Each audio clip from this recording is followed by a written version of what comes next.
Hello, fellow homebrewers. JP here, and I want to introduce to you the brand new Brew-Built X1 Conical Series available at More Beer. More Beer sells the highest standard in homebrewing equipment, and the Brew-Built Conicals are just that. They're made from mirror-polished 304 stainless steel, and they come with loads of features that you and I have been looking for. They have a full 2-inch bottom dump valve, which will eliminate your clogging issues, while the sturdy base includes 4 reinforced legs, just like those big Pro tanks do. More Beer also carries the Brew-Built line of options and add-ons like casters, pressure kits, and even external glycol chillers. So you can find out more about the new Brew-Built X1 Conical Unitanks by going over to morebeer.com for detailed videos on the entire line of Brew-Built Conicals. You can trust Brew-Built with your next fermentation, and you can trust More Beer to find the right conical for you. Brew-Built at morebeer.com. Today's Sunday session is proudly brought to you by More Beer at www.morebeer.com. I poured it in my mouth and it just wasn't going down. My first beer was an IPA, the best IPA I've ever drank. Mostly because I brewed it. If you have a scale that is good for measuring cocaine, you're probably good for measuring hops on it. You're scaring me. I think the information is awesome and the audio sucks. Make some sugary water, throw some yeast in there, and you're going to drink good beer. Yeah, it's going to be good. It's fine. God damn it, man. Oh, my God. Oh, uh-oh. Now, live from the Brewing Network studios in Northern California, this is the radio program for home brewers, craft brewers, beer lovers, and beer geeks. It's your only source for live beer radio that brings expert brewers together with, well, expert drinkers. This is the radio program with a head on it. This is The Session.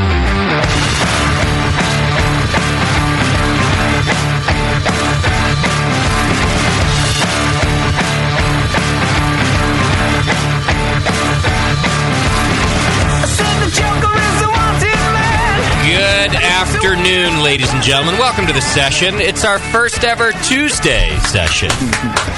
What a Tuesday. People think it's just, if it keeps moving back, it'll just end up on Sunday again. I expected Jamil to be here. He asked. Because we do Tuesday shows. He asked if we needed any help today, and I thought we had a completely full house. I thought Doc was in also, and we do have a lot going on today. So I told him, I told the poor guy we didn't need him. Poor bastard. Thanks, but no thanks. No, he was being very nice. He heard that we were short-staffed last week. Tasty was off gallivanting with the Lagunitas folks. I had a great time, you guys. Yeah, Bet you did. Should be jealous. I don't know why. I always just schedule on top of that date. I forget it every time. I'll never show up. I'll always be there. Yeah. It looks good. Yeah. There's a lot of hoary pictures come out of it. Yeah, well, I get a lot of them that I can't put out anywhere. You can show them. I'm embarrassing myself way too much, but they're fun to look at. Tasty's private collection. Pass that phone around the studio. Yeah. Speaking of which, better get these off of here. What's that? These pictures. Oh, yeah. Just can't be leaving that around. So you don't want to lose that phone. No. Women do weird things when they have masks on and you don't know who they are and they're anonymous. It's true. And it's sort of a kinky kind of day at that circus kind of thing. Yeah, there's a Burning Man was built around it. They always want. Basically, exactly. You put a mask on a broad. And a dude, for that matter. Yep. And they do crazy shit. So, until they forget they took the mask off 5 hours ago when they dropped that first hit of E. And they're like, oh. I just want to hold you. Yeah. Great show planned for you today. Thanks to our sponsor, More Beer. Go over to morebeer.com right now and check it out. And, right now, you can enter to win a chance to go to the Siebel Institute of Technology. For the old homebrew class, yeah? The advanced homebrewing class. To enter to win is easy. You just have to give a description of a product over there on More Beer. Pick something that you've purchased from them and something you want to give a review about. You can review any item over there. As soon as you make a review, you're entered to win the chance to go to the Siebel Institute of Technology. It's taught by people like Ray Daniels, More Beer's own Chris Graham, the other Chris White is there, Randy Mosher. You name it. It is a fantastic lineup of professors for the advanced homebrewing course over at Siebel. Just go to morebeer.com right now and review a product that you've purchased. You enter to win. It will make you a better brewer, I guarantee. Not that I know from personal experience, but boy, have I heard about it. Well, and if it doesn't, it's free. Exactly. Don't worry about it. Tom Acitelli is on the show today. I'm sorry, I should have told you. Acatelli. Yeah? Forgive me. Yeah. Yeah. He made a point He does of it to me every show. He does. He knows I'm terrible with names and never tells me. And why wouldn't it be Acitelli? I mean, yeah, this one's impossible. Let's ask his parents. Well, they might be alive still. Let's get them on the line. Acitelli. He's the author of the new book, The Audacity of Hops, which is a fascinating read. And it's not just your average beer book about the rise of a particular part of the segment. There's some books about that out there. Of course, we've interviewed some of the authors of recent beer books, like the Budweiser story and things like that, kind of the rise and fall of that dynasty. This is kind of a business look at it, an economic standpoint of the craft beer industry, which I think is something that needs to be researched and talked about and discussed, because the growth is phenomenal. And not just the regular growth in the sales of beer, but the jobs it's created and the impact it has on the economy. Yeah, the future is unknown too. I mean, all the signs indicate there's going to be a hop shortage just because of the pure demand. Really? For all these varieties. Yeah. Well, interesting. We'll just probably get into that later. It sounds like. Sure. So, the Audacity of Hops, we're talking to Tom today about that, and he'll be on just a little bit later. If you got questions, 888-401-BEER. Bevo's in the chat room right now. Yeah, she is. And she'll take your questions. 888-401-BEER. Hit the chat button on the homepage. If you don't want to call in, you can just do the lazy man's version, which is fine by us, and send messages over to the Beeve. Yeah. I may or may not be able to relay them properly. Yeah. It depends. On how long until your Candy Crush life regenerates? Oh my gosh. What is that, Candy? Everybody in the world. It's the worst game in history. Remember Dr. Mario for the Game Boy? No. Well, anyway, it's like I don't know any other game to compare it to. I guess Bejeweled or it's some stupid game where. But it's all the rage, right? Yeah, you have to match stuff, and you only get 5 lives, and then you have to wait half an hour to get another live. It's ridiculously hard. It's kind of hard, yeah. Nobody but it's has all anything based to do anymore. No. Nobody has a thing to do. No. They can't think of one other thing to do. Well, what's Bevo going to do in the booth, I can right? think of... Oh, yeah, no, totally. That's going to happen. Right. I can think of several things I could be doing rather than playing Candy Crush. Right. You just don't want to? But I just don't. Much like... I mean, that's the thing. Like tonight, instead of paying attention to the chat room, I'll be playing Candy Crush. Right. I get these requests, these game requests, and my first thought is, I can think of 50 things right now, and I haven't even thought about it. Of something I could be doing. And I don't mean that you always have to be busy doing something worthwhile, but it's just something meaningful. I don't know, useful. I'd rather jerk off. I feel like I'm getting more out of that than... Well, you are. And what's it called? Cookie Crush? Candy Crush. Yeah, you got to crush all that candy, son. It's like every 5th notification I get is something about Cookie Crush. You know what I don't understand is Cocoa Crisp. Why people sign into games on Facebook, because it tells you right there you're giving this game permission to post you're giving this game permission to post updates for you. Right. And they don't understand that it really annoys the shit out of your friends that they have to block all that stuff. But you don't care. You're trying to give life away for your Candy Crush game. It's not what it's for. Join a forum for video gamers. That's fine. Facebook is not for that. Facebook is complaining about your life, not about or other people's lives, right? Or judging people, not begging for candy on Candy Crush. 4 years ago today, I crushed my favorite candy. I met Cookie Crush, and I've never had a life like this since then. I've been crushing so much candy. Changed everything. It changed my life. Okay, I can now swipe with my thumb a lot faster. By the way, there's only 3 days left in that More Beer Siebel contest. It's only through the end of this month, so go on there and do it now if you want to do it. Win some tickets. Brewing Network 8. That's BN Anniversary 8, BNA 8. It's in Philadelphia this year, as always. We're the kickoff party to the National Homebrewers Conference. That's Wednesday, June 26th. You can get your tickets right now, thebrewingnetworkphilly.eventbrite.com. You know, there's not a whole ton of pre-conference events going on. And even with the ones that are, you can do the pre-conference event and still get dropped off at our party before it begins. Most of the conference organizers around the country have learned that we do our party the night before, and they try to arrange it so everybody can do all of it. So I would highly recommend you go get yourself a ticket. I'm starting to see the beer lineup. A lot of confirmations last week. I know that Stone is going to send over something special for us, and they're looking into doing something special for the VIP dinner. Our guest is going to be on in just a couple minutes. Michael Fairbrother from Moonlight Meadery is going to have his mead there, and that's going to be exciting. And you get to meet me. Yeah, we know, Tasty. You said that last week. Tasty, you were here without being here last week. That was pretty cool. Yeah. You brought out the clip reel. Virtual Tasty. Virtual Tasty. Like Wicked and Bernie's. Pretty much.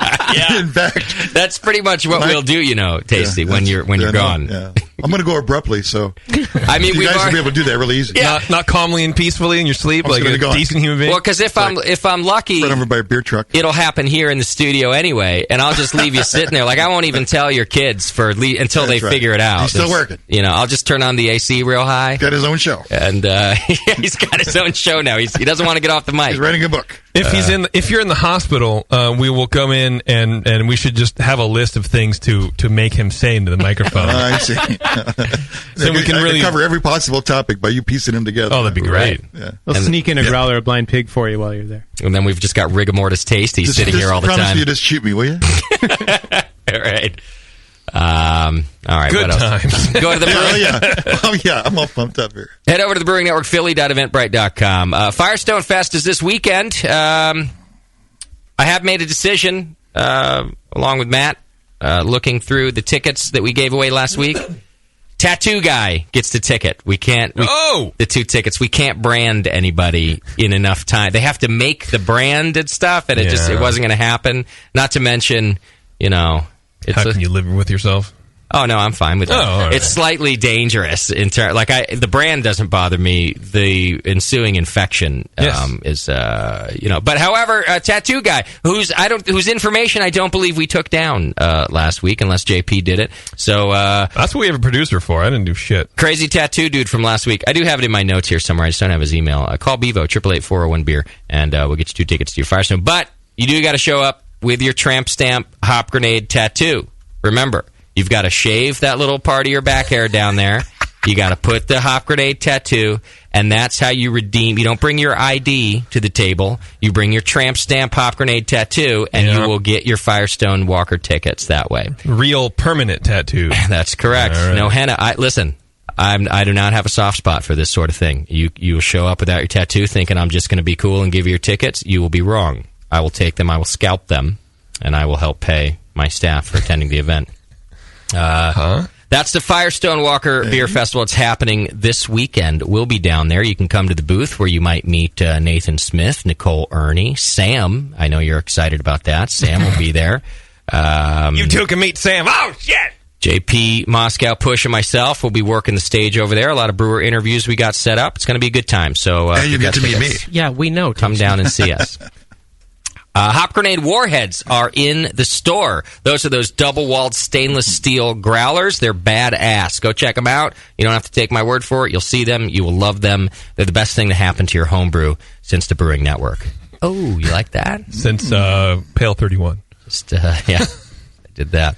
I thought of a new use for the Hop Grenade, or for the Warhead. Yeah. This isn't it, so I'm not going to show it. But I figured if you want to travel with like yeast, like a vial of White Labs or a couple vials of White Labs, what do you think about this? You fill up your Warhead with water, ice water, and then you drop the vial in there. It'll stay at like 50 degrees or whatever, and these things stay cold for like 10 hours. Yeah, it's like a small cooler. They stay cold for a lot more than 10 hours. Well, yeah. 24. 48. I don't give a shit. But does the opening have enough girth to fit? Yeah, it's like a 2.5 inch opening. They're big. Nice. You can fit a bunch of vials in there. You can drink out of that thing. Yeah. Thought. Yeah. Good idea. Thanks. I like it. Thank you. All right, go shopping on Amazon and help out the BN. Just click the Amazon link right there on our homepage. You can also save it in your bookmarks, and then you shop on Amazon just like you normally do, and we get a little cut of it. A bunch of you have been doing it, and it's been helping us enormously month to month, and we really appreciate it. So keep it going. Amazon, BN, the best thing ever to happen since peanut butter and salmon.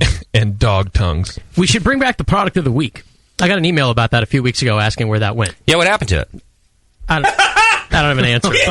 You stopped asking me for it. We should do this thing I stopped doing. Yeah, I'm all about it. I'm all for it. Just wave your hand. I'm sure he'll acknowledge you. If you have one, shoot it off. All right. I'm all for that. If you want to listen to us on the go, just search BN Mobile in iTunes or in the Android Marketplace, and you'll find our free app. You can listen to us on the go. Watch all this on justin.tv/Brewing Network when we are live. That's where you see the live action. Tasty's a lot of fun to watch on that. I hardly move. Yeah. I just slump over more and more and more. He is alive. And more. Assure you. See that when you put the dummy here, people won't be able to tell. They won't even know. They On won't move camera, either. it'll be fine. They won't move either. Yeah. We'll just have Nate keep kicking it over more and more. You have to have a breathing noise background, though. You have to make a track of that. Yeah. I'll flip your hat around so it's backwards one week, forward the other. They'll never notice the difference. That's fun. What else do I have? We get all these updates and more over on Twitter and Facebook. Send your show ideas over to Scott the Jew. That's Scott@thebrewingnetwork.com. Scott@thebrewingnetwork.com. That's where your show ideas go. And send your feedback over to feedback@thebrewingnetwork.com. Real quickly, I need to do this, and I never really know how to do it gracefully in a show. But one of our BN Army members, a listener over in the UK division named Simon Johnson, I hear he was a big fan. I know he was a great part of the homebrewing community over there. And Simon Johnson passed away at the young age of 44 recently, which that's rough. A lot of stuff going on. A good friend of mine, I haven't seen him in a while, but he's just a couple years older than me, just had a massive stroke. Oh. Massive stroke. He's got 4 kids, and that's probably why. He's okay. Well, I should say he didn't die, but he's lost so far. I mean, he's in therapy, so who knows how it's going to go, but the whole half of his body doesn't work right now, and...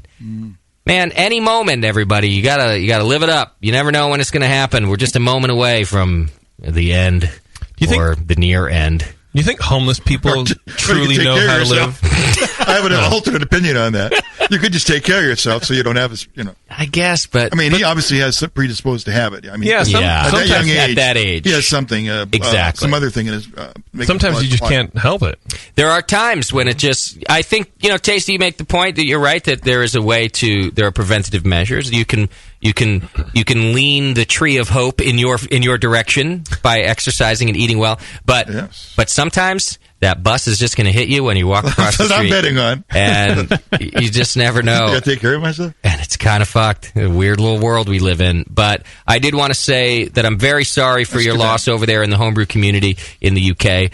The loss of Simon Johnson. Sounds like he was a good dude. We appreciate him listening all these years. And, I wish his family and his friends well. I'm sorry to hear it. Apparently he was a part-time clown. Really? Yeah. That's kind of awesome. Kind of cool, right? Yeah. Homebrewing clown. Says a lot about him. That's pretty cool. I wonder if you open a bottle of his beer, snakes pop out. It's my beer. No, but not real ones. I wonder what the funeral would be like then. Is it those clown friends come to the funeral and this Everyone is how goes we in remember one them? Yeah, they're like, oh, Simon. Each person, as they pass the casket, gives a squirt from their flower on their lapel. I mean, a guy like These are all that. good ideas. I don't remember these. I mean, it's like one of our funerals, right? Like, it's not going to be all that serious, is it? Oh, hell no. Unmute. Sorry, I had to unmute you because you couldn't once again. Because I failed already. Yes, Bevo. I was just going to make a joke about how they loaded his coffin into their clown car. Thank you, Bevo. The timing's really good. Yeah, at a clown funeral. It would have been better if my microphone had been turned on. At a clown funeral, everyone's going to commute. So, Sorry. in the one car. All right. Thanks, Beef. Anyway, go Sharks, huh? Yeah. Who? What? I don't care. I know. What are we in Canada? Neither does everyone else in the podcast who are listening to this 2 weeks got to from come now. back here. Here it comes. What are you going to say? All right, Twitter game. Nothing. Twitter game is brought to you today by Nico Brew, our good friend Nico. And you know what? He's got a new product he's starting to carry, and we're going to do a giveaway with it tonight. Nico Brew's friends over at Arbor Autopsy. Yeah. Let me get it right here. Arbor... I'm reading his whole thing right now. I have this whole thing to read about this giveaway. Why can't I find his thing? I got I know the coupon code. I don't know. I'll find the Arbor Autopsy thing in a second. I think that's what they're called. Here's what's happening. I got 4 of these beautiful tap handles to give away. JP, can you show them on the camera? As soon as, yeah. Nico Brew's got wood, lots of wood, and they want to put their wood in your hands and onto your taps. That's right, your taps. Nico Brew's just become the exclusive distributor for Arbor Autopsy, which is a small wood-turning shop located in southwestern Montana. Owned and operated by a fellow homebrewer who wants you to pour your beer with style. Each of Arbor Autopsy's pieces are handcrafted, one at a time, from domestic and exotic woods. Simple but elegant, they believe in tailoring the handle to the wood instead of the other way around, showcasing the natural beauty of each piece of wood, while making each piece slightly different than the last. Check out arboroutopsy.com to see the latest thing that they've been carving into. And to order them, you visit nicobrew.com. And you can tell that they are different. The wood is beautiful. They're shaped very nicely. And as you can kind of tell from what I just read there, each one, even though there are certain styles, like you can order the piston style or the stogie style, they're slightly different because of the wood, and they really tailor it to each piece of wood. Some beautiful stuff that they sent us here. The piston one's rad. JP pointed out that it kind of looks like a microphone, too. It doubles as a microphone. So maybe if you're a big karaoke fan, for example, you could tell people it's a microphone. I don't know. I knew a guy once who was really into karaoke. He's like, I'm going to get a tattoo of a microphone, because I loved to sing. I just like to sing my little heart out at Karaoke Friday. I didn't know you know LL Cool J. Was it Shoe Light? It was not Shoe Light, but Shoe Light does like himself some karaoke. Very cool pieces. So here's what we're going to do. We're going to give away 3 of them to the Twitter game winner tonight, and then we're going to give away 3 of them to the Drunk of the Week winner. Because what's classier than a Drunk of the Week with some high-class tap handles? You know what I'm saying? Nothing. That's right. All right, what's our Twitter game? Our Twitter game is, I want to know, why can't we be friends? I want to know. Why can't we be friends? You know the song, Why Can't We Be Friends? Yeah. Why can't we? No one's ever really explained it. Answered it? Yeah. Okay. That's the Twitter game. Tell us why we can't be friends. Send your answer in, and we'll pick a winner at the end of the show. You're going to win 3 tap handles donated by Arbor Autopsy, and you can purchase your tap handles over at nicobrew.com. Check them out right now. You can go see all the different styles of the different ones and the different woods and the whole deal. Go check it out. I was getting another note about another dead dude. Oh, God. It's like someone dies every day or something. John Huck in Vancouver, Washington, a homebrewer and BJCP judge, as a matter of fact, died in a motorcycle accident on Friday. Wow. When did we become the obituaries of the homebrew community? Because every time somebody mentions something sad to me, I do something about it. Instead of going like, shit happens, huh, buddy? And, I don't mind doing it, actually. I think that we have a nice little community here, nice. And nice, I like mentioning, I don't know.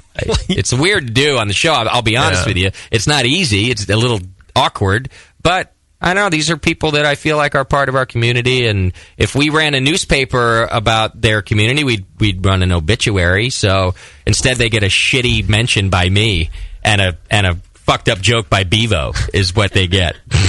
I realized that was very inappropriate, and I am sorry, but it was really funny at the time I thought of it. I mean, now they're going to flood in because they're like, this is great. I don't think he meant that your joke was shitty. I thought that was your timing. Well, that was all pretty bad. Yeah, it was all of it. Anyway. All right. Let's talk some mead, shall we? Let's do it. Yeah. Moonlight Meadery. Our friends. I think we're fans of them. I think we've crossed over from friends to fans of Michael Fairbrother. Hey, Michael, you with us? Yes, sir. How you doing, buddy? Hey, great. How about yourself? I'm doing awesome. And anybody die, Michael? We can just get it out of the way now. Yeah. No, we're doing okay here. Okay, good. What it now? See, JP, you really opened a can of worms, because what if he was like, actually, now that you mention it, I just buried my dog. I got a list. Hold on, just find it. Right, and then Big Michael, our giant friend with all the strength and success, breaks down and cries like a little baby girl right here on the show. How would you feel then, JP? I would feel happy that he has found his inner place where he feels comfortable enough to do that. Right, publicly with us. Yeah. Michael, what are we tasting from you today? You got Desire. Yeah. This is my flagship mead. This is the one I won Best of Show with at the 2009 New England Homebrew competition. Oh, yeah. Beautiful. This one, I think I remember this too from when we did a full show with you. This was one of the ones I really, really enjoyed. The first thing I'm going to tell you that I noticed about this, we have questions about how it's made. I'm going to tell you that, but the first thing I noticed of the ones we've been tasting of yours recently, this is the most like a traditional wine. Now, of course, weed is like a honey wine, is another name for it, and things like that. But we don't always talk about it. It's kind of close nature to wine. With that kind of black currant flavor coming out of this one, to me, it's closest to a traditional wine, and I really enjoy that. Yeah, this is the one we sell the most of. I recommend it with like duck confit or prime rib.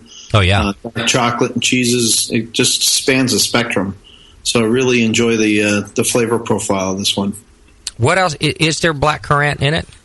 Yes. Yeah. What else is in there? Black blueberries and black cherries. You do get kind of a tannin structure kind of going on, and it definitely is reminiscent of a red wine. Yeah, I do. And it's jammy, like some wines are. Yeah, very, very jammy. Mm-hmm. I mean, clearly it's a little sweeter, but it has a lot of those. So much fruit, though. Exactly, a lot more fruit. You want out. that sweetness. Yeah. Pushing almost 17% alcohol. It hides that very well. I like it. I could drink this a lot. I mean, even though I'm not a big high alcohol drinker, I could drink Right. This is great. And Nate, you're right that it hides it. There are none of the off flavors associated with big alcohol. There is, however, a really nice heat. I think that cleans up the sweetness at the end. It helps kind of accent the mouthfeel that you get from the sweetness and the big berry flavors that are there already. It's really nice. Yeah. Now, Bevo's going back for thirds, by the way. Great. Awesome. We're going to get nice Bevo tonight? Yes. Awesome. Now, this isn't your highest alcohol mead, but it is one of them. Right. At 16.7. Why is that? Why is this one a little higher?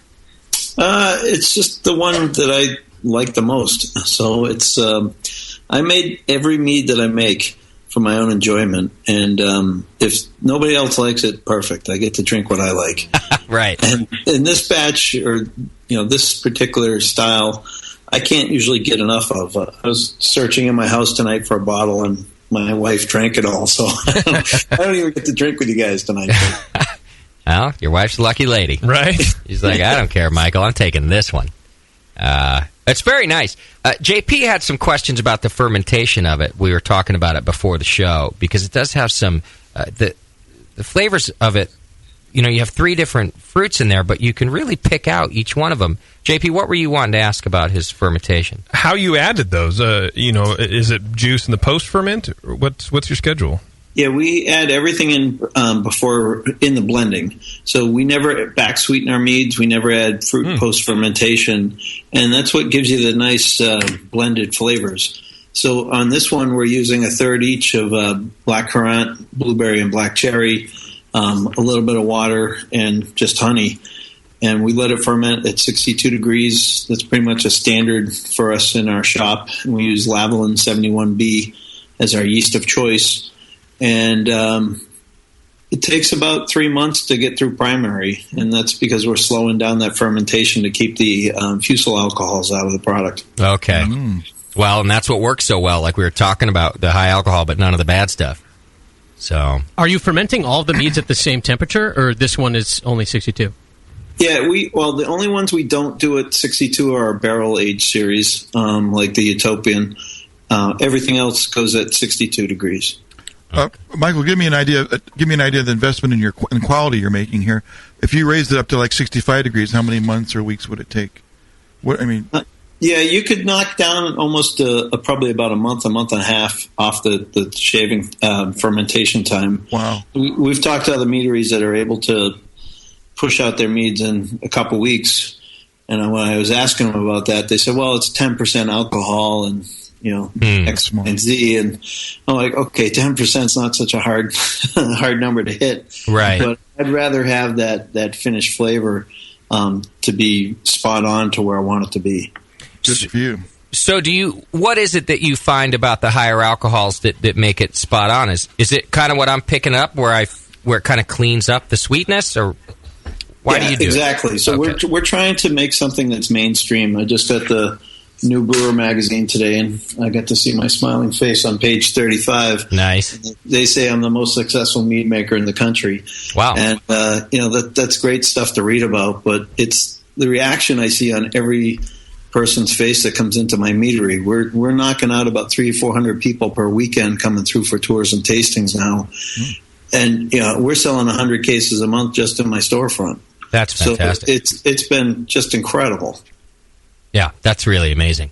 And I guess, so you have a twofold problem. For one, what you're doing clearly is it's working. Not only by us tasting it and telling you that, but in the amount that you're selling. At the same time, the method you use takes longer for you to make more, and demand is up.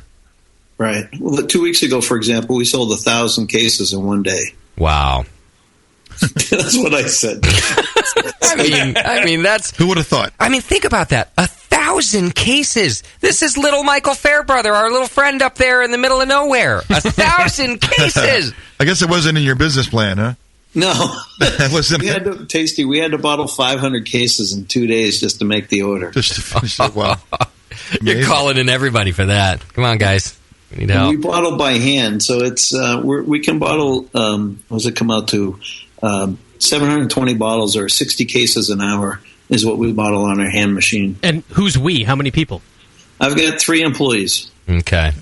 Oh, man. It was some long days. Yeah, so how are you going to keep up with this? Are you already planning to expand? Yeah, we're looking to move.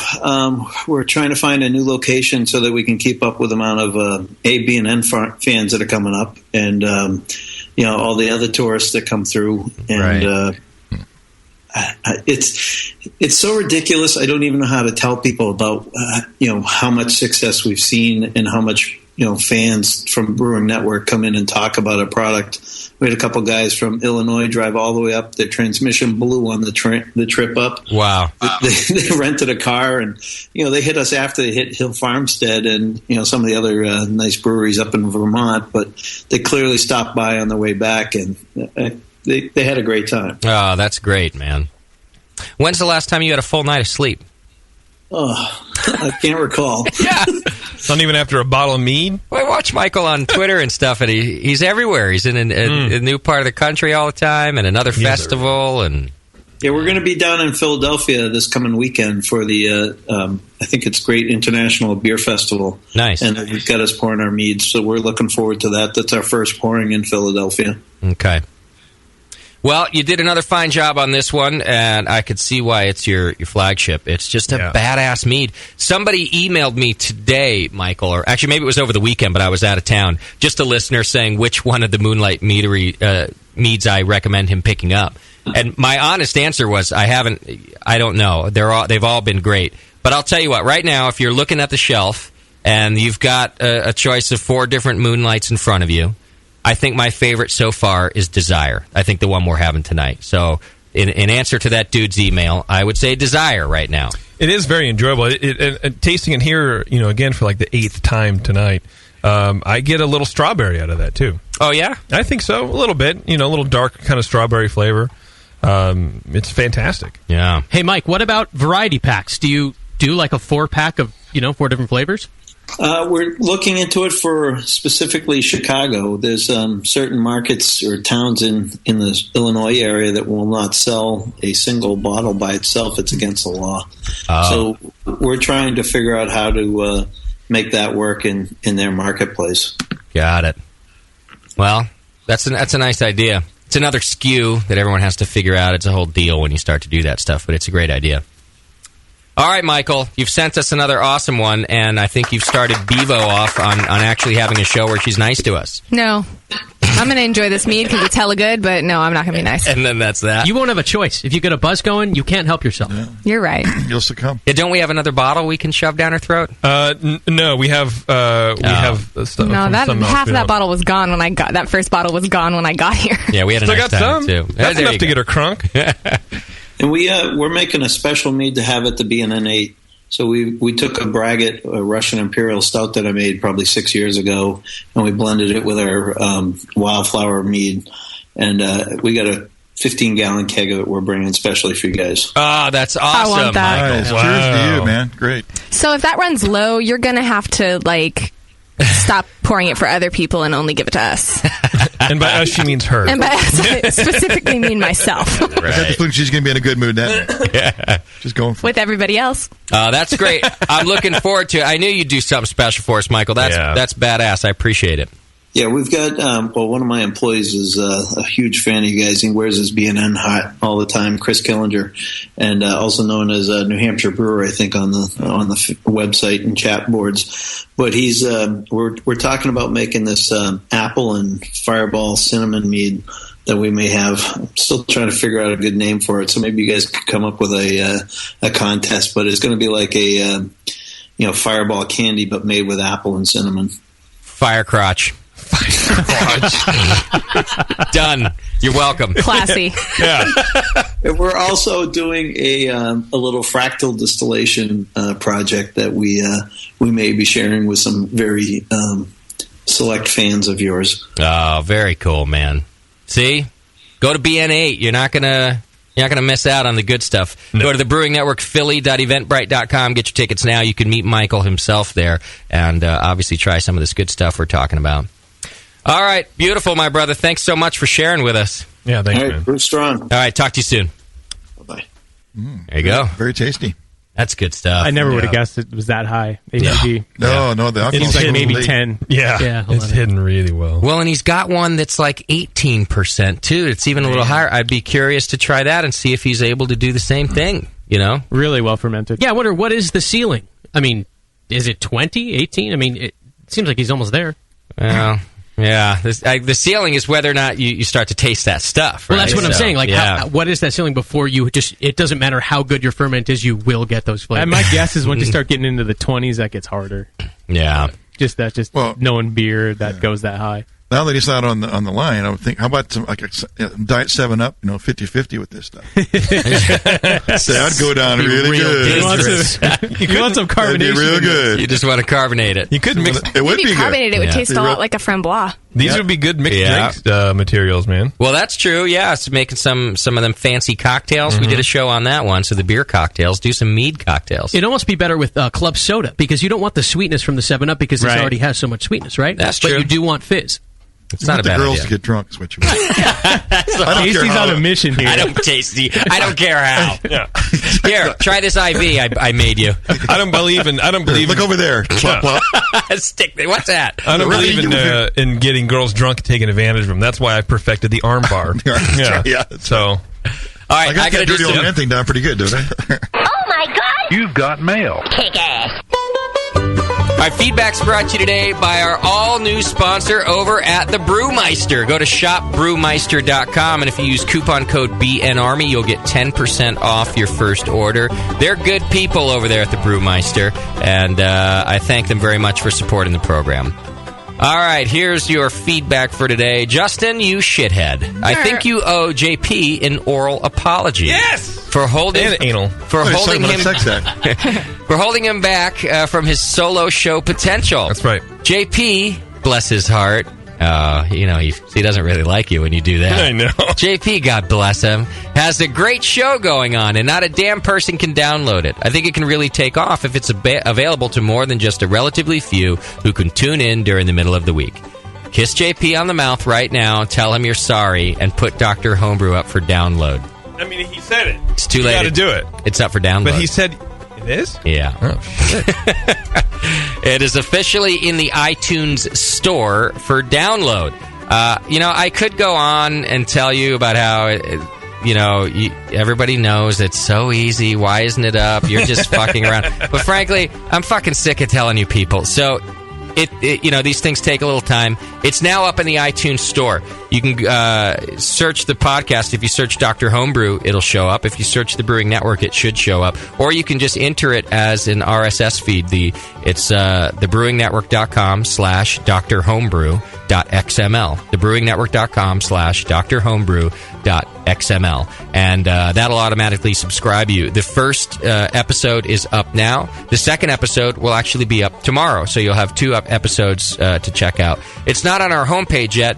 because as I've mentioned to everybody, that whole thing is being redone on the back end, and changing it is out of my control right now. I cannot build a Dr. Homebrew page at this moment. So I'm doing my best to make it available. Use iTunes for right now, and search Dr. Homebrew over there, and you can listen to JP's brand new show. And thank you. He then goes on to say, if the show has been made available for download before you read this, then just say that I said the BN changed my life or some shit to make it sound good. Suck it, Justin. P.S. The shows have been great, and please shake Tasty once in a while so we know he's okay. Adam writes in, that was from Wayne in Texas, by the way. Adam writes in, after listening to the latest couple sessions, I'm thrilled to hear about Justin's brewing more and his vested interest in improving his brewing skills. It makes for good radio discussion, and I'm proud to see him improve and not get discouraged from Adam. Thank you, Adam. I'm not discouraged right now, although I've only brewed 3 times. You know what? One of my beers is on tap downstairs. Whoa, nice. Really? Okay. The one bitter. with the biohazard mark on it? That's the one. Yeah, don't touch it. I made sure. Is this the one that says cures constipation? It's my Get a Job bitter is on tap. We'll taste it later in the show. Excellent. But let me ask you this. I have my brown in there, too, and I've put it on CO2, the same CO2 that carbonated my bitter, and the thing won't carbonate. So something's wrong with the poppet or something, right? Like the valve on my keg. You'd be out of gas if there was a leak. Right. So it's not a leak. It's not going through at all. Yeah, it's plugged up. It's just plugged through. Yeah, I would take the... I got to take it off and redo it. Take it off and clean it out. Because I put it on 2 different lines, and I put it on the one line carbonated my bitter, and I had a different line on the brown. Well, the bitter was fine, so I thought, okay, well, maybe it's the line. Well, so I put the line from the bitter onto the brown for a week, nothing. So something's happening on the keg side. When you pull the center ring, did something come out? No. Oh, well, that's... Have you ever had the nothing's going in then? But I've never had that happen. I've never had the poppet clog like that. Yeah. Have you had that happen, Tasty? Never. No, I am the king of ridiculous things happening to screw shit up. How does vapor clog? Exactly! Wait, what did I say at the beginning? Science hates me. Have you guys ever heard of this before? You haven't experienced it, but have you heard of it? No. I So that suppose means it could doesn't happen, exist. but- No. Of course, well, it happened. All right, I mean, go try it. It's downstairs right now? Yeah. All right, I'll check it out for you. We need a wrench. We'll get that. We need a socket. Got some pubes stuck in there or something. I'm not. Yes, you are. Well, you take off the poppet and you push in the little thing, and if gas comes out of there, then it's the poppet. Right. If it doesn't come out of there, then it's something inherent in the quick disconnect. But the QD worked on the other keg, is what I'm saying. It's the exact same line that carbonated one keg. You may have broken it or something. On the way from one keg to the next. It can happen. It's only plastic, Those things have O-rings in them also. It's something with that keg. It's with the keg because that would mean that 2 of them are broken then, and that's much less likely. Then the most impossible thing happening? Yes. Okay. Listen, I just want to make sure we know what we're talking about. Whenever we're troubleshooting my beer, we start with the most impossible thing. And God we doesn't work want our you to way drink. That's what it is. The other way. Anyway, we have a bitter to try down there. Excellent. We might. Giles in Denver writes in, I'm going through the archives, and I finally got to your first Brewing on the Cheap episode from June of 06. Now, when I read the instructions on my PBW container, that's from our fine sponsor over at 5 Star, by the way, that I bought at my homebrew store, I saw that I'm supposed to use 3/4 of an ounce per gallon on fermenters and 1 to 2 ounces per gallon on mash tuns and kettles. But Justin, you said that you use less than 2 ounces per 5 gallons on your carboy. Am I wasting PBW? Should I keep using the same amount? What the fuck? That's Giles in Denver. Well, Giles, I will let these guys, tell you their usage. But, I think nowadays I use more than 2 ounces per 5 gallons because I don't leave it sitting for a really long time. I'm looking to speed up the process. I actually use hot water and maybe I don't use it as much as 3/4 of an ounce per gallon, but pretty darn close because it speeds up the process. I will say that using just a little bit in the past, as long as I let it sit long enough, it works. Yeah. And if you're looking to save a little dough, that's one way to do things. But if you can afford the PBW, I would use it as directed. But guys, am I wrong? Have you had a similar experience? If you can use less, you just have to wait longer? Very seldom would I weigh it out, but for the reason you mentioned, if you want to speed something up or if you want to be really precise. So use as directed. You can use as directed and use warm water. It's going to work a little bit faster. But if you want to save a little bit, I mean, Tasty, when's the last time you weighed out PBW? No, just throw it in there. Yeah. But I've measured it, and I know what measured looks like, right? Yeah. And I'm about that. Exactly. At about 3/4 per maybe gallon. a little less. Okay. Yeah. And I do use a lot. When I'm using hot, I do use less. Yeah, I wouldn't use a lot. If I'm going to recirc, like some sort of movement of it, and then you use less. I use less. Yeah. You don't need as much. That makes sense. I wouldn't listen to a whole lot of what I said back then. That was a long time ago that threw in on the cheap shows. And for one, I was even more broke than I am now, so I was definitely looking to conserve resources. The PBW will work in small quantities, but you got to wait. It just takes some time. You can reuse it for a little while, too. It'll get pretty nasty after a bit, but if you really want to save some cash for a little bit, you can keep reusing the solution for a few tries. Good call. All right, let's see. Ew writes in. So I had some people over, and one of my friends brought this chick over who apparently likes sours. We had a great night, and the taps were flowing. I had a sign on the beer fridge requesting that folks not touch the bottles, but that all the taps were free game.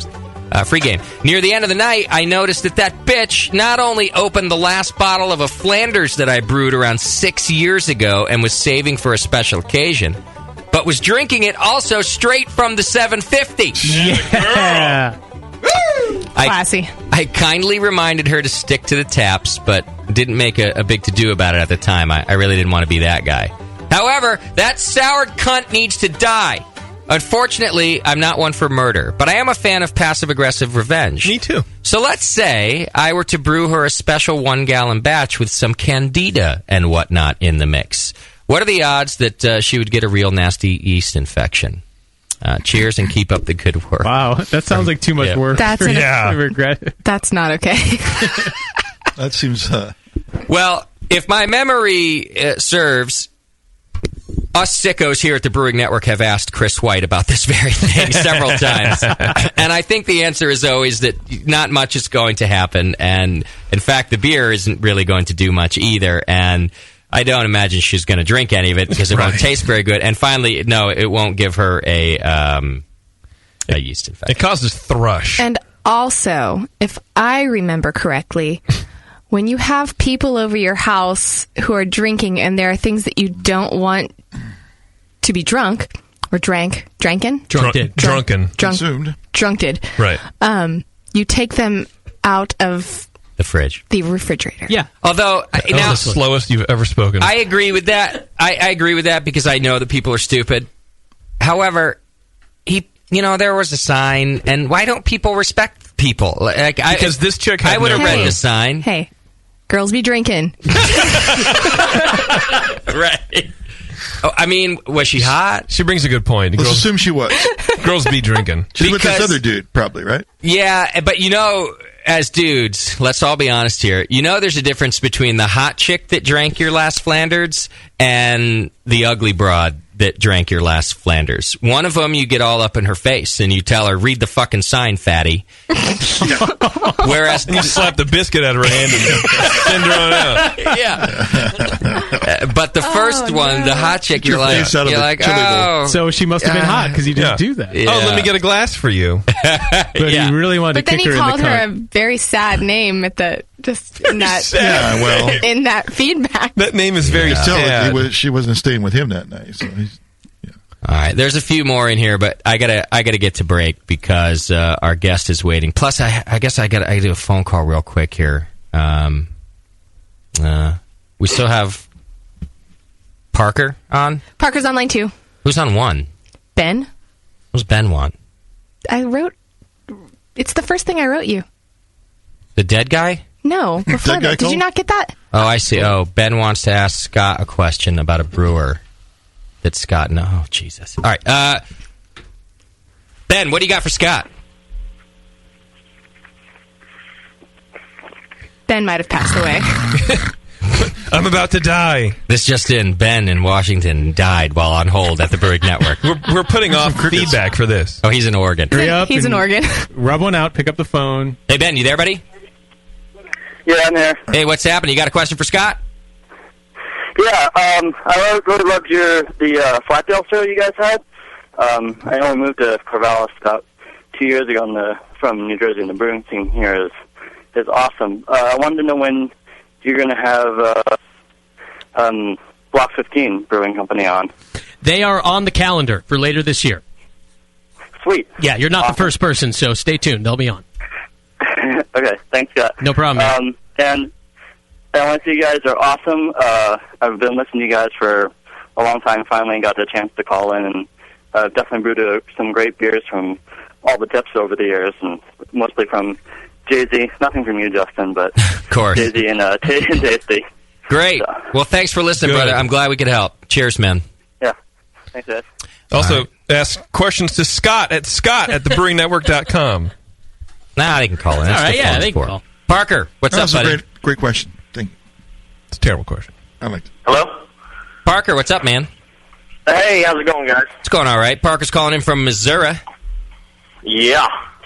I got a question about the IPA comp, the Hop Grenade kit. Yes. First off, I'd like to say it was a great beer, man. I really enjoyed it. That was my first IPA that I brewed. Oh, good. And the first extract that I had gone back to in a long time. So it was nice to go back to the basics and work on some of that stuff again. Glad to But hear hey, it. I had a question on the score sheet stuff.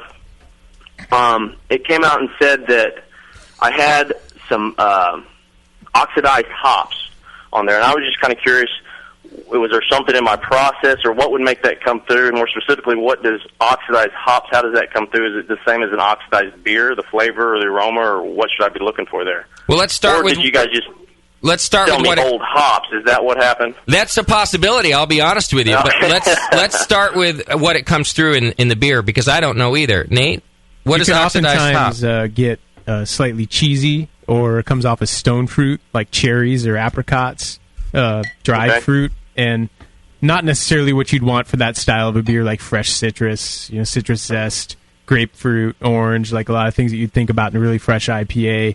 And that could be storage of the hops, either from before the time that you got them, or since they came in your possession. Storing them at room temperature would accelerate that.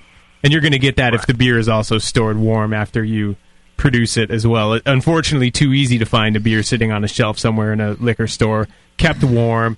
A great IPA probably was when it left the brewery, but it gets those flavors over time. Guarantee if you've drank a couple of IPAs over your life, you've probably been unfortunate enough to have an oxidized one. So, with the time frame of the kits coming in, the kit getting to you brewing the beer, the beer getting back to us, any one of those things could have done it. I will say that we bought fresh kits. We were not able to store them all refrigerated, but we got rid of them as fast as we could. We did expect that they'd go faster, actually, so otherwise we would have arranged to refrigerate them. We thought they'd go super quick, but they didn't. They hung around for a little while. So they were already sitting here for a little bit, but really, hops in sealed bags can last for a little while even at room temperature. And I know a lot of homebrew shops and even other brewers that don't necessarily put them in the freezer. That said, every hop person we've ever had on the show recommends take those suckers and put them in the freezer. So there's one possibility. And then again, depending on when you brewed it and it got back to us, there's another deal there. So you know what you do? You just blame us. That's what you do. I think I'll do that. That sounds better. That's what you do. I'm glad you enjoyed the kit, though, man. That's very cool. Yeah, it was great. And thanks for participating in the competition, man. I appreciate that. Yeah. You just chose the wrong guy from Missouri. That's how it came down. Right. However, it worked. All right, brother. Take care. Thanks, man. Cheers. There you go. He should just stow away in the winner's luggage. Yes. Why not? Yeah. Yeah, we are doing the winning weekend for that coming up. I think it's after NHC. Our winner of the IPA festival, our IPA competition, rather, gets to come out and brew with Heretic and then spend a day touring the Bay Area with Tasty. Remember, he's on the Tasty tour. Yeah, and, is there a limousine for that or something? And I could probably work something out. Although I can do a day, I can tell you that. It's a 79 Volkswagen bus and has no seat belts. And Sam will be driving it. Sam will be driving, but he will wear a cute little chauffeur hat. That'd be cool enough. French maid outfit. It sounds so safe. cool. I'm in. I'm totally You in. can make a gig out of this. Just shoot a movie on it. We'll figure something out. We're going to do it out for the dude. And then there's the show that he's going to be on the show, and it's a whole thing happening. It'll be a good time. All right, let's do this. I got to take a break. When we come back, we're going to talk to Tom, author of The Audacity of Hops, and we'll find out about the new book. 888-401-BEER if you have questions, or just hit the chat button on the homepage and do it that way. It's The Session. We'll be right back.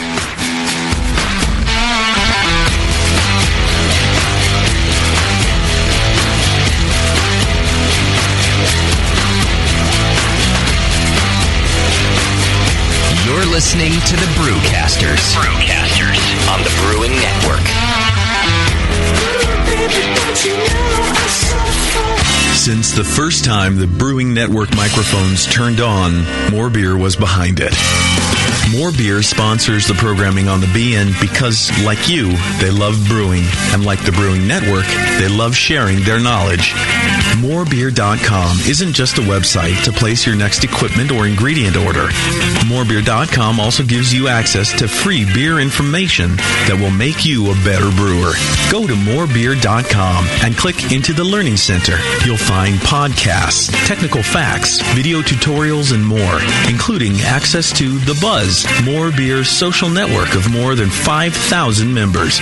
And some of them might even be crazier about beer than you are. Get over to morebeer.com today and take advantage of The Buzz, the forum, the Learning Center, and make sure you're signed up to receive the newest More Beer catalog. More Beer, bringing you absolutely everything for beer making. Hi, I'm Jamel Zanishev, and in addition to my work on the Brewing Network, I write the Style Profile column in every issue of Brew Your Own magazine. Hi, I'm Sean Paxton, and when I'm not prepping for the Home Brewed Chef on the Brewing Network, you can find me writing articles on how to cook with your home brew for Brew Your Own magazine. Greetings, cretins. This is John Palmer, and when I'm not writing for Brew Your Own, I'm reading it. John Palmer, Sean Paxton, Jamil Zanishev. If you love listening to them on the Brewing Network, you'll love reading their articles, tips, and recipes in the pages of Brew Your Own magazine.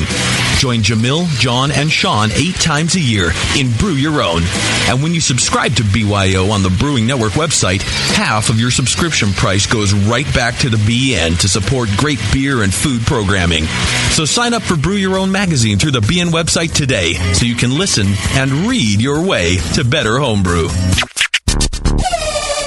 Nico, listen, our lawyers said that we had to do this for 1 hour, and after this, we don't have to talk to each other for 3 more months to the next meeting. Kids, come on, let's get out of here. I'm supposed to have more lines. I'm the professional.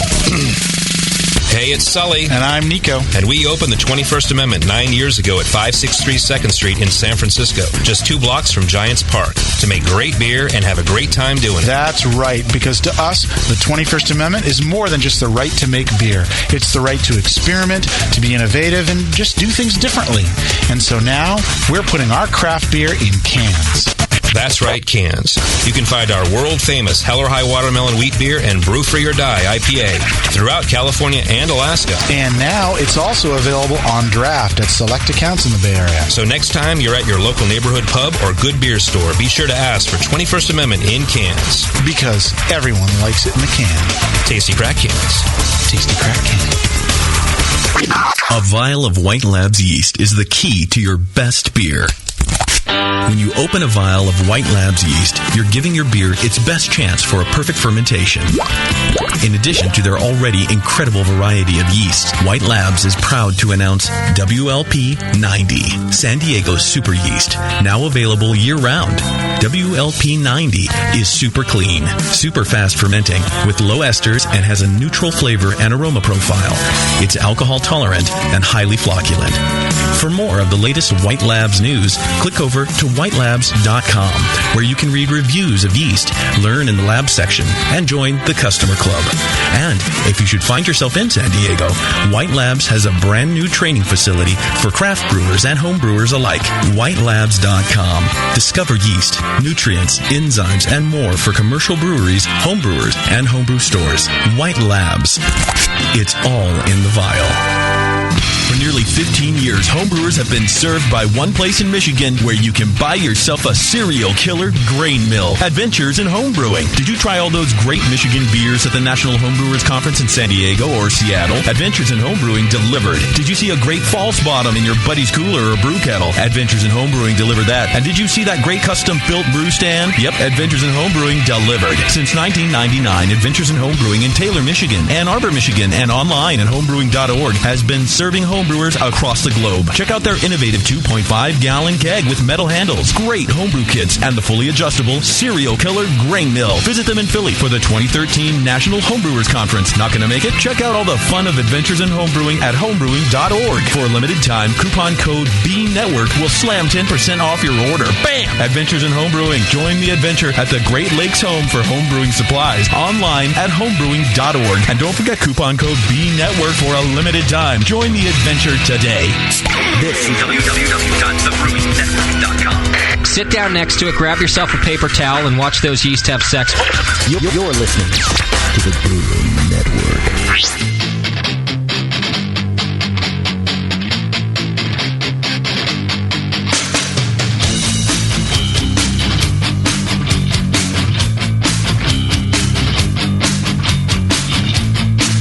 Session. Brewing up our next batch of radio gold. Right now.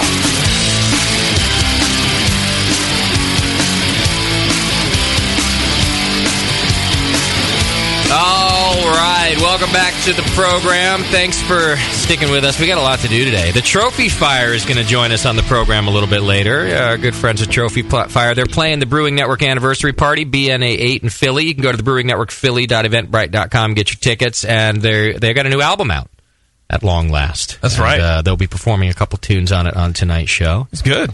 And it is good. Yeah. They have a great producer, too, because... they're not. It's not as if they're signed to some enormous record label that spends $1 million on a recording. Yeah, but it's $1 million recording. It sounds awesome. All their albums do. Their last one sounded really great too. So you can check them out. We'll be talking to them a little bit later in the show. But right now we got Tom Acatelli, the author of the new book, The Audacity of Hops. Tom, are you with us? Yeah, can you hear me? Yeah, I got you now. How are you? I'm good. How are you guys? We're doing great. Thanks for being on the program with us. Sure, of course. Question number one, is there a beer in your hand? No, there isn't. I actually have some seltzer. Fail, Should I have lied? You should have lied. Of course you should have lied. This is, although it's this philosophy of mine that most beer books never get written, because I feel like every author should have a beer in their hand the entire time they're writing. And sure. You know how that goes. Well, the thing about Tom is he's not a beer industry guy. He considered other topics before settling on. He's become one, right? But he wasn't born one, which is why A, there's a book, and B, he doesn't have a beer. Right. Tom, what is your background? Have you always been an author? I was a business journalist for many years, starting in North Carolina and then in New York City. And about 2010, I was looking around for an idea for a business story, basically, to tell. And I wanted it to be fun, which is kind of difficult to do sometimes in business journalism. Yeah. And I wanted a story that intersected with a lot of different movements and stories, and craft beer is certainly that. Definitely. So I started working on the book in earnest in 2011. What else was on your short list of topics? Well, I was looking into stuff on real estate, economic development in cities. I mean, really disparate stuff. Yeah. But I had been a home brewer for a few years. I mean, I got to admit, I don't really know the chemistry, but I can stumble through a pale ale. There we go. And I can make a dark ale that I can cover up a lot of what's wrong with it with a lot of cinnamon. Attaboy. Yeah. Well, it's your holiday ale, you know. Yeah, exactly. And I give it as gifts, yeah. Perfect. Well, what's interesting to me is the way that you approached it by trying to find a business story to tell. And it seems to me that it wasn't too long ago that craft beer wouldn't have fit the bill. This is a pretty recent thing that they might have met your criteria. Am I wrong about that? Sure. It was if we date the start of the American craft beer movement in August 1965, which is where my book begins. Okay. It's with Fritz Maytag buying control of Anchor in San Francisco. Nice. But for about 11 years, it's just Fritz and his team in San Francisco, and their distribution really doesn't make it. I mean, it makes it out of California, but not to that many different places. Okay, Right. Then in 1976, you have Jack McAuliffe in New Albion. You have some tax changes in Washington. You have homebrewing legalization in 78, 79 at the federal level, at least. Yeah. And then it really takes off. Okay. But even, the 80s, you have really rapid growth into the 90s, and then there's that big shakeout in 1999, 2000. And it's been marching upwards since then. But yeah, I mean, it was not you would not go into craft brewing as a career choice, I don't think, until, 85, 86, somewhere in there.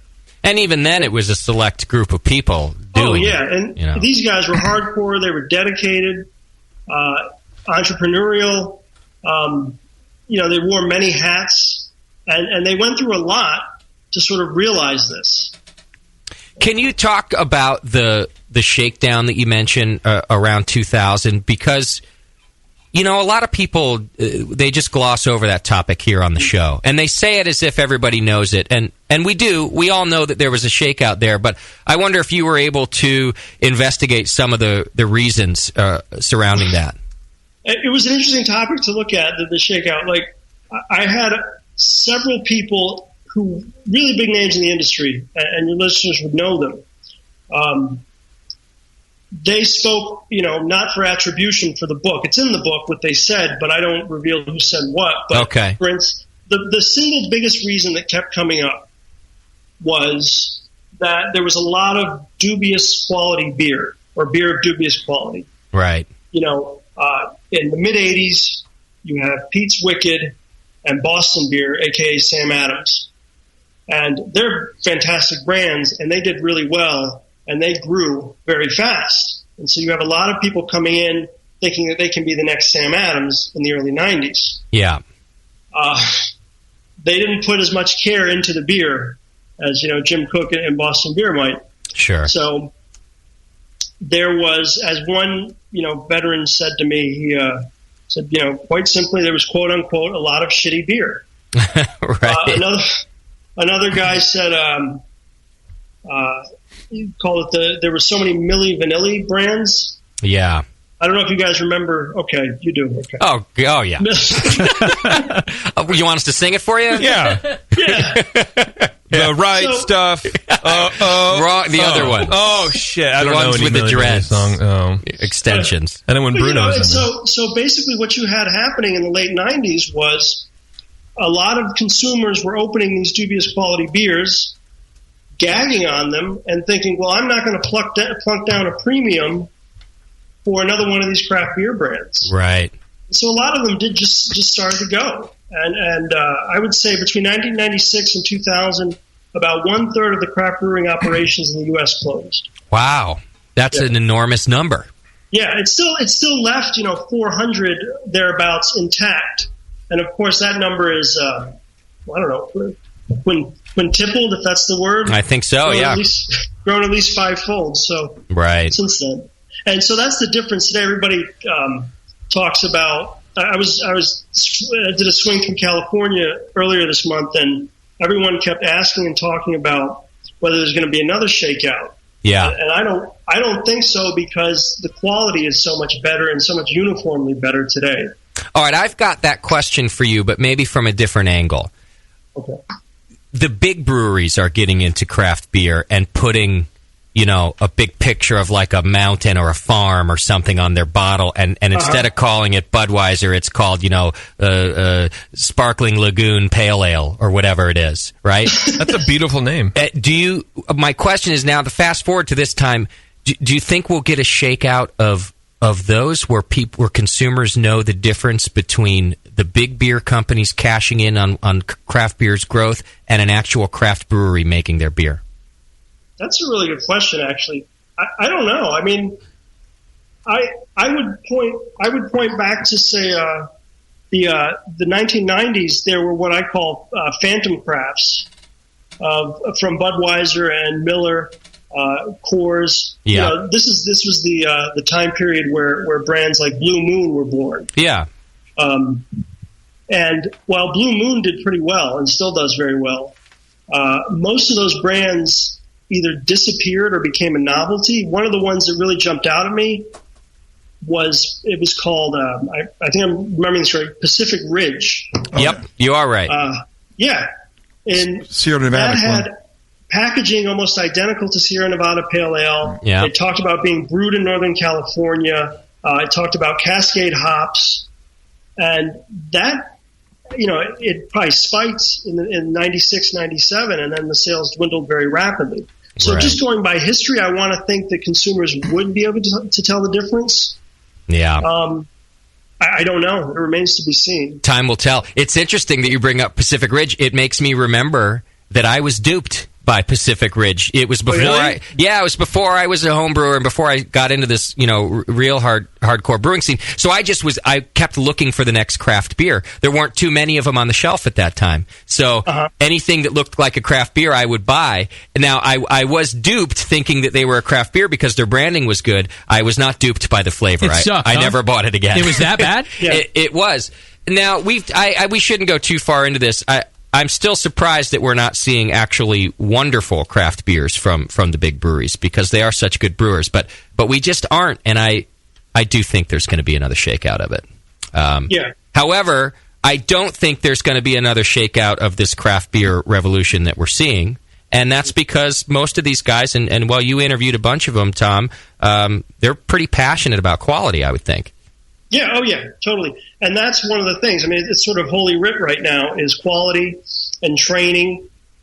And also, what the movement has today and what the marketplace has today is, an educated craft beer consumer, which was not the case certainly in the 60s and 70s, but 80s and 90s too.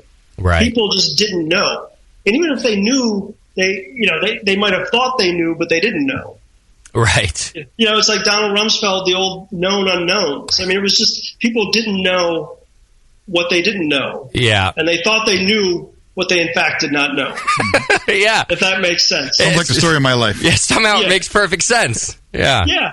So today you have a very active, vibrant scene aided by social media and the internet. And you just didn't have that as recently as I would say 10 years ago. Right. Well, yeah, 10 years ago, you didn't have a generation of 25 to 35 year olds that all they drink is craft beer. I mean, this is a totally different demographic right now than when the first consolidation took place.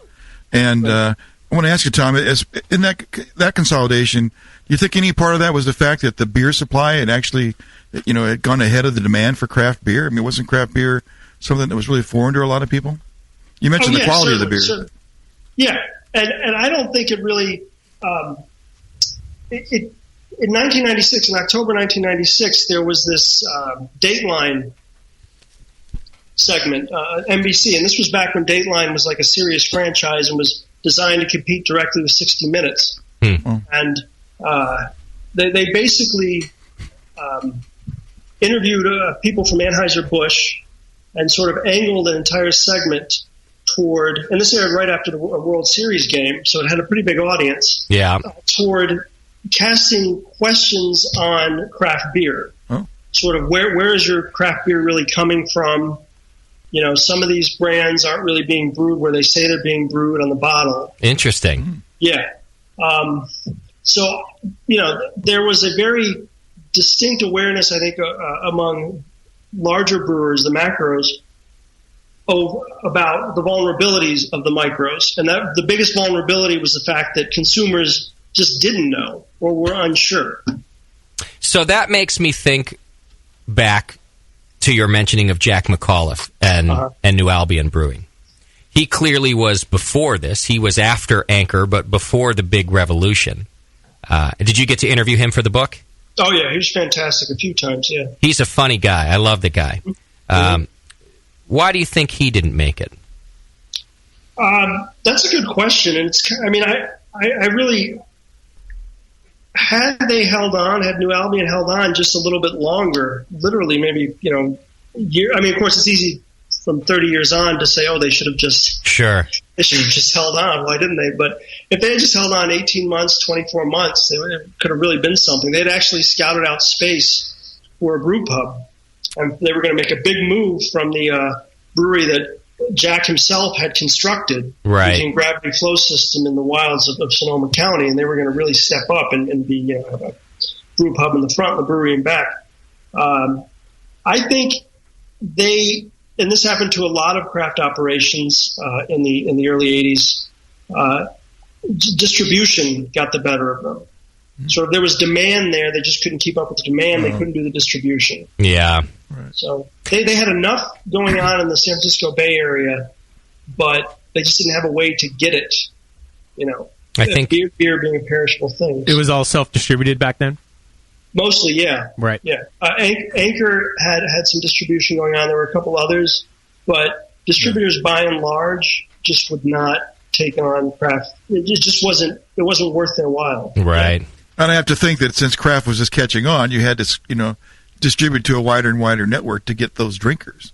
Yeah. Yeah. And you had to do education. You had to go. You had to offer to show up at bars, especially, and say, I will talk to your wait staff and your bartending staff and explain to them that thing that they're going to be serving. Yeah. You had to preach to the unconverted. Yeah. I think now everybody's converted. You had to go collect the bottles and make sure they came back to you so you could fill them up again. Right. Yeah, that's right. I remember him saying that to us. He had to go around and pick up the cases of bottles. Jack was a victim of being first. He was the MySpace. Great idea, and everyone loved it. And too bad. Someone's going to come around and do it better now. Let's give it a better name. Poor bastard. Yeah. Go ahead. I just want to say about Jack. Jim Cook and Boston Beer did resurrect the New Albion brand. Yeah, we got to try some of that, and have you had it? We had it. Yeah, we went to the release party at Russian River? One of them, yeah. We did the release party at Russian River. There's actually an interview on our YouTube page with Jim and Jack at the Great American Beer Festival when they released some of it there. And I'm glad you bring it up again. I don't mind talking about it again because it was a very nice gesture on Jim Cook's part. Mm-hmm. Mm-hmm. And I know that the proceeds also went to Jack, who didn't get to benefit from the boom of craft beer, and Jim didn't have to do that. And by the way, it's not a beer that's going to really change the bottom line of Sam Adams either. I don't even think it's going to be available year round. I don't think it is either. It's just a one-off. But it was a nice gesture to do that I think Jim did for Jack. Mm-hmm. Did you get to try the beer? Yeah, I've had it a few times. It's I like it. Jay Brooks, the beer writer, actually was telling me that he had a New Albion from the early 80s. Oh, really? Somebody got in touch with him and said, "Look, I have some bottles left," and it actually stood the test of time. No, it did not. Really? That's what he said. Wow. All things considered, or really tasted good? Well, Jay's got a good palate. If he says that, I believe him. I'd be curious. But was he rolling his eyes when he said it? He didn't drink the whole thing, but he said, for a pale ale that's 30 years old, it's not. Right. All right. Well, it probably didn't have fresh hop character, but if it didn't sour or spoil, that's impressive. It is kind of impressive, but stand the test of time just means what? He didn't get sick and die from it. You could still drink. It's still liquid. Right. Stands just fine to me. Sure, it's 30 years old, and it's been in my garage since I've moved here from the hottest place in the world, but... Right. All right. I actually have one of my best sources on the book was a guy named Matthew Reich who started New Amsterdam brewery in New York in the early 80s, New York City, and it was one of the first operations on the East Coast, or actually east of the Mississippi. Okay. And his son lives. I live in the Boston area, and his son lives in the Boston area, and he had his son drop off just boxes and boxes of his old New Amsterdam related business stuff, old business plans and then booklets and all, back in the era when we printed this stuff out and filed it away. Right. And one of the things that his son tried to give me was a 6-pack of New Amsterdam from 1985-86. Wow. I made him take a few bottles because I said, "You'll want this someday." Yeah. I have 2 bottles now of New Amsterdam Amber Ale. that I am going to save until 2016 and have them when they're 30 years old. So nice. See what happens. Yeah. Keep us on your email list. So when you die from it, no, we can read your obituary on our show. Believe it or not, I'm a fan of this type of tasting, and I haven't had a lot of great success with it. No, I've had some barley Imagine wines that actually were really amazing. There's been a couple of successes with beers that are that old, but they were all beers built to age. Yeah, but no beer is really, aside from a Cantillon, a goose like that. There's no beer's really meant to age 30 years, but it's fascinating.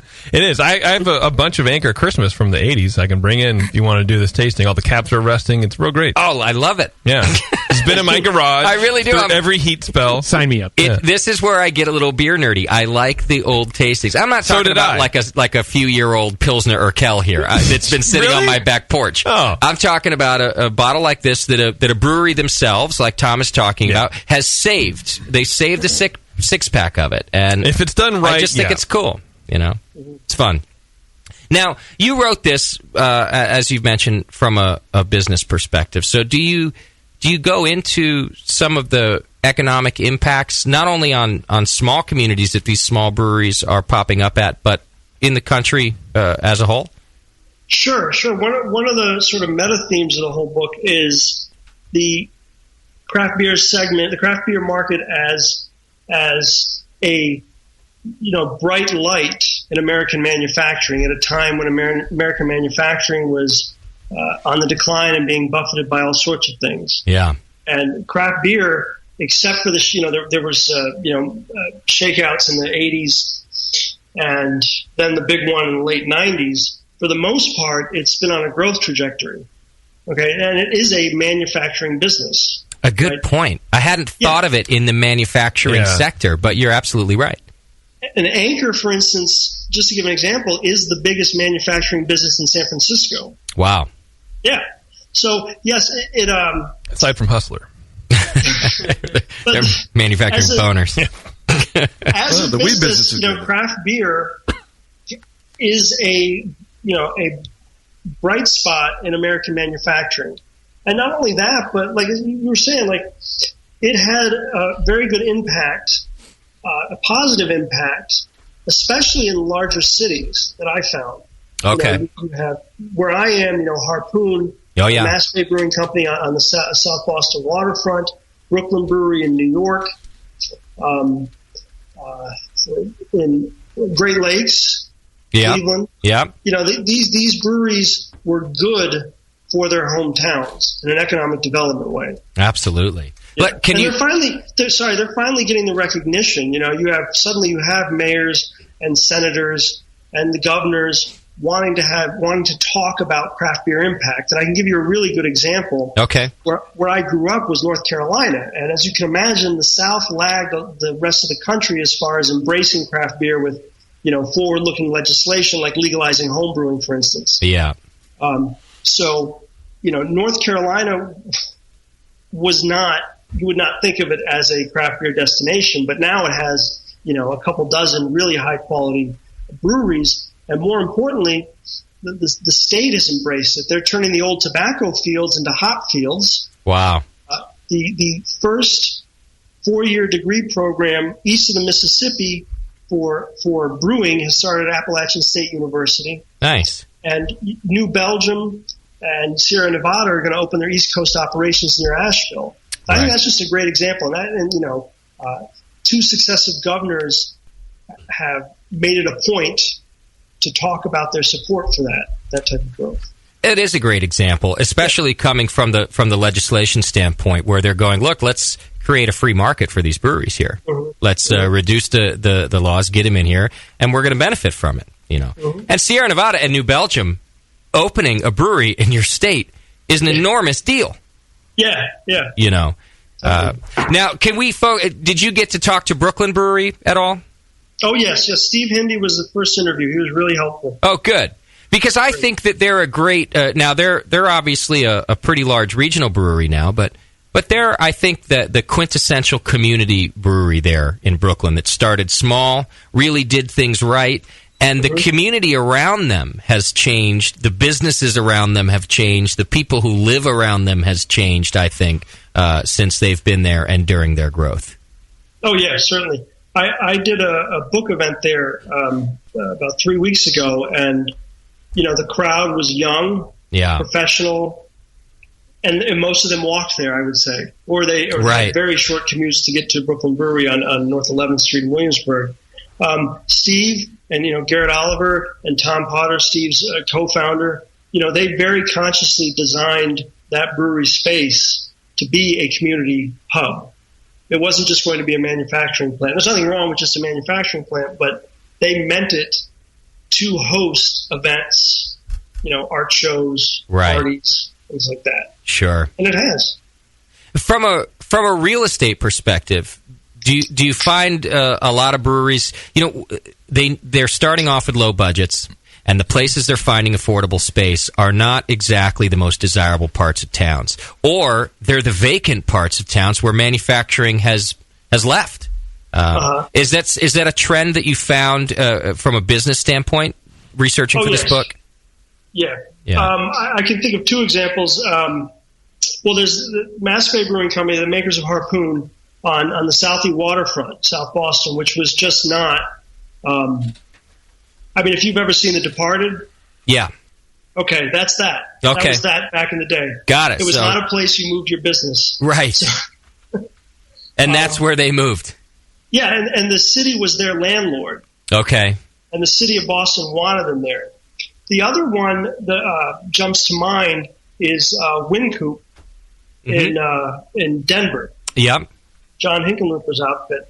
That moved in and changed that whole area.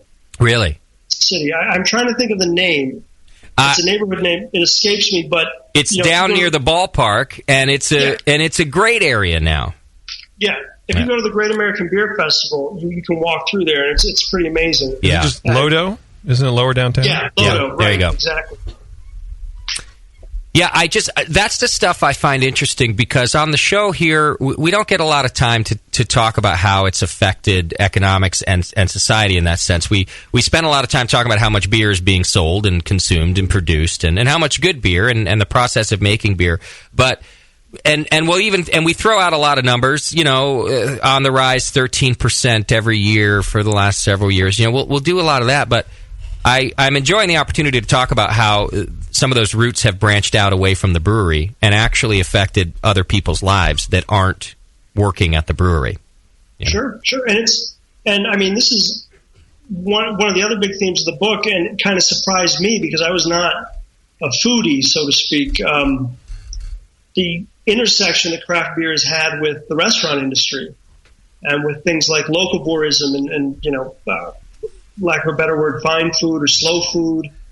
The craft beer industry is inextricably bound up in it now. Right. And one of the things that kind of mystifies me, and I talked to a lot of people out west about this, was craft beer still does not occupy the same status as fine wine, say. Right. You will go to some restaurants and they will have just, a booklet of wine.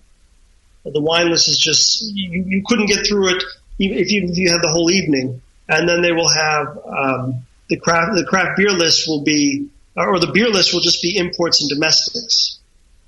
So while I think it's at a point where craft beer, intersects so much with fine food, it hasn't sort of gotten over that hump that wine got over a long time ago. Right. It's got a ways to go. But I think, I think that it's going to happen. I just think it's going to happen in a different way. Either way, even with wine. But I love, both industries have started as a small business, especially in the United States.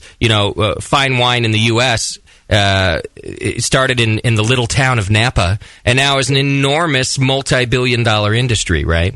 And so I think they follow the same path. They're just seeing different people doing it, especially, like you mentioned earlier, the young 30-somethings that are all around Brooklyn Brewery and every other brewery in the country right now. So, well, it's excellent stuff. Who's buying the book? I'm curious, Tom. Or maybe I should ask you, who was it developed for? Entrepreneurs or beer lovers? Both, I would say. It's designed, I wrote it to be obviously as accessible as possible to a widest possible audience. Yeah. I do not go into a lot of beer terminology. Okay. I sort of get that out of the way at the beginning and give like a one paragraph, here's how the brewing process works. Okay. And get right into the history. Got it. Yeah. And you're essentially covering, you're talking about, you mentioned it, you start out in San Francisco with Anchor, and you're covering the history of the different breweries and their economic progress through to the end? Yeah, it starts in 65 and goes to about 2011, and is the story of the breweries and their intersection with, the manufacturing sector, with fine food, with technology. So, yeah. I love it. It's a book that needed to be written. It's fantastic. Thank you. Yeah. Now, I'm just as kind of, to sum it up here too. I'm looking through my notes, and you did interviews around the country, of course, and you did some here in California and through the Bay Area. And I hear you tried to go up to see Ken Grossman, and you had to drive from Lagunitas, which is in Petaluma. And Ken Grossman is in Chico. And just to give listeners an idea, if you're not familiar with Northern California, Chico is so far from the Bay Area that it is the one brewery I so want to go to and have never been to. Me neither. I've never been there either. Because it is way the F up. I've actually never been to Chico. See? Yeah. So, were you aware of how far that was, Tom? I drive like 5 times a year, so this was an event. I see. I did the Google Maps. I just didn't believe that it would take that long. Right. So you're like, oh, Google's wrong. I made it. You did make it. Okay. Yes. There we go. Yes. You're a city kid. You don't normally drive? I was. Yeah. I do not normally drive. I was famished and exhausted. But yeah. I made it. Yeah. You should have made Ken fly you home in his private jet. It's 170 miles, give or take, and it's a lot of it's 2-lane going across the state. Exactly. That's more what it is. It's the 2-lane nature that you look at it on the map. Actually, because I'm with Tom on that. You kind of look at the Google map and you're like, 6 hours. That's not bad. 170 miles. You go through the Trinity Mountains or something. Yeah. Or something. Yeah. Well, good on you. What got me is you're still in California after all that driving. Right. You're still in California. Yeah, you're not even close to the... Oh, yeah. You could have gone 15 hours in the opposite direction and still been in California. California's a stupid state. Why? Because we have a lot of land. Yes. Well, good. It's exactly why. Well, it's all warm and beaches, it's all the same. Yeah. It's annoying as hell. Hey, Tom, has any of this inspired you to homebrew again? Yes, actually. I've taken it back up, and I'm trying to learn the chemistry of it. So I attempted a Belgian pale ale that actually turned out pretty well. Nice. But the homebrew shop, homebrew emporium in Cambridge, it turns out that I bought a seasonal yeast strain that I'm not going to be able to get for another 12 months. So it was yeast that did it. Got so it. I'm going to try it again. Yeah. They got to wait a year. And you didn't add cinnamon this time, Tom? Right. I did not. No, awesome. Thank you. You had a can on hand, though, just in case, huh? Oh, hell yeah. And in your research for the book, how much weight did you gain, Tom? I don't know. No, I stay pretty slim. Oh, that a boy. You spend most of the time you're driving, So the rest of us here at the Brewing Network, we've all gained 20 pounds since starting here. It's a lot of research, I also eat lard out of the drum. So. Right. All right, the Audacity of Hops. It's available on Amazon right now, or anywhere else you want to plug that people can buy it, Tom? It's available all over the place. Okay. If you want to help out the Brewing Network, you can click the Amazon link right on our homepage and then search The Audacity of Hops, the history of America's craft beer revolution by Tom Acatelli. And it's a fantastic story. Tom, thanks for writing it and spending some time with us, man. Thank you very much. All right, brother. Take care. There you go. Tom Acatelli, The Audacity of Hops. I like it. I like the perspective. I like that I like that it's written by somebody not in the industry. That is good. Exactly. You need outside eyes. He's more of a business journalism focus. Yep. He's taking information, facts, doing good interviews. Sure. Not necessarily coming at it from a I love beer first perspective. And it's just really cool. Just take that manufacturing angle that he's going for, and really describing that, look, this is a manufacturing process. This is part of the manufacturing industry. So when the rest of the world, when we've been talking about how manufacturing is leaving the United States, and it has been, I'm not saying that's false information, but that's what economists and people talking about the job market are talking about. This is one part of manufacturing that's growing in the U.S. Yeah, it's got to be here. Just like, milk and beer. It's got to be produced locally. Although I did make the mistake of calling Jim Cook's brewery a factory once during an interview at GABF. He didn't like it all. The interview came to a screeching halt, and he said, "Justin, it's a brewery, not a factory." And he's right. However, that doesn't exclude a brewery from the manufacturing process. Exactly. Right. I respected it. He wasn't being mean to me. He was being funny, but he was making the distinction. He might have said now to Tom, yes, we might be in manufacturing, but we do not operate factories. We operate breweries. All right. That's where he draws the line. Factories are really big. though. It's a touchy subject, probably a little bit, right? Yeah, that's true. Well, it goes against the marketing of craft beer, which is all by hand, and you don't make anything by hand in a factory. Yeah, you don't. It doesn't say factory crafted on the label. It should, though. Right. A craft beer as part of the manufacturing industry. Right. Something like that. It was crazy to hear him say that it's the biggest manufacturing company in San Francisco is Anchor. That's crazy. That is, and you know what? It's something that makes me proud. Honestly, of Anchor. That's an awesome statistic. No kidding. They're the biggest manufacturing and manufacturing such an amazing product. Yes, beer. They're going to open a new brewery too. Apparently, sometime in the next few years. Oh yes, that's that right. Big giant Pier thing. 48 or something. Yeah, behind Giants Park. Yep. Big plans. Another scoop we didn't get. Because I think that information became public very shortly after they were on our show. I don't know what to do in the pre-interviews to get this. Do I have to waterboard them? Like, what do I got to do? You have to specifically plant the question, are you now or have you ever been planning on expansion? No. You know what, though, JP? I'm glad you bring that up because we went to the pre-interview at Anchor. Right. You were there, JP. I was there.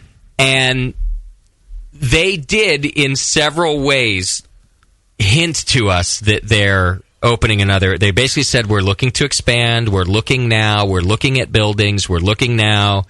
But clearly the time frame between that and the closing of this deal on Pier 48 or whatever it is, they knew goddamn well where they were going. Oh, they had documents, they had diagrams, they had numbers. And they were just waiting for some attorney to come back from vacation or something. And we just got we're looking. Yeah. Maybe it'll be here, maybe it'll be there. He's got the whole, I don't know.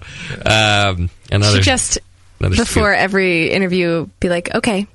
What do people know? Is there anything that's going to happen in the next couple weeks that we should know about, that somebody else is going to know about before we do? Because if so, I'd like to change that. Right. I do. I ask that. I'm like, we want exclusives. What are you about to announce that we can do on our show? I do. I just got to torture him. I think so. Yeah. Waterboard, you're right. I have a special announcement and a congratulations.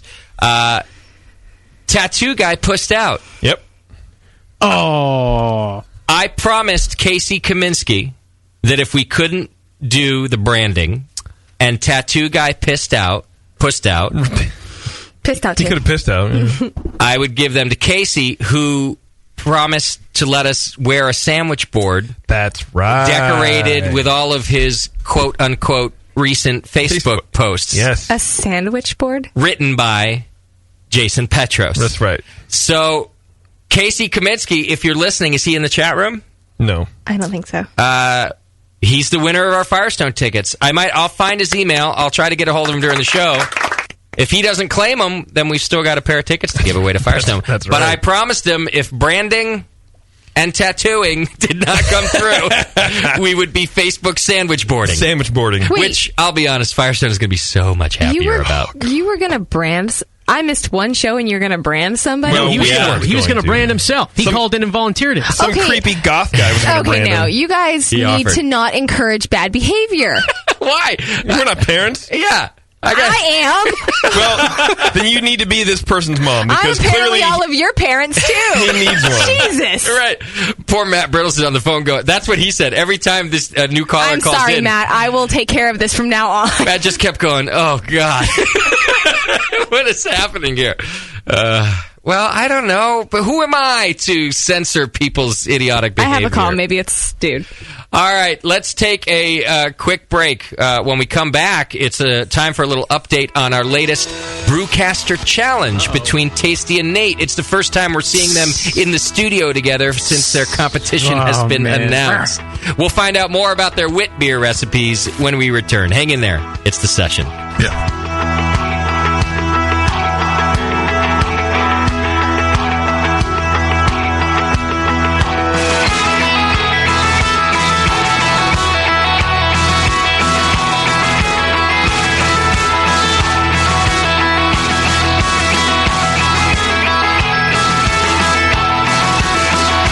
Listening to the Brewcasters. On the Brewing Network.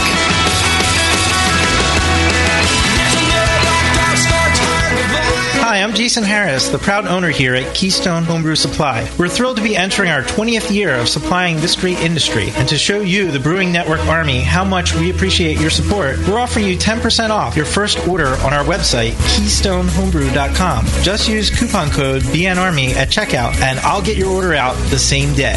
My goal at Keystone Homebrew Supply has always been to have a complete supply of everything a brewer could want. When you place your order online or when you come into our store, it's our goal to have everything on your list and more. One aspect of KeystoneHomebrew.com that we're really excited about is the ability to fulfill customers' exact grain bills. Do you hate to wait? Keystone Homebrew Supply can get your precious yeast and hops to you within just one day if you live between Connecticut and Virginia, and within 2 days east of the Mississippi. KeystoneHomebrew.com. Coupon code BNARMY. I'm Jason Harris, and I approve this message. There's an app on the iPhone for just about everything, including beer. Apps for finding a pint of beer. Apps that look like you're drinking a pint of beer. And now, there's an app for brewing a pint of beer. Introducing BrewPal, the most all-inclusive beer brewing app for professionals and hobbyists that fits in your pocket and goes wherever you do. Recipe formulation that can be imported and exported with a customizable database. Mash and sparge calculations, yeast pitching rates, carbonation tables, and more. Available right now for less coin than a pound of grain. See BrewPal in action at brewpal.info and download it for your iPhone at a special introductory price right now. BrewPal, all the brewing software you need, right in your pocket.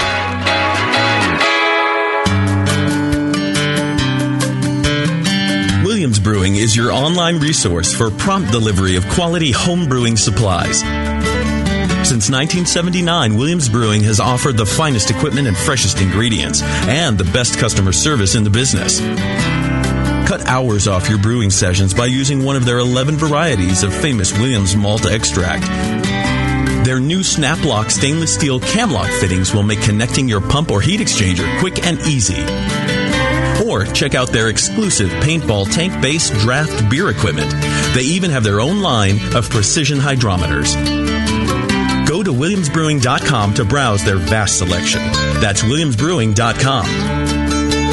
Orders placed by 4 p.m. Pacific Time weekdays ship the same day. Brewing is easy. The Williams way. Tin, Getting tired of that same old handcrafted beverages day after day? Are you looking for something with more diversity than your normal beer? Fellow BN Army member Michael Fairbrother, owner of Moonlight Meadery, is reviving an entire beverage category, mead. The meads at Moonlight Meadery are all handcrafted from the finest honey on the market and are perfect for any occasion, like weddings, baby showers, or... Excuse me? Mead is not your average girly drink, mister, and Moonlight Meads can be enjoyed anytime, anywhere. Football games with the guys. Yeah. Barbecues with the guys. Yeah. Operating power tools with the guys. Yeah. Actually, sir, that's really dangerous. Good point, son. Next time you have something to celebrate or are just looking for a new tasting experience, pick up a bottle of mead from Moonlight Meadery. Now in 21 states, making over 60 varieties of mead from dry, semi-sweet to sweet. Break out of that craft beer lull. Grab a bottle of Moonlight Mead. Can't find some? Then ask. No, make that demand some. Yeah! Hey, my brewing brothers and sisters. This is Jamel Zainashev, and I want to tell you about Heretic Evil Twin. You might be familiar with my homebrew recipe, which uses massive late hopping to create a balance between the malty sweet and the hoppy bitter, along with an outrageous malt and hop character. I wanted a beer with the same bold hop and malt character, so we played around with the homebrew recipe until we were able to make a great commercial version too. We've created a beer rich in malt character, full of caramel, toast, biscuit, and an ever so subtle roast note. On top of that, we piled in an insane amount of Citra and Columbus hops at the end of the boil, as well as in dry hopping. This damn-the-cost approach to hopping gives Heretic's Evil Twin a great blast of citrus and tropical fruit that can't be matched by any other hop. The result is a bold, malty, hoppy, but easy-drinking beer. This is our top seller, our flagship beer, and I couldn't be prouder of it. Cheers. To find Heretic beers near you, click on Find Some at hereticbrewing.com. What'd you get?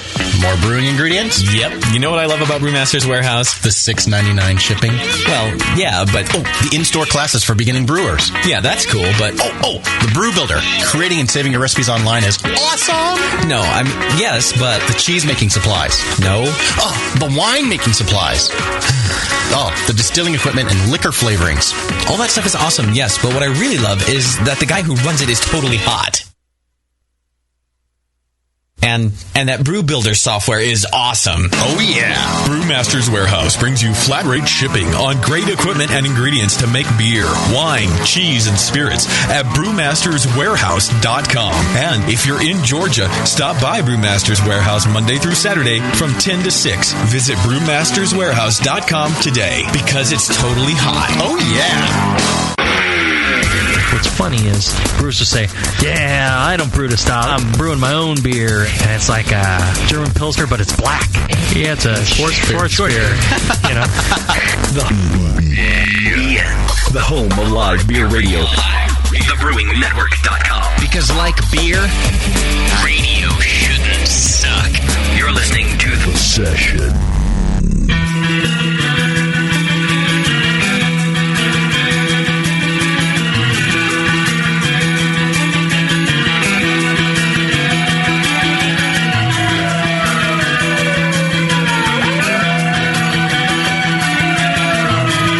tuned into this session. Because life's too short to listen to crappy radio.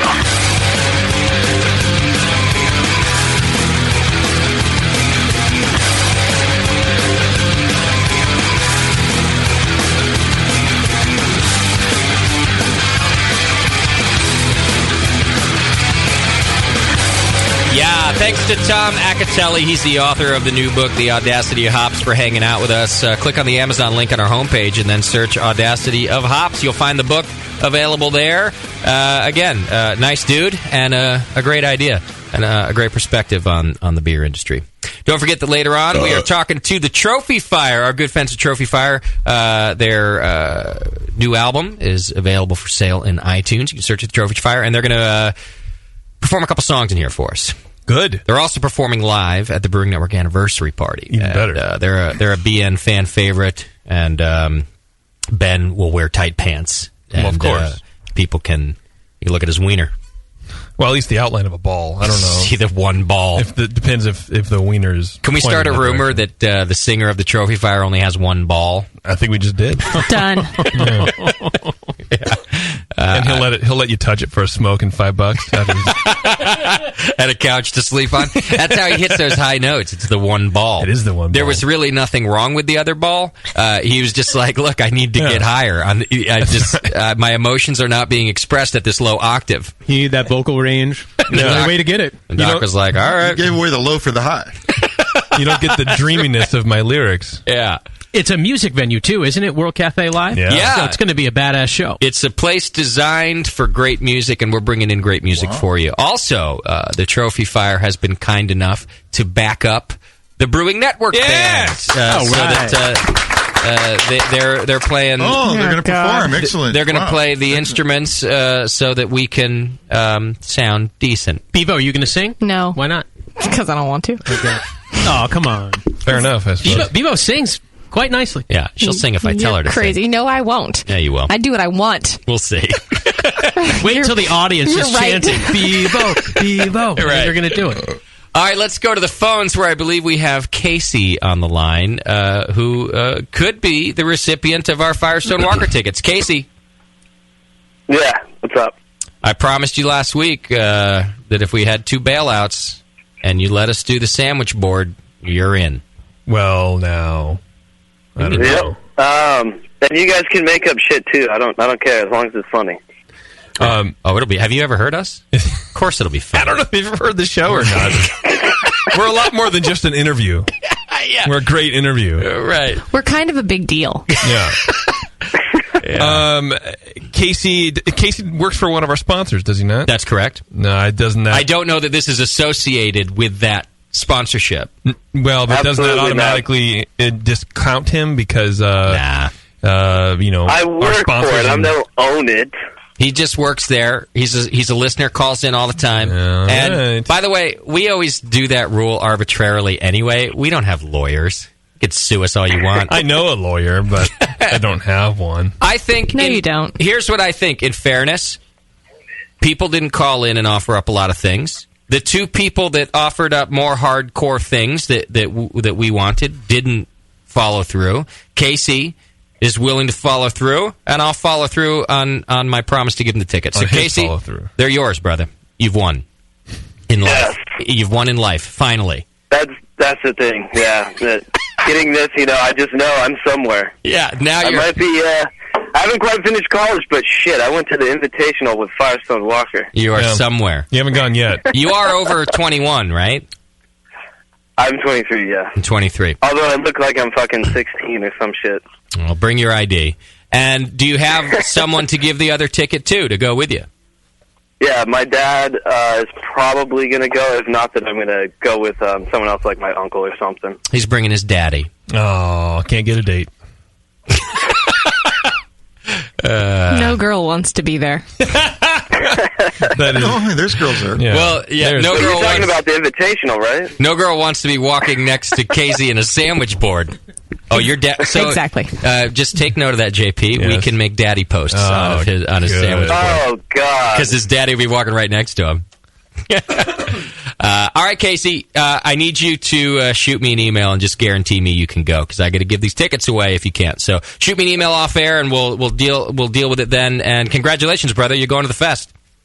Right on. Thank you. Oh, and if there is a tattoo artist there, yeah, I won't get one above my butt or whatever. Right. But I would get one on the arm or something. We get one right on your butthole. Actually, yeah, no one can see that one, so yeah. You imagine how much that and would it hurt. kind of reflects the quality of the brewing network. Throw up a little bit. It hurts a lot. Every time you moon somebody, they're like, "Wait a minute, was that what the?" What's winking at me? It's more than logo for a radio show I listen to. By the way, every time you moon, how often does it happen? I see that when you JP does it quite a bit. They do. Almost everybody in this room mooned me on my wedding day. Together or separate? All of you lined up in front of the rat pad, and as my limo left, mooned us. Oh, I think I remember that now. I don't remember that either. Oh, I'm awesome. I do, because I was the only one at the wedding sober. See, we really are funny. Yeah. We're those guys. That is good comedy there. If you think that's funny, if you think a frat house is funny, we're your guys. We're your guys. Pretty much that's what the feedback has been for years. Casey, we're not allowed to do tattoos there, at least not this year. So, otherwise I'd take you up on that, man. I'm happy to brand anybody. It's going to be 100 degrees, brand. so No you're going to be branding. drunk and probably most likely have heat stroke. You're not in any sort of frame of mind to get a permanent thing on your body. It's so weird when JP's the voice of reason. And I'm like, fuck it. Tattoo him, man. Somebody's got to be a dull here. All right, Casey. We'll see you there, buddy. All right. All right, thanks. Right. Take it easy. Look forward to it. All right.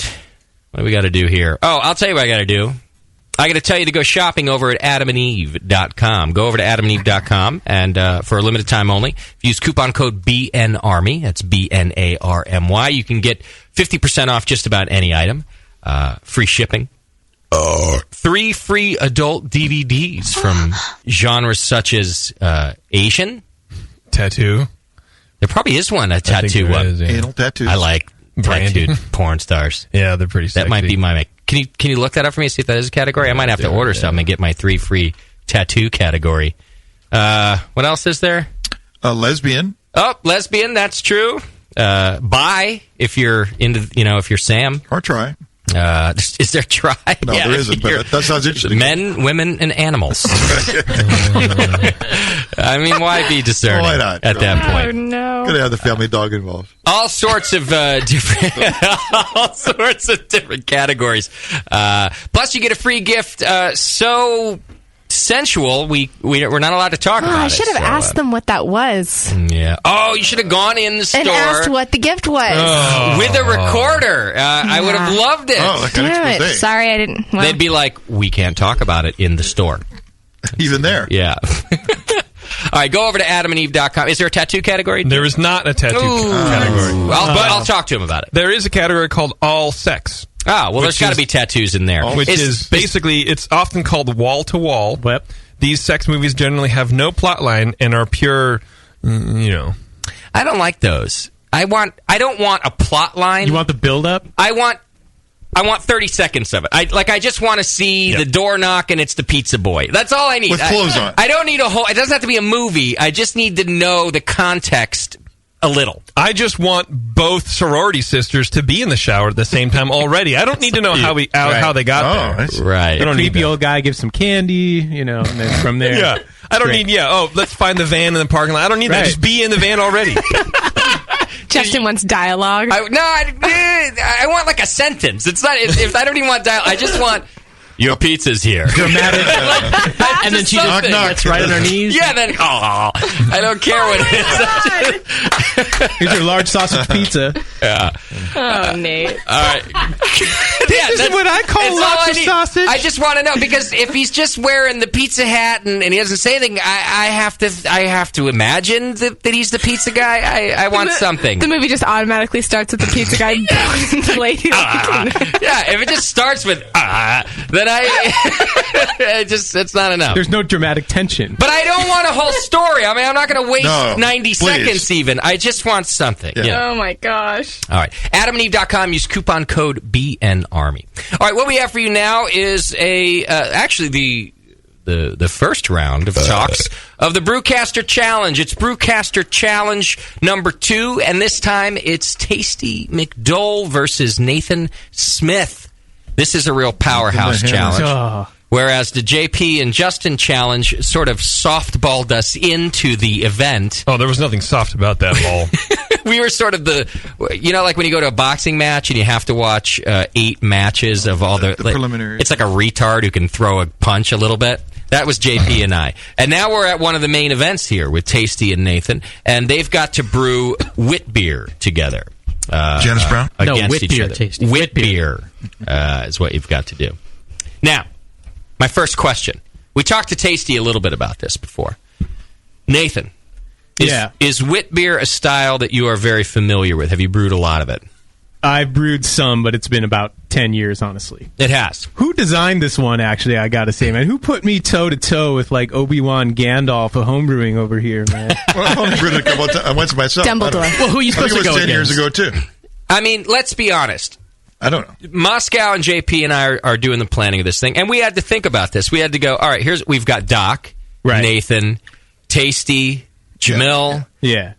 We've got a pretty hardcore group of brewers here true. that we have to figure out who we're going to put them up against. I'm not sure, but I think Plissé might get in on this, and he's a real good brewer. Gotta get him in. I got to confirm with him. He expressed interest in the beginning. So we thought that you two would just be a good matchup. We've already got a Doc matchup too, and we won't reveal that yet. We're working on the Jamil matchup. I think I've got that one nailed in. But you guys, it just was a natural progression. So, do I get a handicap? Like Tasty? Tasty's probably what handicap. The handicap is that we're doing a style that's more in your wheelhouse than Tasty. Right. Maybe that's what I'm thinking. Right. No, actually, I used to brew these from time to time. It's been a long time. It is a style that I do enjoy, but it's one I don't find I like as much since Hogarden kind of went downhill. And you don't see them often they're really good. Actually, the Russian River White Lie, that's a really nice one. It's a seasonal from them. You don't see it all that often, but nice locally produced one because it's a style that doesn't have a lot of shelf life. Right. To be really good, it has to be a really fresh, interesting beer where you still get the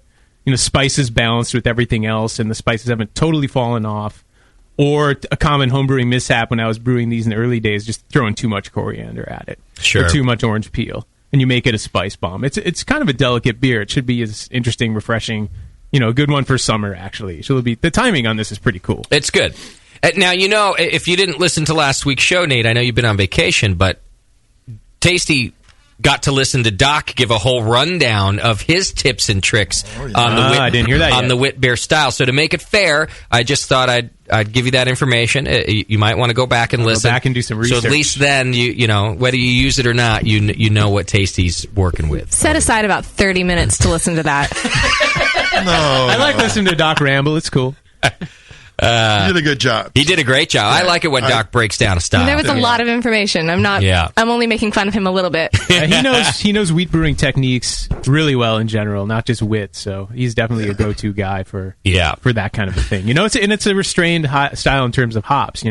Both Tasty and I are pretty fond of hoppy beers, so this is kind of a cool one that way too. We'll have to forget about those techniques for a while and do something else. It's tempting to go to the high end of the range. Now you're starting to get why we did this. Right. Exactly. Yeah. I get that. I totally evil get that. bastards. Well, all of us remembered your Brett Saison from the Winter Brews Fest right. with, it's a great beer. Have you made one without Brett? Oh, yeah. I love Saison style. Yeah. So you just did it a while ago. Yeah, I just did it a while ago. Yeah, exactly. Yeah.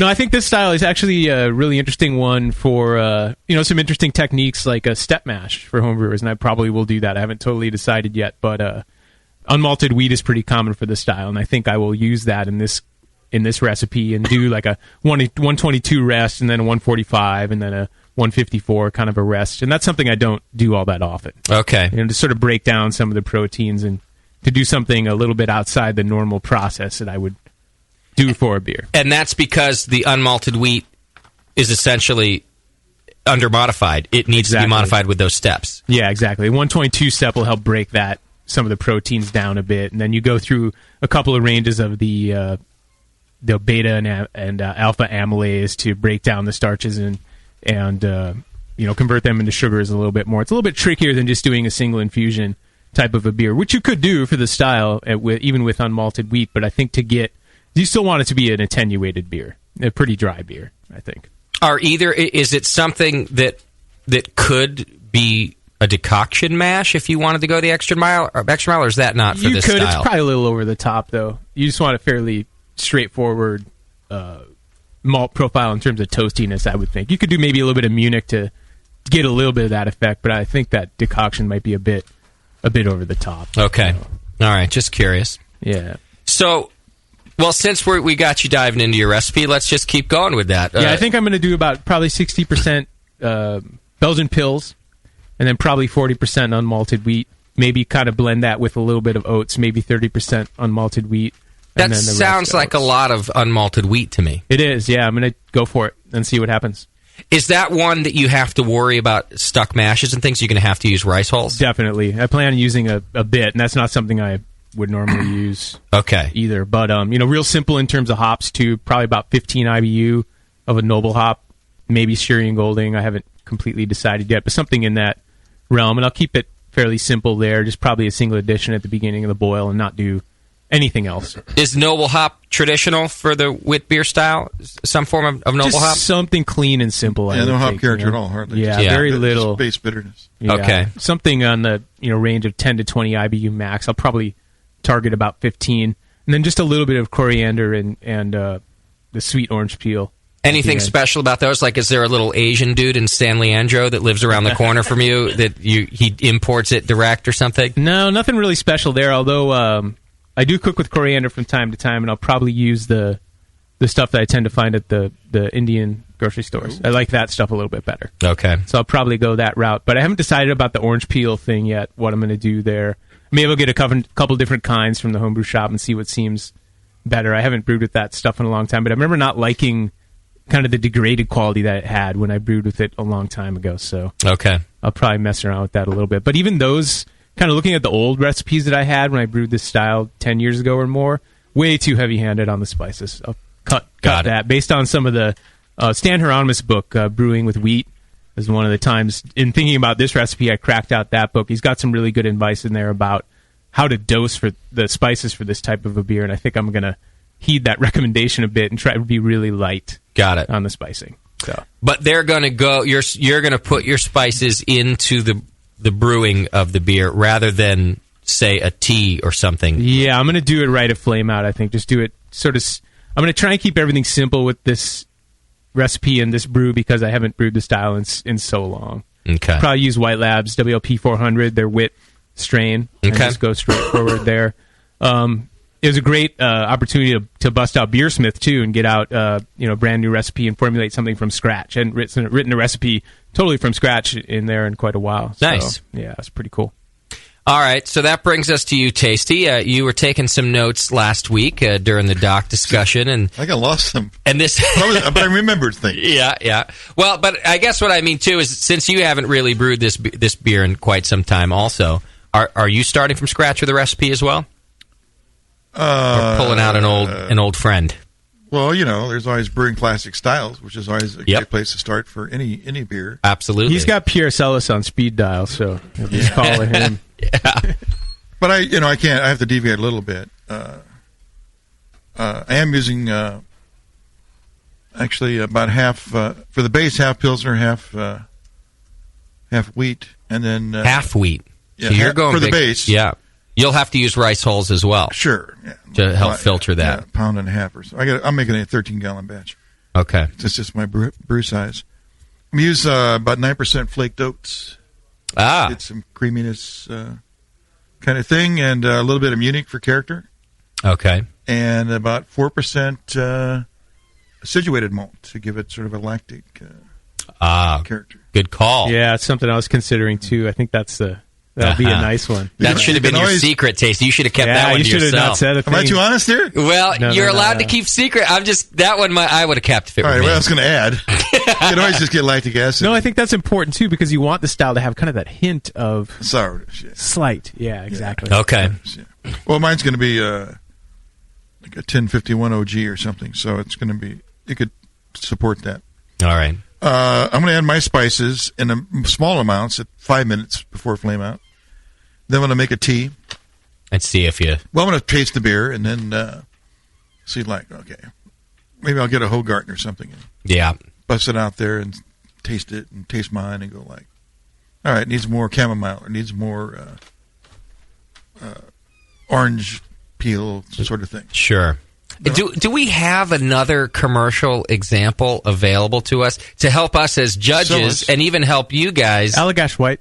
Allagash White. Okay. That's one of their flagships. Oh, and I like that beer, that's too. A nice beer. That's available all the time. I'm going to want to taste, because I'm going to want to taste some good wit beers beforehand. This is going to be a hard one to judge between the two of these guys. And I think that I'm going to need a little help dialing in. If you're going to compare us to a commercial beer, tell us which one it is so we can...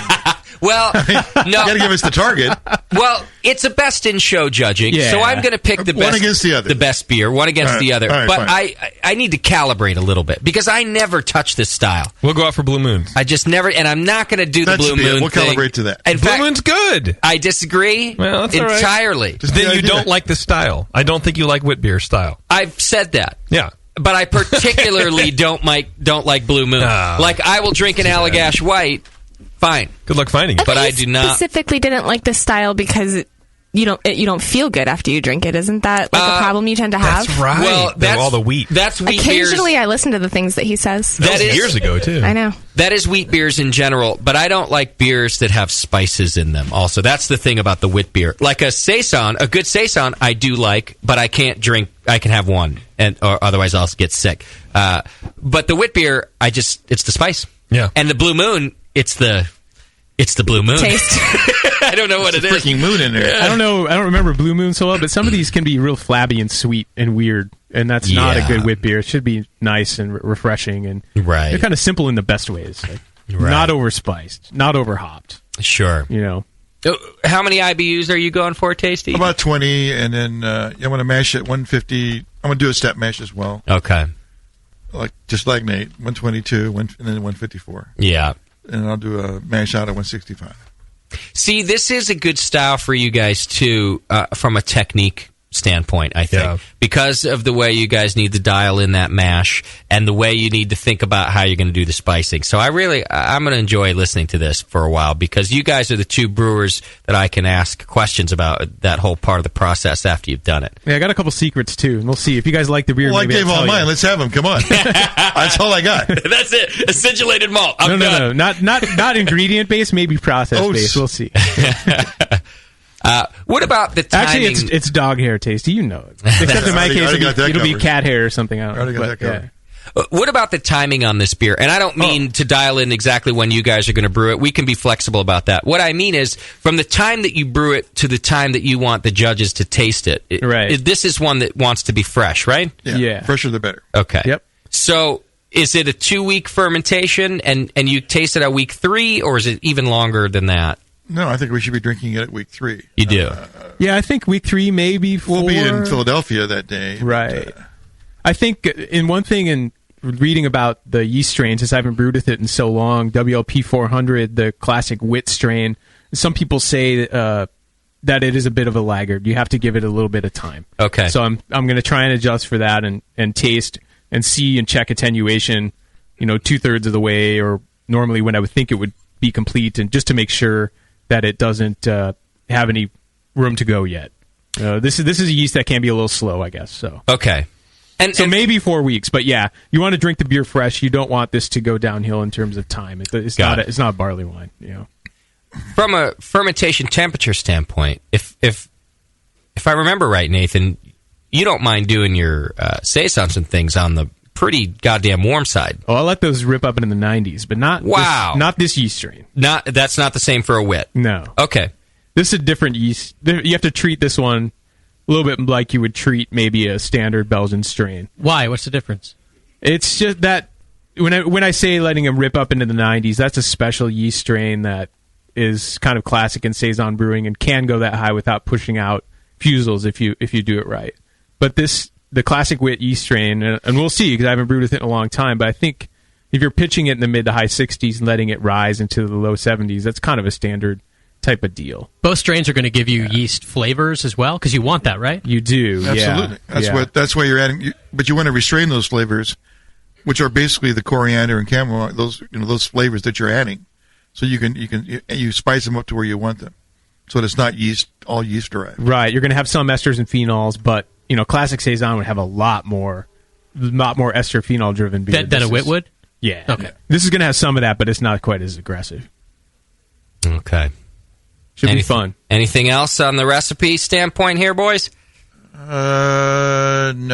When are you brewing it? Do you know? Did you guys decide? I plan to do it on the weekend of June 8th. I think that's going to be the only time I'll have. Me too. That way I can I can get it into cellared and everything before we go to the NHC. Yeah, it'll be busy fermenting, mostly done by the end of NHC. It'll be done. We'll just have it in cold storage or whatever. Yeah. What do you think about water for this style? Tasty. I was going to use like a highly higher chloride ratio kind of thing. Right. Get the kind of build some maltiness in the beer. Ignore the hoppiness in it. Yeah. That's one thing I don't do. I don't build my own water yet, and I know you do. So I'm kind of curious what sort of approach you take in building it. San Leandro, don't fail me now. Yeah, no kidding, right? Get the sulfates down to 100 ppm and the chlorides up to 100. I'll call the guys at Drake's and be like, "How's the water this week?" Yeah. There you go. So I'm looking at my calendar then. After NHC, we're back on a Monday show, July 8th. Yeah. It sounds like we might be able to do a tasting on that date. That sounds like the date. Well, I know, Nate, you have a real job, so we'll get confirmation from you. We could push it back a week it would be a Sunday show the following week. But if you guys are concerned about freshness, that would be exactly a month on the Monday, July 8th. That sounds ideal. So, if we can pull it off, I'll double check. We'll follow. It doesn't have to be set in stone, but and I'll be checking in with you guys on how the beer is going between now and then as well. How your fermentation, how you're feeling like the brew day went, and things like that too. We do have. Yeah, go ahead. I just had one last question about the time, and I know you want to drink it fresh, but so since there's not really any hops to drop out, what happens when it's too old? It just becomes I don't know. It's just this beer that has to be really fresh and effervescent and maybe slightly green in a way. And when vegetal that's, or something? Not vegetal, but just you can taste the freshness of the malt. You can taste the freshness of the spices still being there. And as those all degrade, it just kind of become. I don't know. What do you think, Tasty? Well, weird, flabby, boring, lifeless. Yeah, I think the spices when they drop out, it tastes. It's not that interesting. And it's kind That's of why muddy. you have to add that. Yeah. It's more like a little muddy. I think that Nathan had said flabby a couple times, and muddy, I thought he was talking about Bevo's kid. Fits us on. I thought you were going to say he's talking about Bevo. I was about to come out of this box and punch you in the face. Moscow was so lucky that one more word got added to that sentence. I was ready. Like, my fist was mid, like... Good thing your mic didn't cut out. Just one syllable is all that helped, that saved you from certain punch. She's going to move so certain fast. Punch face. Would have torn her mom jeans. I think... They're not mom jeans. Jerk. They're below my belly button. Sure about that? The difference between that flabby, muddy, and bright. You know, with the mead that we had tonight is an example. With all of those different fruits that were in there, the fact that JP was saying you could kind of pick out each one of them is a bright quality. None of them are meddling too much together. And I think that's what happens to the wit, is that as the spices drop out, or for that matter, become less fresh, they melt together a bit, and it's less bright. There's something about this yeast strain too, and the classic wit strain is as the beer ages, the phenols and esters that it pumps out just don't taste good. I see. They start going south in a weird way. Some English strains are kind of like that, and it's just that you can tell the beer's just not built for age. It doesn't taste anything like it did when it was 2 weeks old versus 2 months old. So is that I mean, I know it varies depending on the beer, but it's like 2 months. Is that pushing it? What's the general rule? 2-3 months is probably pushing it. Plus, there's a lot of proteins and other things in the beer that, you know, as they start to precipitate and drop out, it probably doesn't taste very good. Okay. Well, as Nathan mentioned, and since we've just wrapped up our recipe talk with the two guys, if you're looking to put a recipe into the best program around, go to beersmith.com. Beersmith homebrewing software is the best brewing software out there, and we've all transitioned to it. We use it, in part because it's so robust and up to date. In fact, the 2.0 version is just awesome. But it's also fun because of it, especially if you're a techie. Like, I don't know if you know this, but Nathan's about as techie as he's a nerd. And I think that Beersmith brewing software allows him. He doesn't feel like he's working in the dinosaur era. When spreadsheet. I have to fire up the old 486 and see if Windows 311 can make that other program work. You know, cross my fingers it doesn't crash. Hey, if you want to play some Duke Nukem, let me know. Exactly. Play a modem game. Go to beersmith.com right now. You get a free 21-day trial. I know those of you who are using other brewing software, it'll take you a minute to get used to, but really not that long. And also, there's a bunch of video tutorials on there to teach you how to use it, which is how I did it until I throw my hands in the air because I suck at it because science hates me. And then I just call Brad Smith and say, Brad, I can't push the button. That's why you won't live very long, because science hates you. Science hates me. So does electronics. Here's your new liver. Oh, God, it's rejecting. There's also new mobile versions available for the iPad and the Android and the Kindle Fire and the iPhone, and you can work your recipes over there, too. The iPhone. What about the iPad? I said it. Oh. Yeah. Said them all. So go check that out, too. You can do mobile versions as well. Beersmith brewing software, beersmith.com. Check it out. Get your free trial, and then you'll love it. You'll just love it. You will. You love me. You'll love it. All right. We also wanted to mention a new component that we're adding to the Brewcaster Challenge that JP's going to help us out with. Yep. You might remember that we recently spoke to the boys over at Grog Tag and love their labels. In fact, I produced a label for my beer after the Brewcaster Challenge. It was very nice. We liked creating the labels so much and thought they were so fun that we wanted to add another component to the competition. And that is, all of us brewcasters are going to create Grog Tag labels for Tasties and Nathan's beers. So I will create one for Tasties and one for Nathan's. Moscow will do the same. JP will do the same. Bevo will do the same. We'll let any brewcasters get in on it. And then you listeners are going to get to vote for the winners. Yes. Ooh. So the fun part of this is we all get to make fun of Tasty and Nathan as we create beer labels for their wit beers.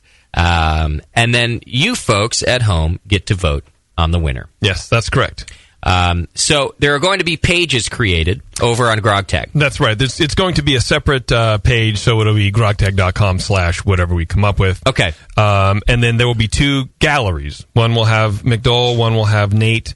and you click on one and you say, vote here for Nate's beers. Right. And then it comes up, and if you go to grogtag.com right now, they have the really cool side-scrolling bottle gallery. Yeah. So it has each of their templates. Well, they're going to produce those for our labels. Okay. So you go and you can scroll. It depends if we have enough that you have to scroll, but whatever. Anyway, they'll be nicely displayed just on their website. And then you go down, there's a little poll underneath, and you click whichever one you want. You can guys only get to vote. Right. You can only vote one time per category, let's say. Yeah, right. So if you vote once for you can't vote twice for Nate's labels, let's say. Yeah. So just one vote per. Okay. Yeah. So just kind of a fun way for us to make fun of these two, and you folks get to go check out the GrogTech site and see our labels too. And some of them are going to be. I kind of want Sam in on this. Because Sam is a retarded genius when it comes to things like creating labels and names for beers and things. Well, let's face it, he's like an idiot savant. It's called butt juice wit beer. But the picture will be amazing. Right. It'll be so I think it really is going to be the most amazing. Where is that little retard? Is he not even in here right now? This. Like, he's not down there. Sam's just going to win. Sam will win. Sam's got a huge. I just put in a ringer. I think you did, because Sam is good. There's Abby anyway. There's little Sam. She's popped up there. Sam, are you in on this? Can I? Have you ever seen Sam's checkbook? He's not getting paid He for it. created his own checkbook by downloading pictures from the internet. Oh. Let me just tell you, one of them, and these, I pay my rent with these. I pay our church tithes with these sometimes. There's a dude like halfway sitting on an El Camino with no shirt, holding a Budweiser with his finger in his belly button. You see what I'm saying? Sammy is going to rock this competition. Yeah, I'm thinking, There's another one with a Very van that it's just a van, but it says free candy on the side. So every check has a different creepy image? He has 4 images, and all 4 of them are all creepers. Awful. Sammy. You want in on this? Can I count you in? I'm in. Just another guy in a Dixie cup bra. Wow. Like, these are your the background on your checks? Yes. Yeah. Like there's a quote on it that says, a dime ain't worth a nickel anymore. And do you That's true, it's not. Sam, do you have one that you prefer to tithe with over another one? I don't know. The old guy with no teeth holding a bunch of Budweisers is pretty good. Oh, but yeah, then he there's doesn't have also, teeth. That's right. Wow. A black guy dressed in like... That's the Dixie cup bra. Yeah, he's got like Dixie cups on his boobs and, it's great. I love it. All right, Sam's in on the competition, too. You're going to get to vote for Sam as well, for his labels. I think we're keeping the author of the labels anonymous, however. The artist, yes. I should say, Moscow. You should say. The artist of the labels will be anonymous, although you'll know Sam from a mile away. But yeah, it's a new part of the Brewcaster Challenge. Interesting. Yeah. Now, Tasty and Nate, you may participate as well. Oh, really? You may create your own labels. You could be the author of your own, the artist of your own label. But we're all getting in on it. So, okay. Our labels won't be up for a couple of weeks because they're not brewing them right away anyway. And I want to give all the artists a chance to, find inspiration. That's right. Moscow's an artist. He knows that you don't just pull it out of nowhere. You really got to find something that sparks that creative fire. Yeah. Have you seen his artwork? Once you painted one ocean, you pretty much got it down.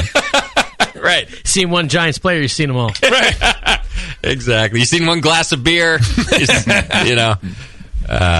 So I'm going to spend a little time one-on-one with Tasty and Nathan and talk with them. Get to know them, what about drives their them? feelings and their emotions. What drives you to achieve? I'm going to force them to drive down to the Firestone Fest with me in the Volkswagen, where we'll just talk the entire time. Right. You can bring your therapist along, have him do the questions? Yes, yeah. I'll be like, I'll pay for this one. And we'll just, we're going to get to know, I'm going to get to know the inner you, and then I will create my label from there. Which hopefully is better than the outer you. It's Definitely. pretty much the same. I think. Yeah. And with Tasty's like, I don't have any gate. Tasty's like, you know me. Yeah. There's actually less on the inside. Yeah, it's all out here. Here you go. All right. So that's what we have going for you, and we'll put it all up over on grogtag.com, which is a wonderful new sponsor of ours as well, and you should go check them out. I really do like those labels that they're producing over there. So I was talking to the Woods this weekend about it, and they were asking me about the labels, and I reminded them, I think what I said in the show too, I love the keg labels. I know you guys are working on different versions of those too, but I like what you already have, and I think that's my next order is the keg labels. The keg labels are pretty sweet. Yeah, they're badass. All right, here's what we're going to do. We're going to take a break. We got some announcements that are coming on during the break, too, so hang in there for that. You find out what's going on in the homebrew world. And when we come back, we're going to do a little bit of beer news. And then finally, we'll get to the trophy fire. We're going to finish feedback? No. No. I got a couple. We'll see. We'll see how timing goes. Hang in there. It's the session. You're listening to the Brewcasters on the Brewing Network.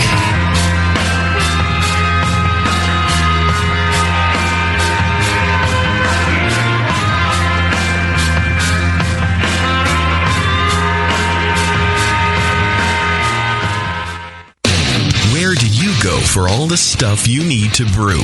Homebrewstuff.com, of course. In their Boise, Idaho storefront and warehouse, they have more than 750 craft beers and 8,000 square feet of homebrew products in stock.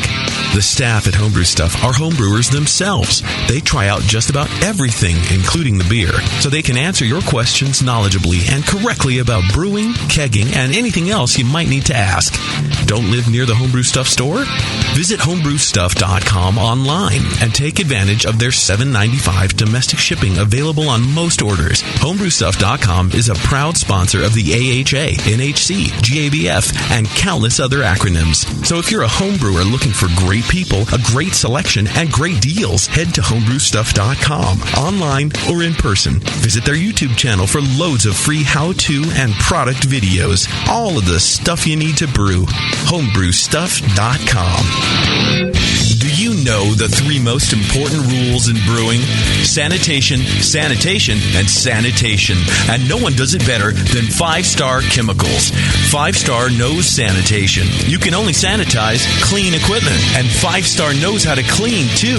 For craft brewers and home brewers, 5-Star has what you need to keep your fermenters, serving tanks, kegs, and draft lines sparkling and free of any beer-spoiling bacteria. PBW, caustic, acid cleaners, Star San, SaniClean, lubricants and defoamers, pH stabilizers, and more. 5-Star Chemicals has cleaning supplies, safety supplies, heat exchangers, pumps, hoses, and valves. And 5-Star is proud to offer eco-friendly products that exceed customer expectations. If you have a cleaning problem, you need the 5-Star solution. Visit 5starchemicals.com or call 800-782-7019. 800-782-7019 and get the 5-Star treatment today.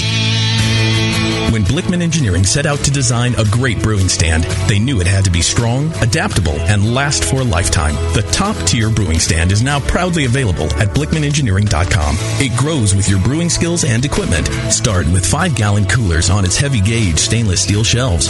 Then move all the way up to 30-gallon pots on the high-output burner tiers. Speaking of burners, the custom Blickman Engineering top-tier burners are extremely powerful, efficient, and amazingly quiet. They have safety stops to center your pot, and they'll last a lifetime and won't rust. The top-tier brewing stand allows virtually infinite combinations from traditional gravity systems to 2 tiers to completely horizontal. Configure your stand the way you want and have the freedom to change it at any time in the future. Your brewing stand should adapt with you, not force you to learn a new process. Visit BlickmanEngineering.com today to configure your top-tier brewing stand and to find a local Blickman retailer. You'll be surprised with all the flexible features and the competitive price. Start brewing with Blickman from the top tier. Have you ever been stuck with a last-minute brewing question? Maybe on a new piece of equipment or a recipe kit you haven't tried before. The Brewmeister knows how that feels and is here for you. The Brewmeister prides themselves on personal service and advice to all of their customers, whether in-store or online. The Brewmeister is a full-fledged home brew store, too, with all the ingredients and gear you need to make great beer and wine. You'll be glad you visited shopbrewmeister.com or one of their stores in Roseville or Folsom when you need to pick up the phone and get your brewing questions answered fast. Visit shopbrewmeister.com right now and see the personal difference the great team at the Brewmeister have to offer. If you visit today, use coupon code BNARMY and get 10% off your first order. Some conditions apply. The Brewmeister, personal service and advice with exceptional quality. Shopbrewmeister.com.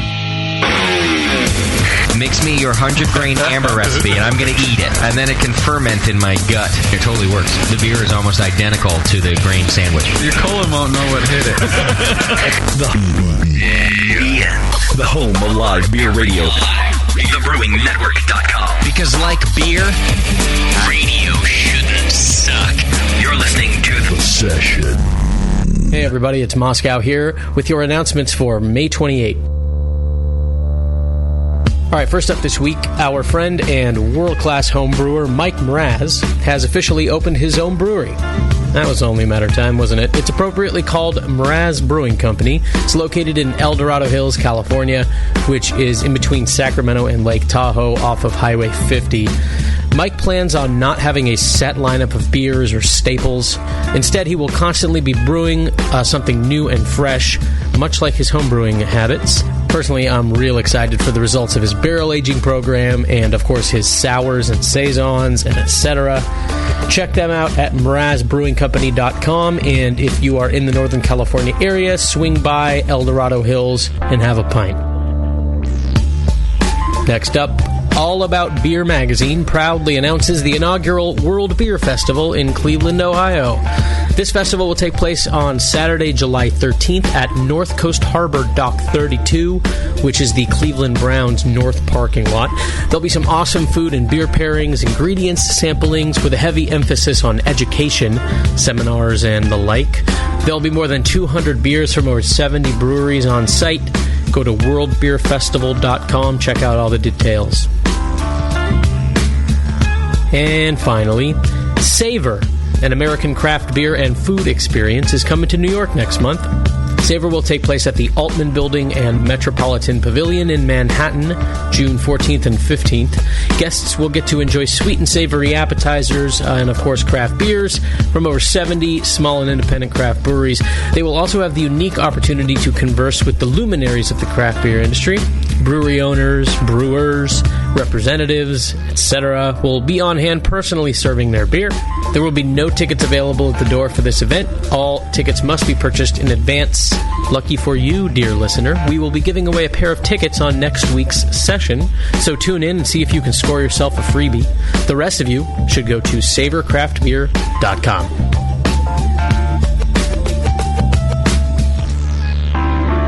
That's it for this week's announcements. As always, if you would like a spot in this segment, send an email to scott@thebrewingnetwork.com with your event details. And until the next one, it's Scott the Jew saying L'chaim.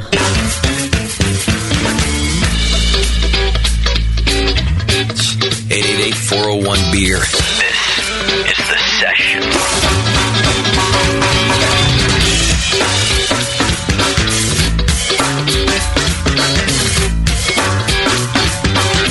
welcome back to the program. Thanks for hanging out with us. You're listening to The Session. Coming up in a few minutes, we got the band The Trophy Fire. We got a few things to get through first, but they're hanging out in the studio. They got a new album.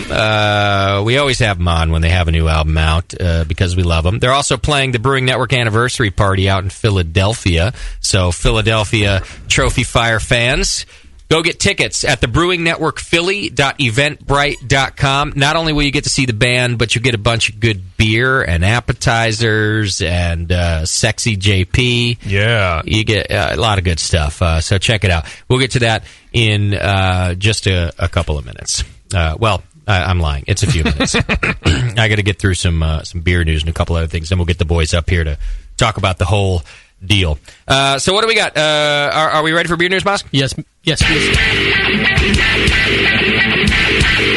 It's the Brewing Network's Beer News, brought to you by Belgian Beer Me and Bamberg Beer Me Beer Tours. Well, there's more label lawsuit news in this week's segment. Great. Yeah, awesome. Just what you all wanted. Happy. This time it's Magic Hat versus West 6th Brewing Company out of Lexington, Kentucky. Magic Hat is suing, claiming trademark infringement. The charge is that West 6th is using a design on the labels that, quote, closely resembles and is confusingly similar to, and, quote, a design that has been used by Magic Hat since the mid-'90s, which is West 6th's logo features a 6 that looks a lot like an upside-down version of the 9 from Magic Hat's number 9. It's the same font. That's correct, yeah. But they're two different numbers. Right. Okay. If you haven't seen it, go Google image it side by side. You can see for yourself. West 6th disagrees that it looks a lot alike or that it would be confused for the other. And they've launched a social media campaign asking people to sign a petition to get Magic Hat to drop the lawsuit and stop, quote, corporate bullying. The petition gathered 5,000 signatures the day it went up.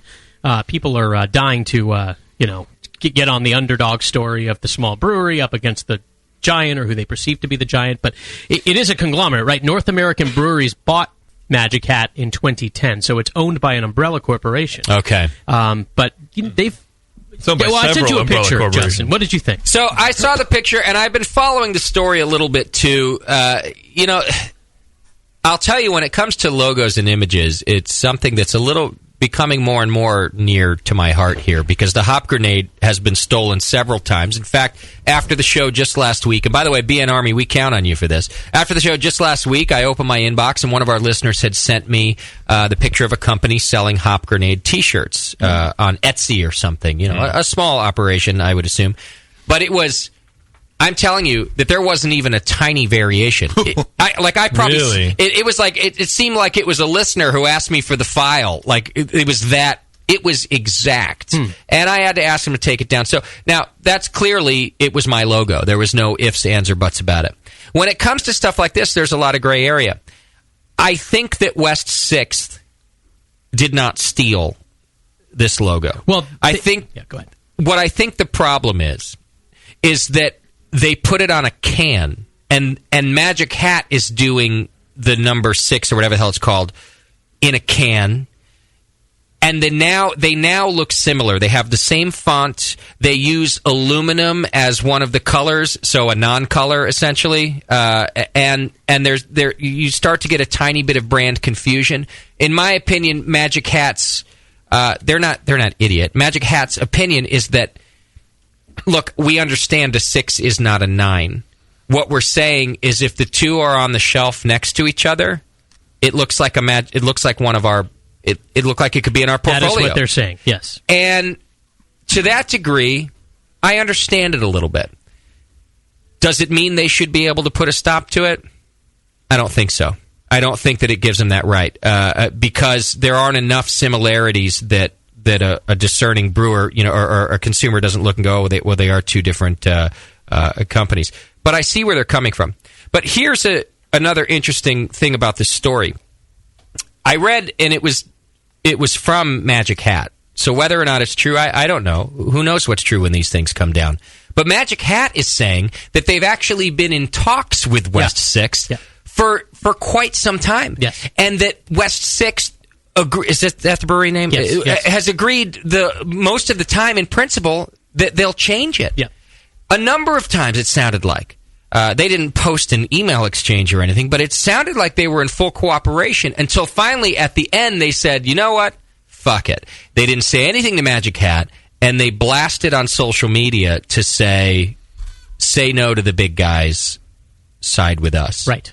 So my problem is actually just that the story's a little bit convoluted, and the folks signing the petition to ban the lawsuit or whatever aren't really being told the whole story. Right. If West 6 truly believes that they don't have to do this, that they are not infringing on copyright, and I have no reason to think that they don't truly believe that, then tell us the whole story. Let's put the whole... If you're going to make people sign a petition and put out the thing, then let's give us all the facts. Now, maybe it just comes down to it's not the same label, so it doesn't fucking matter. But I see Magic Hat's point. I do too. That was my first thought when I looked at it. Like, all right, Magic Hat has a point. And I think a lot of what goes on is people, they don't ask, like, what's right and what's wrong. They ask who's strong and who's weak. And they automatically side with who they perceive to be the underdog, right? Because weak equals right. And particularly when it's spun that way by the underdog.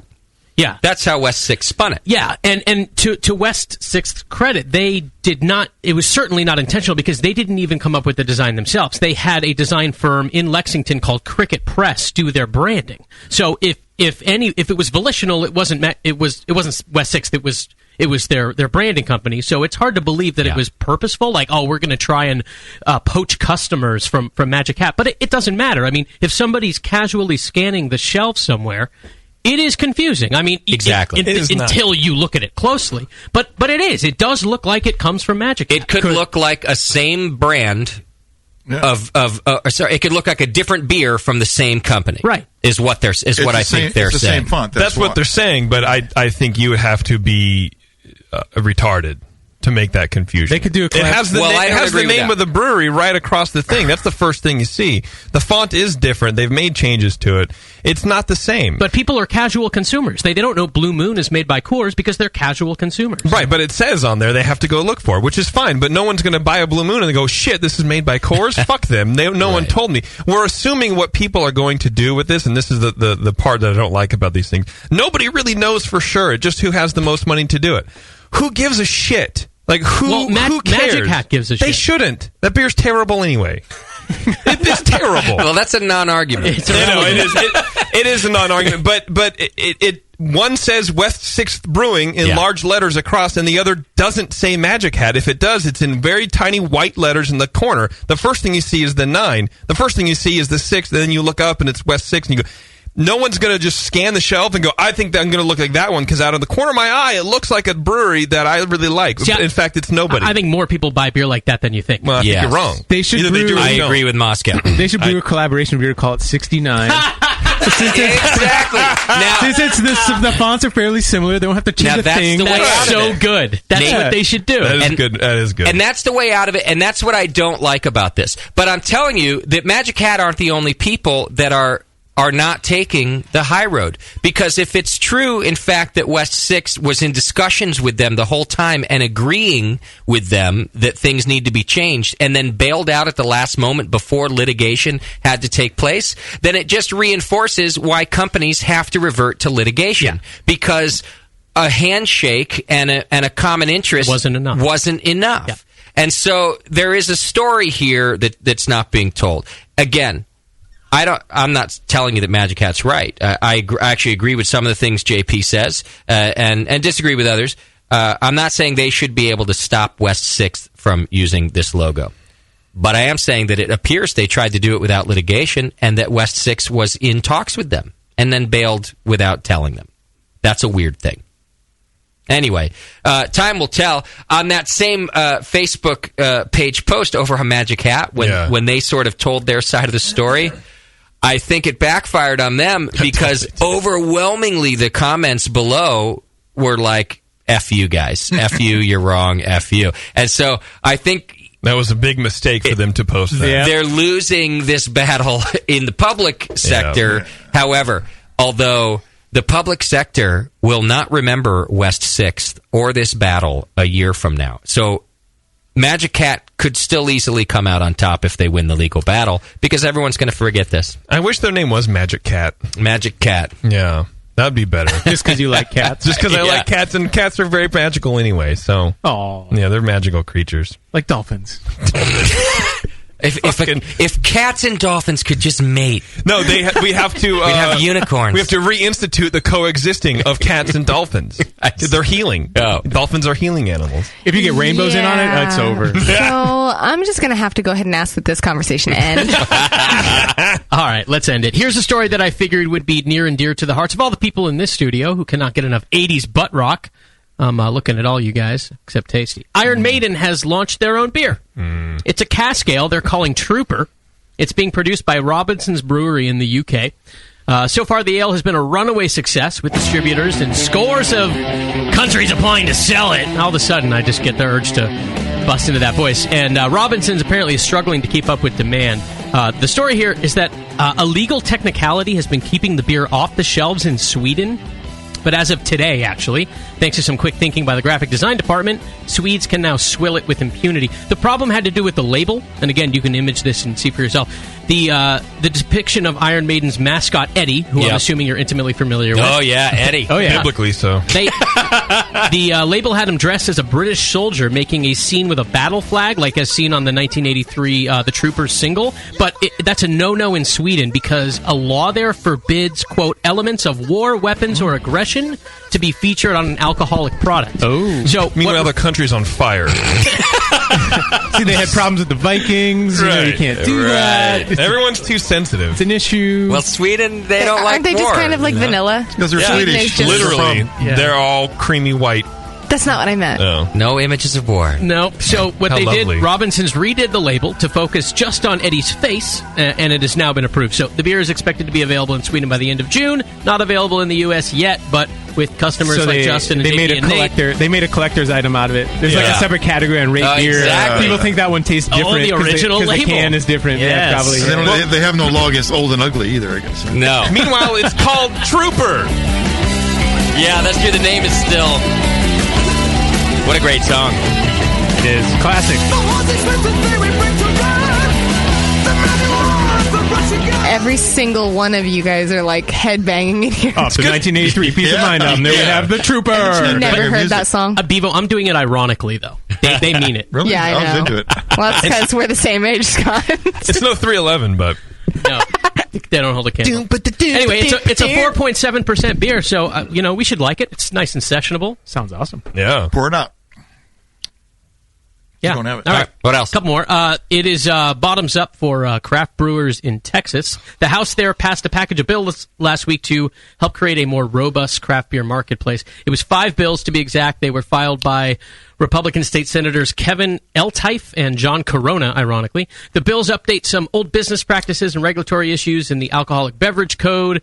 Basically, it increases the amount of beer brew pubs can produce, and it lets you self-distribute some of your beer, and it lets you sell some of your beer on site in your own tap room. Right. In other news, it's 2013. Yeah, a lot of news has Right. to do with some of the middle states updating archaic code. Who was the little brewery that we had on who's next to the stunt park? Black Star? Oh, that was No. that was in Texas. That's in Texas. That was Texas for sure, but it was and I he think it was mentioned Black Star. Black Star is a co-op. No, King. it was not the co-op. Jester King. Jester Thank you. King. Jester yeah. King. Badass little beers, and listeners were calling in like just loving it, but they can't get it. In fact, listeners were pissed off that we were getting some of it because he was generous enough to send it. He alluded to these laws being on the books that would help breweries like him during that interview, and saying, because we were just going, what the fuck? And he was saying, well, fingers crossed. I don't know too much about it. If these things pass, I might actually be able to get my beer out of the goddamn building. Yeah, no kidding. Well, indeed, they have passed the bills. Just wait a governor's signature, but it's basically law. The governor, his fucking team, administration, thank you, team. What am I, in the 8th grade again? The governor's administration was already working on these bills, I read. In other words, they're fans of them. They have been fans of them. They worked with some of the organizations that were trying to get them to pass. So my understanding is it's all but done. It doesn't sound like the governor's going to reject any of these. No, it doesn't. So nobody thinks that. This is good news for the great state of Texas. Indeed it is. Great. As if I have any connection with Texas. But really. We all have connection with Texas. Okay. Let's do one last one before we get to the trophy fire. It's actually really related to the Iron Maiden beer. It's in the same vein. Oh. Even if the band isn't. As they get ready to release their 6th album, if you can believe that, later this month, Hanson is launching their own beer called Hops. O-M. I heard that. Effing G. Hops. Hop. Hops. This is my jam. This guy's old enough to drink? And by the way, 6 albums. Where the hell have the other 5 albums been? Honestly. Once they hit puberty, they weren't interesting anymore. I mean, who's been buying them? They have commissioned Mustang Brewing Company in Oklahoma City, which is their home state, Oklahoma is, to create the beer. They unveiled it last week at the premiere of The Hangover Part 3. Bop is featured prominently in that movie, apparently. Which clearly must be making fun of the tune. It must be. I mean. A cool part of the story, though, is the band moved up the release plans in response to the tornadoes last week. They announced that all of the Hops merchandise proceeds will be donated to the Red Cross to aid in disaster relief efforts, so that's cool. That is nice. That beer better not be the reason why I can't find Citro. Are you guys ready to sing the chorus? Hops? I could sing the whole song. Here we go. Beaver's ready to sing. She's been singing it over there. He's ready. Already. Take the lead here, Beaver.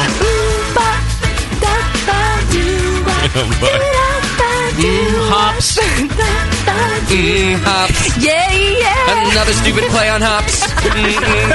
Hops. Oh, hops. Stupid. Happy birthday. Happily ever after. I just made a hopumentary. Read my hop biography. By Hopography. Oh, by Hop Barley. Happy birthday! I sent this song to you. Ooh, Bob. That's the news, sponsored by Belgian Beer Me and Bamberg Beer Me Beer Tours. Treat yourself to the beer tour of a lifetime today at Belgian Beer Me and BambergBeerMe.com.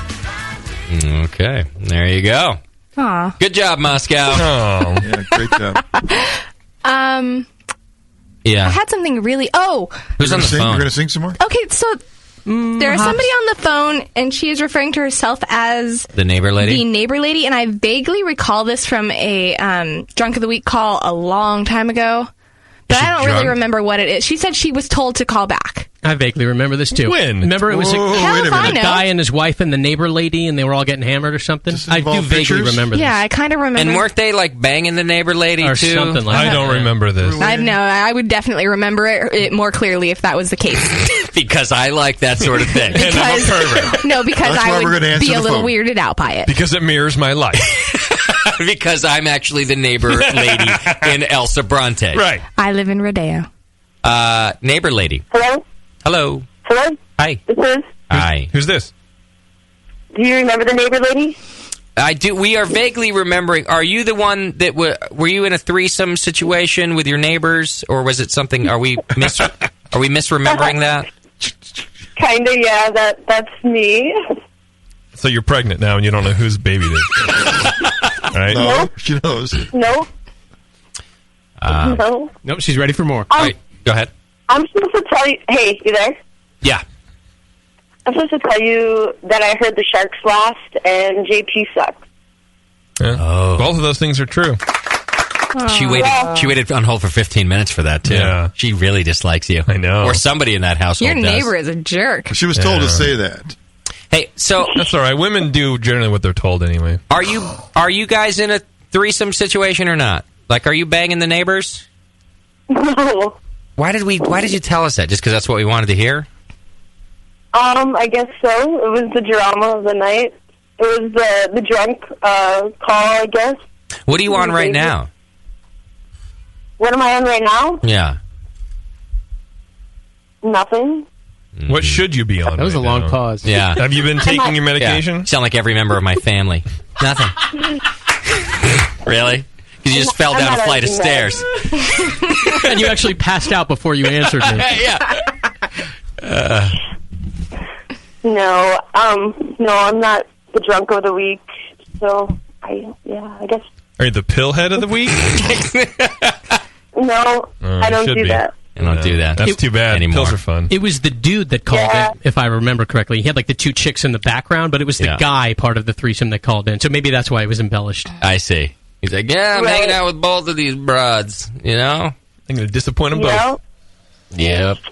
Okay. All right, thanks for the call. That was it? Just to tell us the Sharks Cool lost? story, Just bro. to insult JP about the Sharks. The Sharks lost. Also, I just received a message from the interwebs, and That's a good some sort hell of of a builder story. you should. I know, right? You should Google "My Cat from Hell," and then you should sue for copyright infringement on your appearance being used without your approval. And by you, I mean you, JP. JP's image. JP looks like I the doubt cat that. from hell. Prepare to be Well, Google underwhelmed that by and, whatever this is. report in on it. Oh, It's a for sure. little underwhelming, but still kind of funny. All right, while you're doing that, let me... I get it. That's great. Does it look like you? No. No, it's just a guy with a lot of facial hair who's wearing a shirt that says "Real men love cats." It's kind Moscow, I need a second opinion. Does it still look like kinda JP? funny. I take it back. Yeah, it actually kind of does. That looks like me. Perfect. A little bit. He's got a Let me see. case. It's not like... I don't know if I could turn it. That does not look like me. It's JP. It does a little bit. That does JP, not look like me. It looks like you. Absolutely not. The only wait. difference is your beard doesn't go down But into it- an ugly triangle But it used vagina. to. You used to have those stupid sideburns Hey, and that chops. long. Mutton chops are fucking sexy. Okay. I got to get through feedback. We got the trophy fire waiting online to get in the studio here. There were just a couple more things we had to get to. JP reminded me. All right, I did the bitch who drank the sours. I think she was a C word. Oh, here we go. Brewcasters, I've been listening to the show for about a year now, and I've listened to the complete archive of the session. And I just have to say, what the F is going on with the commercials? Guys, it's been 7 years. Update some of them. I know you're busy, and I know you're lacking some of the basic things like skill and talent, but there's got to be a way to get your sponsors some new promo material. It's not nice. I'm begging you, if I have to hear the... And then he lists us some things. We can only do so much if we say to a sponsor, hey, we'd love to produce a new commercial for you. And, they're just happy to promote what they've been promoting. It's their decision. The commercials are not our decision. We are here to support our sponsors in every way possible. And we do connect with them from time to time and say, hey, we're here for you. Our production team is ready to go. Has nothing else to do. And these are busy folks, and they're not writing new material. And also, I know what you say. Well, why don't you write the new material? Well, because it's not our brand, and when they ask us to write new material, we do that, and we record new spots for them. But sometimes they want to stay in control of the message that comes out of the place, and look at what can I do about that. I don't know. I'm with you, though. Listen, I will say I can relate. I don't want to listen to the same commercial over and over. But just know this. The point is, they're a sponsor of the show. They're supporting it. They're bringing you the show. And, you don't have to listen to the message over and over. You just have to remember the name of the sponsor when it comes time to spend your dollar on homebrew. That is correct. If you do that, then everybody's happy. You see all the insults they threw at us, though? There were some more on there. It's like, why? Just... Ricky also wants to see a Bevo Susie Q Jello wrestling photo album on Facebook page. Good luck. You should hold your breath and wait for that to happen.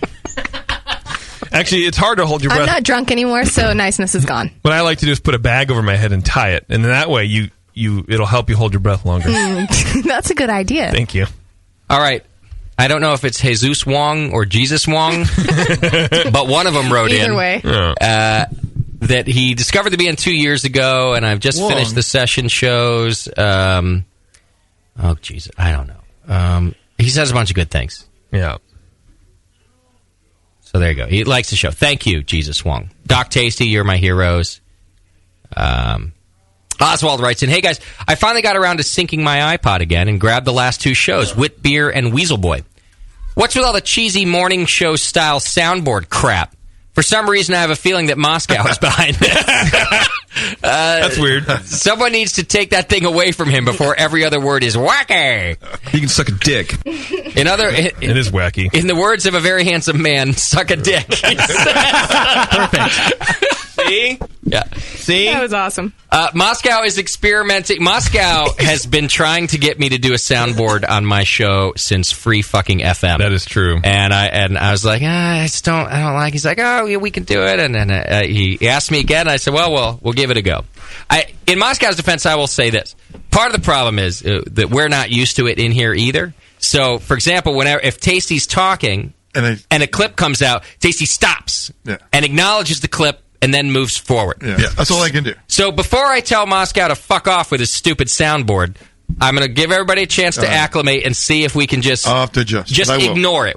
Our job is to ignore it. All right, if Moscow can get his timing right, it might work. There are a couple of radio shows that I feel have done it well. I wish I could ignore it. But if we can't... do you think it's going to work in the end? I will cancel. I don't know. I'm skeptical. All right. I've been skeptical since back then, but I promised Moscow a chance. Well, also, if this guy knew that there were 10 emails that love it for the one that he doesn't... Oh, wait. Are there? I've gotten a lot of positive feedback about it. You should forward those on that's to good the group. because do you want them? JP only sends me negative ones. Oh, really? I've gotten I don't get any. Imagine the only that. feedback I'm getting is negative. I think I've gotten 5 negative ones. And no positive? Well, No. then they're not sending them to feedback. They're sending them to me. To you. Yeah. You're writing them, aren't you? Alexa is sending them to you, isn't she? Look at they would be much too well written to be one of our listeners if Alexa was writing them. No offense, listeners. I got your back and shit. This is good. Well, I'm not canceling. We'll give it time. Yeah. All right. And I'm admitting that part of the problem is the crew not being used to it. Well, it's less work for me if I don't do them. Right. So if nobody likes them and I have to do less work, no skin off my back. Well, if you have 10 that do and I have 5 that don't, you're on the up. So was that one 6 or was that one 5? This was 5. Oh, okay. Maybe even 4. Well, unless you're not sending them to me, all of them to me. I think this is 4. To be fair, do you have 10 or do you have 1? No, it's probably 7. A lot. And then the 2 in the chat from last week that I told you about. Okay, and then the 2 guys here. But other than that, that's it. All right. Yeah. Well, we'll see. We're going to hang in there with it. You know, it's a new dynamic of the show, and these things take time.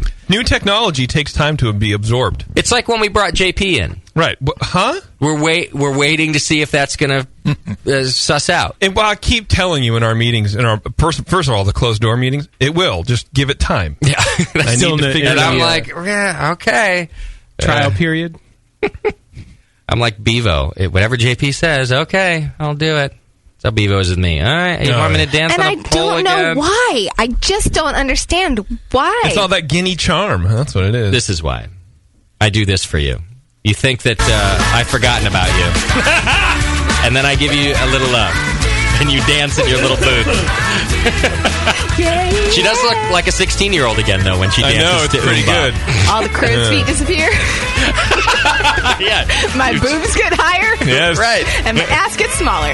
Yes. Well, I will play Hanson every day for you, Bevo. Can it be my theme music? It just plays as I walk. Yeah. All right, fans and friends and lovers, here's what we need to do. We need to take a quick break, and when we come back, we're going to wrap the show with our good friends from the band The Trophy Fire. You might remember them from such things as this show and their last album. But they got BNA7. But they've got a new album out. They're playing the BN anniversary party. We're going to take a quick 5-minute break. When we come back, live music from the new album from The Trophy Fire.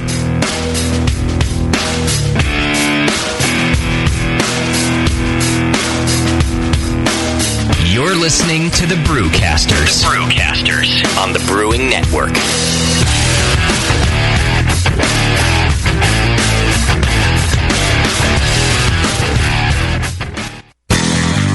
By popular vote from the Northwest Brewing News, HopTech has been voted the best homebrew shop in Northern California.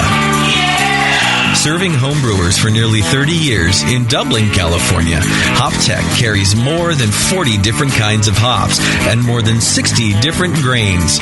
Malt extract, spices and sugars, hop oils and extracts. Open every day except Wednesday or shop online anytime at hoptech.com or call 1-800-DRY-HOPS, 1-800-379-4677. With in-store classes almost every Saturday, huge selection and a dedicated commitment to their customers, HopTech is one of the longest-running and passionate homebrew stores, period. And now, by popular vote, the best homebrew shop in Northern California. And don't forget their 15% military discount. HopTech. Visit today at hoptech.com. When I order a beer, I want my server to know more about it than I do. I want someone who enjoys good beer and loves helping others enjoy it too. I want someone who knows how to pour a perfect pint for any beer style. I want a Cicerone. The Cicerone certification program is creating the type of people who help you enjoy great beer. Home brewers and craft beer lovers know beer is more flavorful and complex than ever, and it takes some serious knowledge to store and serve beer right. Cicerones know beer.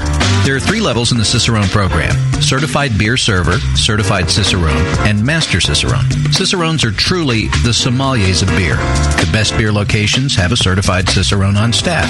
Relaxed and unpretentious, Cicerones are tested on storing and serving beer, beer styles, flavor and tasting, the brewing process and ingredients, and pairing food with beer.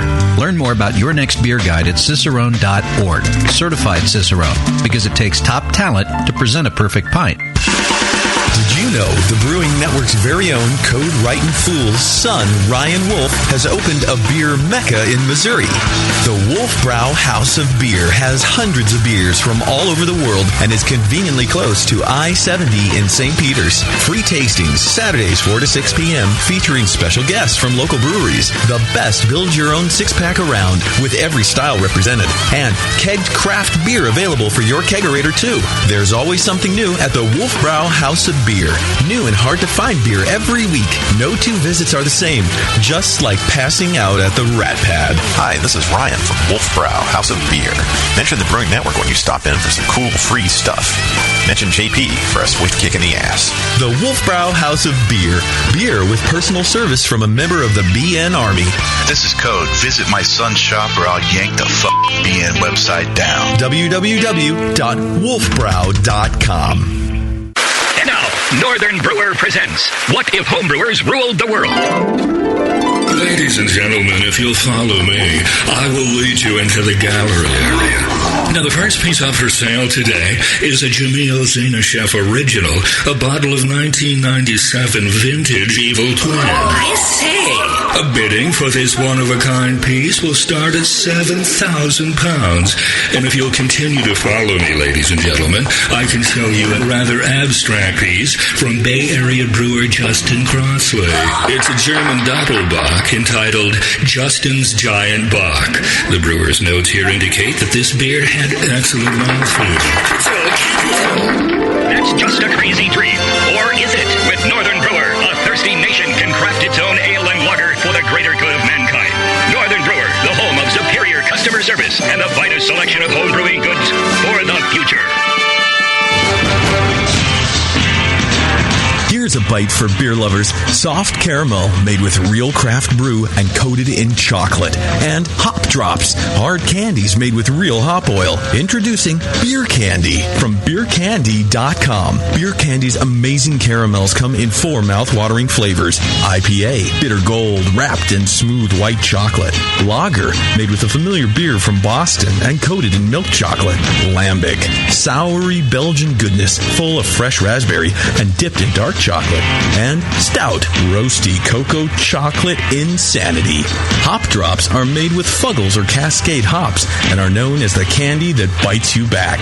Choose from sampler and full sizes of both and make your mouth jump to life. All at beercandy.com. Hop Drops and beer caramels. Satisfy your sweet tooth as only a beer lover could with Beer Candy. Visit beercandy.com today. All right, BN Army, it's trivia time. What's the only homebrew shop with over 1,000 recipe kits, $4.99 shipping on orders over $100, and is also home of the Wolf Shirt? The one and only answer is Austin Homebrew Supply. For over 20 years, they've specialized in creating recipes such as the best-selling Texas Blonde Ale, Apocalypso, Hop Bomb 2.0, and Double Chocolate Stout. And they just recently unveiled their small grain kits that produce 1 gallon of beer. Visit austinhomebrew.com to browse their extensive catalog of equipment and ingredients. They also have mini clone recipes of your favorite commercial beers. They're the exclusive retailer of BrewVent yeast fuel as well, Yeast Nutrient, and the all-new Bodybuilder. Follow Austin Homebrew Supply on Google Plus to participate in video hangouts on popular brewing topics. So visit austinhomebrew.com today and make sure you sign up for their weekly email with news and specials. Austin Homebrew Supply, austinhomebrew.com. Wait till you can pour it out of your own kegerator. Yeah. I mean, your friends will look at you with awe. And it's just hot. It is? It's so super hot. The home of live beer radio. TheBrewingNetwork.com. Because like beer, radio shouldn't suck. You're listening to The Session. You're listening to The Brewing Network. Because like beer, radio shouldn't suck.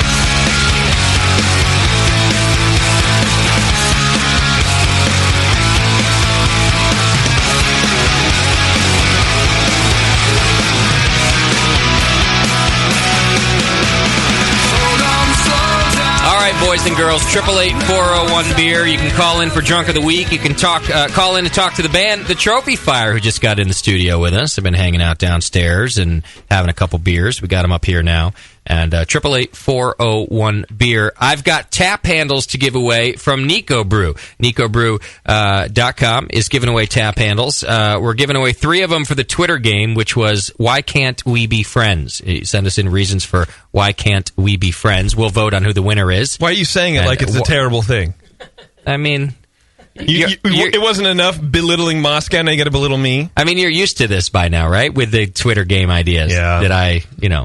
You're used to it. These are terrible. So what are you getting on me for pointing it out? Look, I just hate it.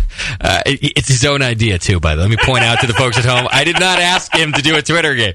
I'm just trying to, content for the show. Why can't we be friends? And you're going to win, somebody is going to win 3 of these beautiful tap handles that are available for purchase through Nico Brew, but they're made by Arbor Autopsy. You can go to arbораutopsy.com. Also, BNers get 10% off Nico's wood with coupon code BNARMY I Want Wood. It's all one word, BNARMY I Want Wood, and you can get 10% off your first order. I guess it's of these tap handles only, not of the Nico Brew hops, and it's limited to the first 20 customers. So don't wait. Get your hands on Nico Brew's wood right now.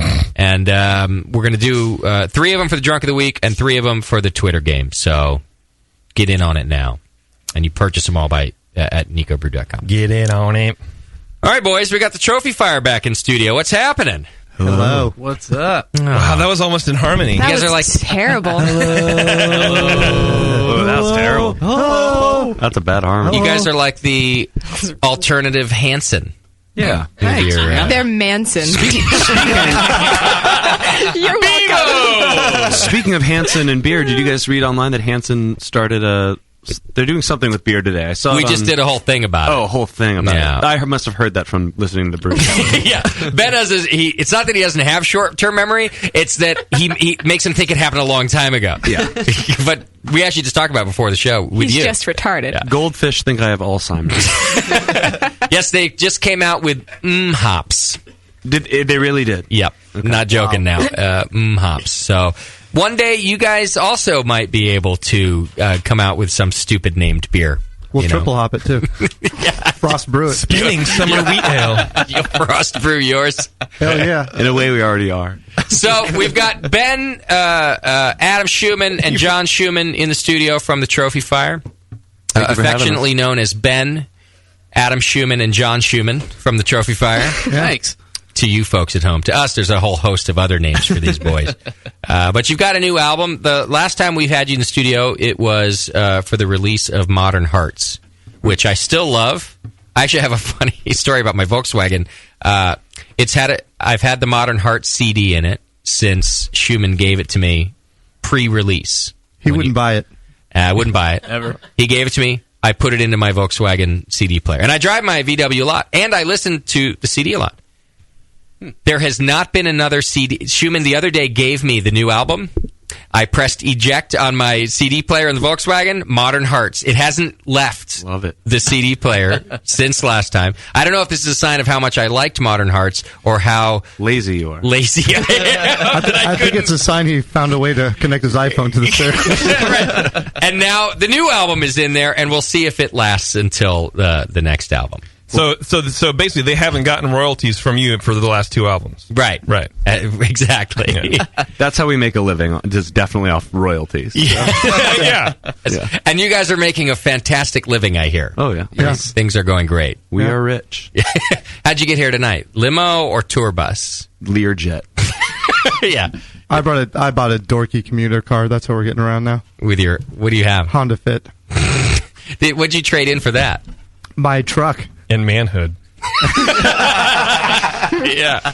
Is that the band vehicle now, a Honda Fit?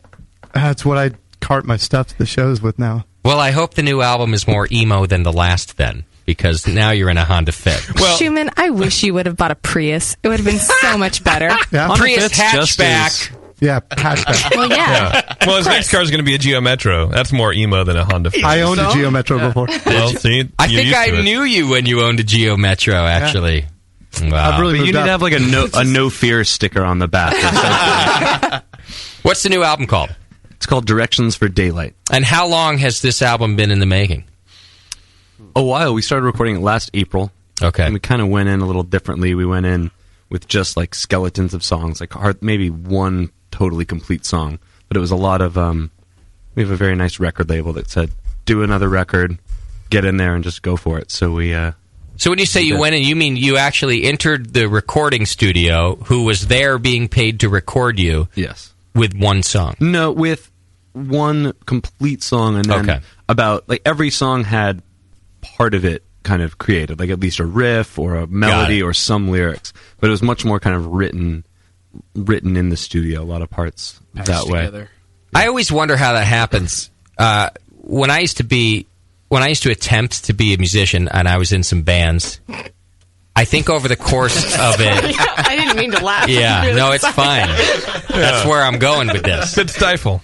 Over the course of about 6 or 8 years, I was able to complete 2 songs. to complete the writing of 2 songs.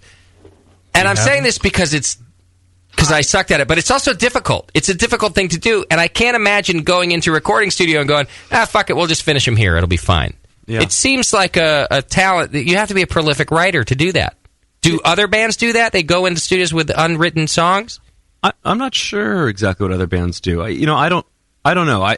It could have turned out really shitty, and I truly think, I think most bands think when they come out with something it's the best thing they've ever done. I really do think it is for us, and I think the other guys agree.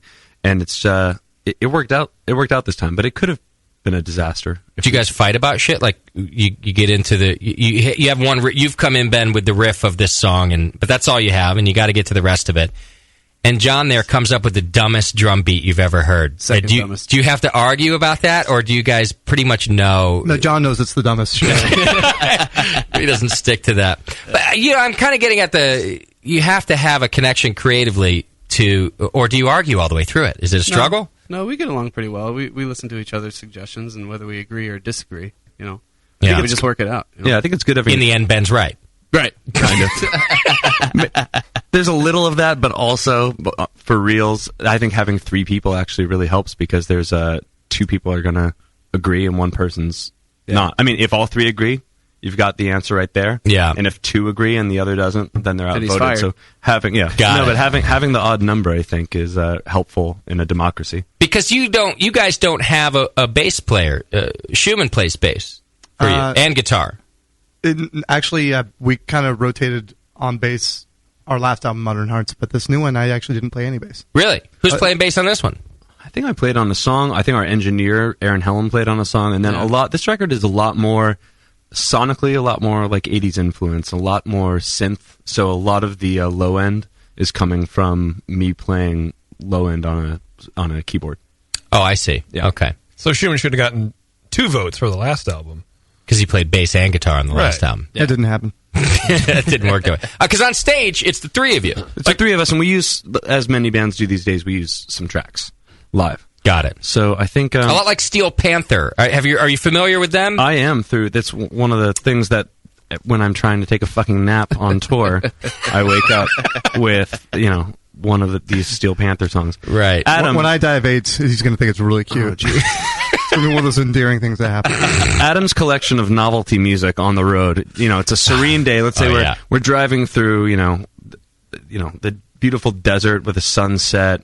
Yeah. I'm sitting shotgun, about to fall asleep, and I just, then I wake up to just the shittiest song I've ever heard. Gold digging whore. Yeah, exactly. Yeah. But yes, Steel Panther. They're great. They use tracks live also. That's why. But you guys are... Yeah, we're just like Steel Panther. Just like identical. But Steel Panther's entertaining to watch. No, I think, there are a lot of bands that do it these days, and I think it's quite challenging. I think some people might think of it as a shortcut, but it actually is kind of harder, especially for John, for the drummer, to stay, perfectly in time with the click track. And, if the right bass player ever came along and we just absolutely got along with he or she totally swimmingly, right? We could consider it, but we're really not looking. We got a good thing going. We get along great. So Schumann's old mother would have to have another baby for you guys to have a bass player. There'd have to be a third Schumann, Schumann brother. There is, and he plays bass. There is a third Schumann, but he doesn't click. So it has to be a third. There has to be another baby. Have you met him before? I think you should ask your mom to get knocked up. We've had. I can do it. You're like, Mom. I'll do it. I'll do it right now. JP is offering to help knock off your mom. Thanks, man. Yeah. Well, that's what I'm here for. It's not like my dad's shoes would be hard to fill. Oh, boy. I'm not wearing his shoes, you know what I'm trying to say? All right, why don't you guys play us a tune? And we'll talk more. You guys are going on tour soon, right? We are. Next month. Okay. Last show of our tour is Are we the finale? You are the grand finale. We're the grand finale. Yeah. Tickets are still available for that. It's in downtown Philly. It's at the World Cafe Live. You can go to the Brewing Network, philly.eventbrite.com, and get your tickets. Not only do you get to see the band, but you're also going to get beer and food. So if you're just music fans and you want to you're thinking that the tickets are a little expensive, it's also because all the beer you can drink is included. And we welcome you to come see him over there. Can we, before the band starts, can we discuss what Schumann's going to play? What Johnny's playing right now? His bongo. Oh, John Schumann is going to play the box. It's not just any it's box. not what you're thinking. Evo, get out of here. Rude. The Sun Chips. You're going to play a box. I'm sponsored, dude. It's sponsored by Sun Chips. That's just our fucking luck that it wouldn't get sponsored by Zildjian. It gets sponsored by Sun Chips. Well, nobody beats Sun Chips, man. Well, at least you can eat on the road. You know. All right, should we do this? Yeah, just strum a couple things. Let me help you. Let me not screw you up. Hey, hey, hey, hey. All right, I'll work the rest out in post. All right, the song's called Kids. 1, 2, 3, 4.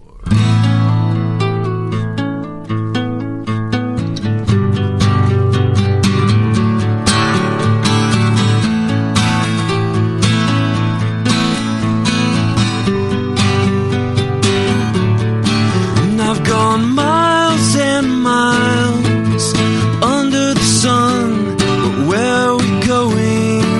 I've gone miles and miles. Sometimes I think without really knowing, but I'm always in my head, I guess, and that's always on my mind.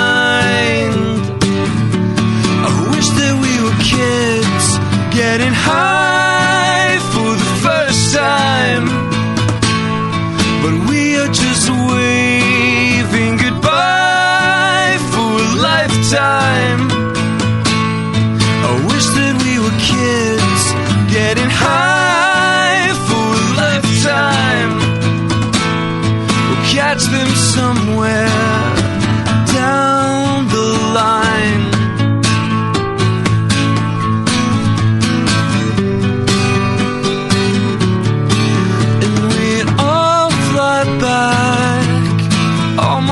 Every November, and we show our medals, but hide all the scars, keep appearances, and it's the same thing every year, I guess, and that's always on my mind. I wish that we were kids, getting high for the first time, but we are just waving goodbye for a lifetime. I wish that we were kids, getting high for the first time. We'll catch them somewhere.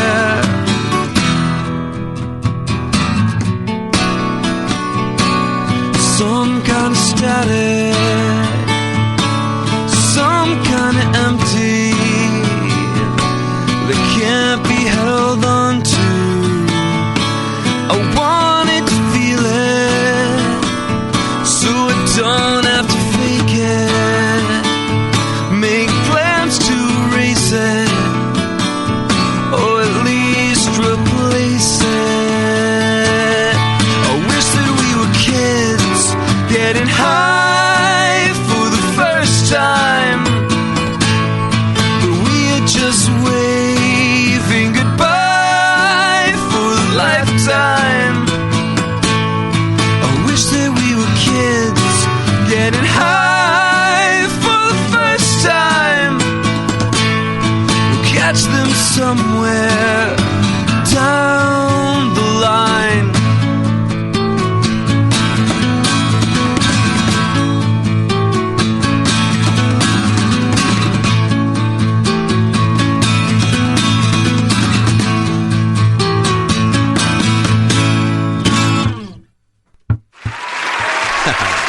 Beautiful. Thank you. Very nice. Tasty, you wish you were a kid getting high for the first time, don't you? Nice work, gentlemen. Thank you, thank you. So that's off the new album, which is available where? It's available a lot of places. But iTunes, search The Trophy Fire on iTunes. And then also, if you want a physical copy, I'd say the best way to get it is from our record label. If you go to greydayrecords.com, that's GREYDAY, Grey Day Records. But, either way... but you can download it right now. You download it right now on iTunes, which makes us very happy. And, that's the last track on the record. And, the record just came out on Tuesday. And will I be able to buy a vinyl copy and a T-shirt that's too small for me? The T-shirt that's too small for you is an absolute guarantee. Okay, good. Good. He The vinyl... just called you fat. No, I didn't. He means they've already ordered merch. We only get dwarf size. Yeah, you only get medium. But vinyl, we're not doing vinyl this time around. Actually, if it's possible that we will next run, but we started off just a whole bunch of CDs and a whole bunch of digital. And you're doing a tour here coming up real soon, right? We are. We start off June 13th in Raleigh, North Carolina. Okay, where I grew up. Festival there with some other cool bands, and then we're hitting the South. We do like Charleston, South Carolina, Greenville, South Carolina. Hotlanta, back up to... JP, that's Atlanta. Yeah, that's just so you guys know. It's not Hotlanta? For the layman. No. Hotlanta, we're hitting up, then the whole East Coast, right up to Brooklyn, and then we finish it off with seeing your smiling faces in Philly. At the BNA party. Yeah. All of that in a Honda Fit, huh? That'll be exciting. No, I think we'll be in a Volkswagen, actually. No joke. Really? Yeah. We're touring with this band Unifier, and they're being... kind enough to we're sharing almost all the gear with them, so we're gonna borrow a car that we're gonna be in, so we're gonna be in the lap of luxury. So you don't even you're saying you don't have to trailer all your drums and amps and all that is what you mean, so you can fit in a car. What's wrong with Schumann's Fit? Nice. We're not driving across country, we're flying. Oh, JetBlue, baby. Shit. Got it. Yeah. Who's the band you guys touring with? They're called Unifier. They're a really good band, kind of similar style as us. They're from Sanford, North Carolina. Okay. Yeah. And Unifier is actually going to open the BNA 8 party. Oh, wow. They're going to be kind of playing as we walk in, and I listen to them. It's really good stuff, too. Cool. I didn't have a whole bunch of room to give them like a showcase spot because we had already planned the party, but we wanted to get them in there because I liked them, and I know they're touring with you guys. So they're going to play for that kind of first half hour while everybody's coming in and grabbing their first beer and going, what the hell's going on in here? Unifier is going to be the people to greet us. So you'll get to check them out, too. Which means, technically, we have a 4-band bill for BNA 8 because we got Unifier opening it up. All right, we're not a real band. Quit trying to sell it. Technically, we are. Pretty entertaining. Then you've got. I actually haven't figured out the order of who goes next because I feel bad for the Trophy Fire. They're good. You should. And I'm like, so if the Trophy Fire goes, buy an album. The Trophy Fire goes second, right? And we're so good. Buy 2 albums. Yeah. The Trophy Fire goes second, and they rock it, right? Right. And then we make the poor bastards back us up as a band playing, and then maybe that's all people remember. They're like, wait a minute, you mean those guys that played with JP and Justin? Well, the School of Rock is going last. They're headlining, right? And they're good again. Oh, are they? I was just making a joke. Yeah, no, and they're good. They're just kids that can rock. You're doing great at selling tickets. Thanks. There are these kids that are awesome. They're the Jack Black movie that's actual school, and the guy who founded the school has these kids, and there's like a touring group of the kids. So it's like Schumann, you did band all throughout school, and he teaches kids. For but a you know living, how you have like band, and then you have like jazz band, and then you have like badass band or whatever. They're badass band, and there's a bunch of kids doing it. Nice. But you see what I'm getting at is Unifier, and then I feel like the Brewing Network should go next because then it gives a Trophy Fire the chance to really shine sort of after us and not shine and then be diminished by us standing in front of them tarnished as they play music. I think you guys got to finish out the night. People will be the most the most inebriated for you guys, and that does that's help. Apropos, yeah. That does help. That definitely helps. I think Ben's right. We gotta figure make this that out. joke. Hey, we sound a lot better when you drink more.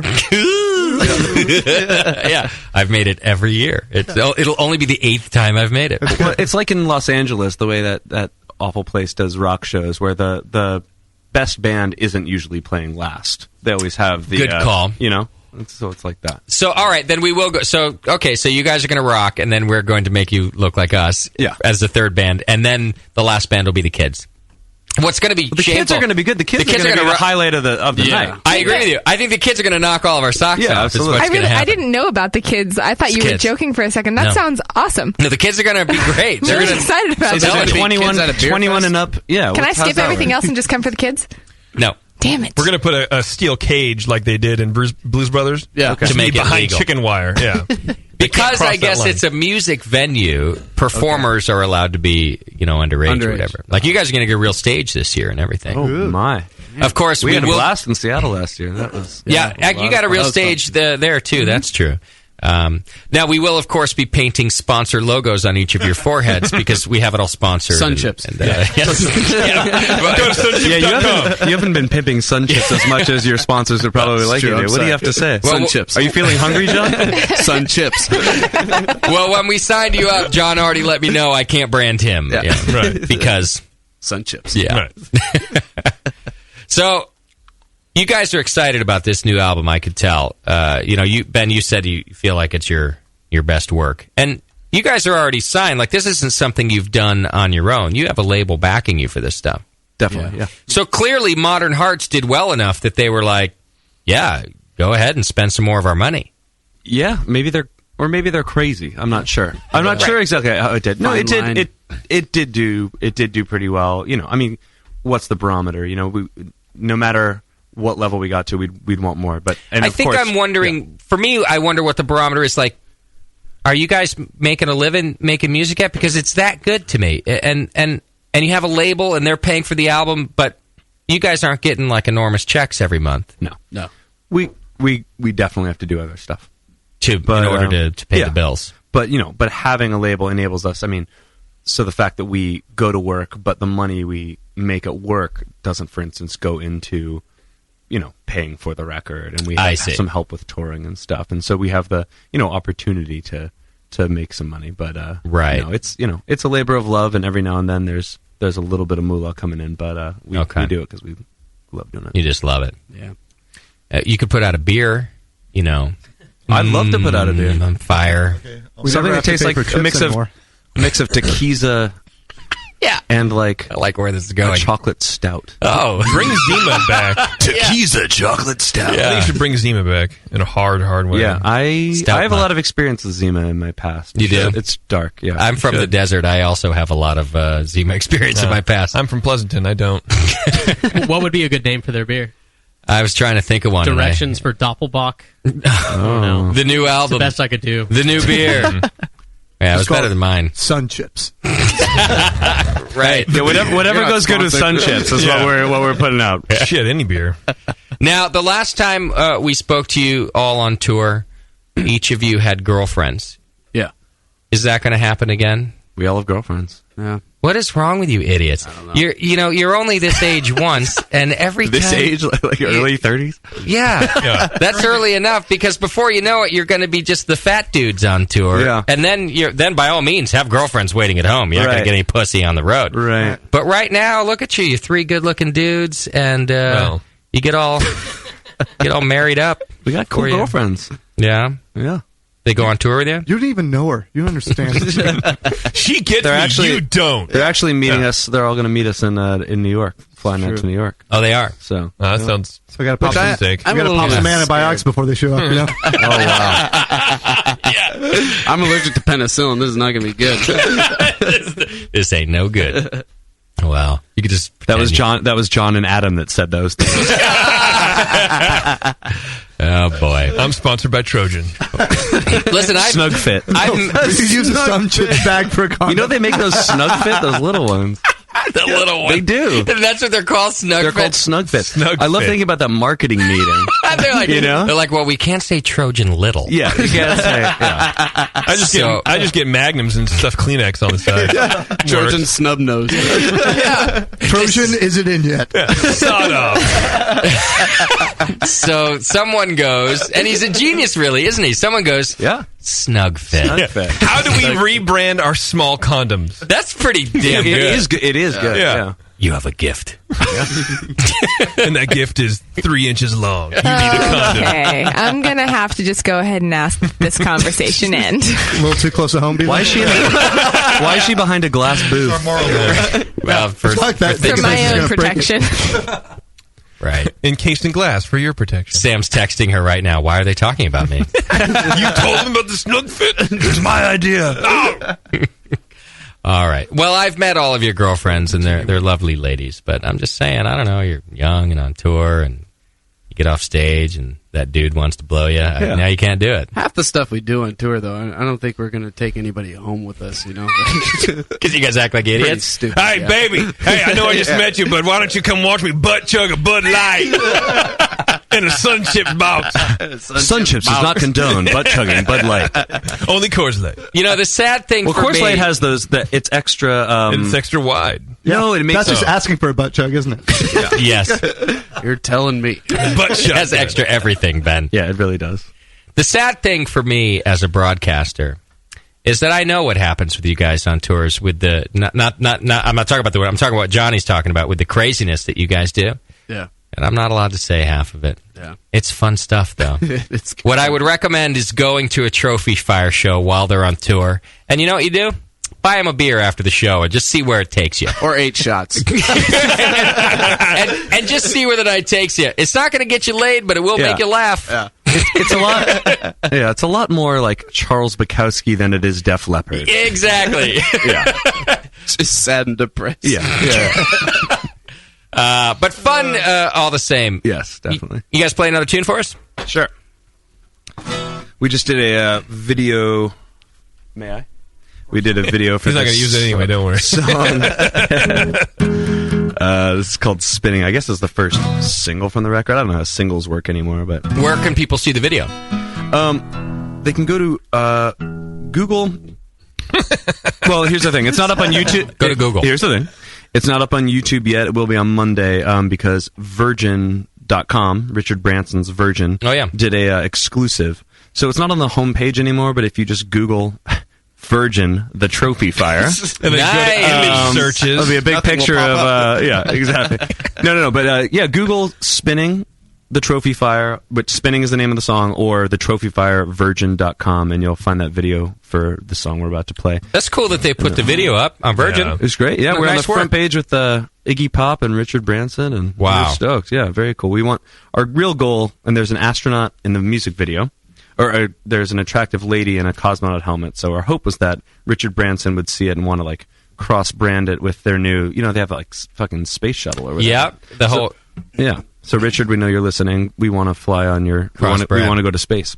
Very nice. Let's do it. All right. Goes like this.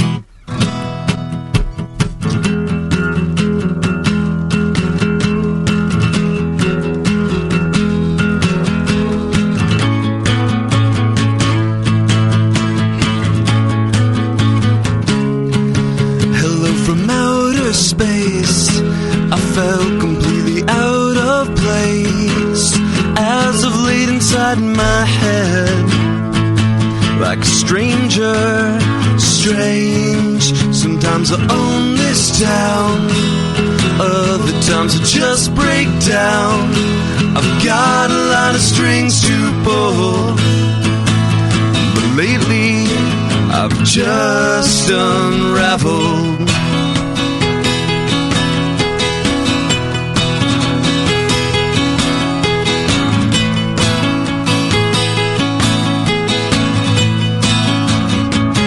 So now I got an empty bed because of some things I said when I wasn't at my best.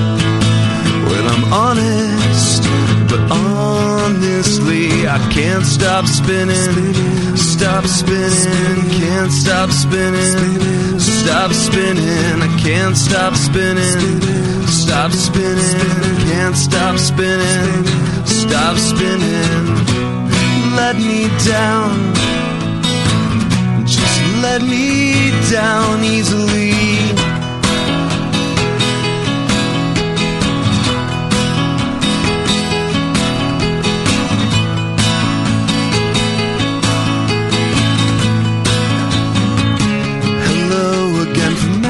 Space, I'm still completely out of place as of late inside my head, like a stranger, strange. Oh, I can't stop spinning, stop spinning, can't stop spinning, stop spinning, can't stop spinning, stop spinning, can't stop spinning, stop spinning. Let me down, just let me down, let me down.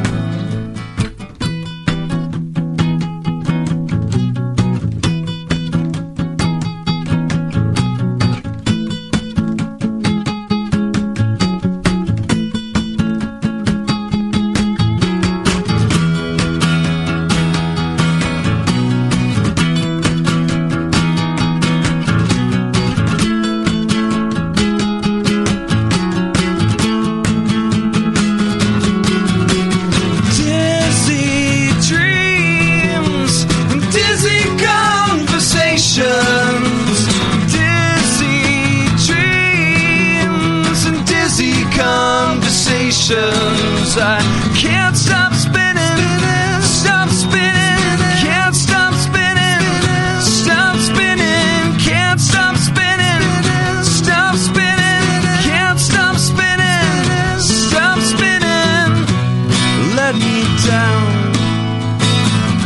just let me down, just let me down.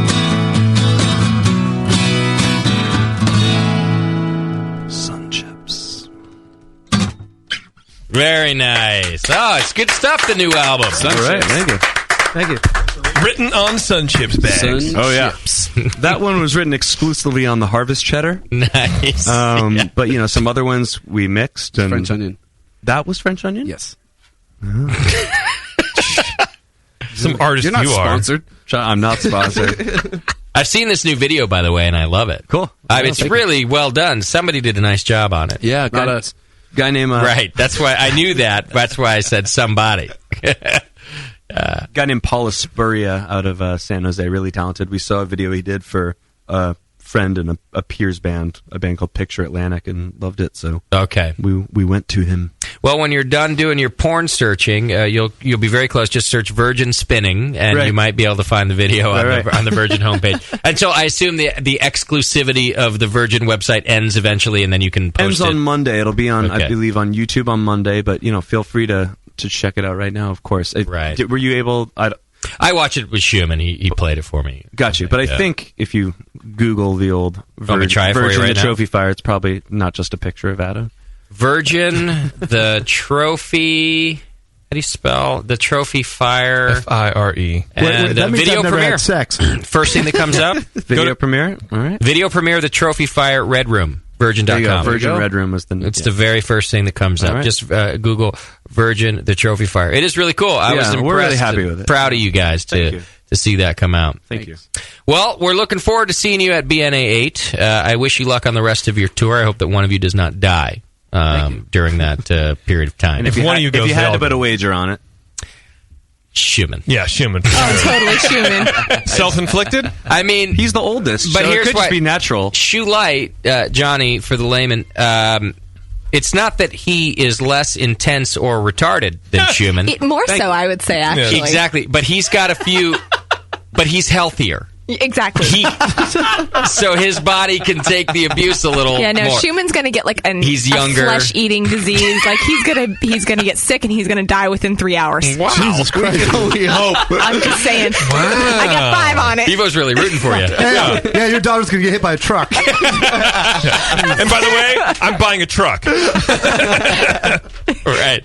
That's why he's dating Sun a Chips vet. does not condone this activity. Sorry, Sun Chips. Yeah. Thanks a lot, Adam. That's my sponsorship. I love you, There we go. So they're not giving you any more boxes, huh? I have to go with Doritos.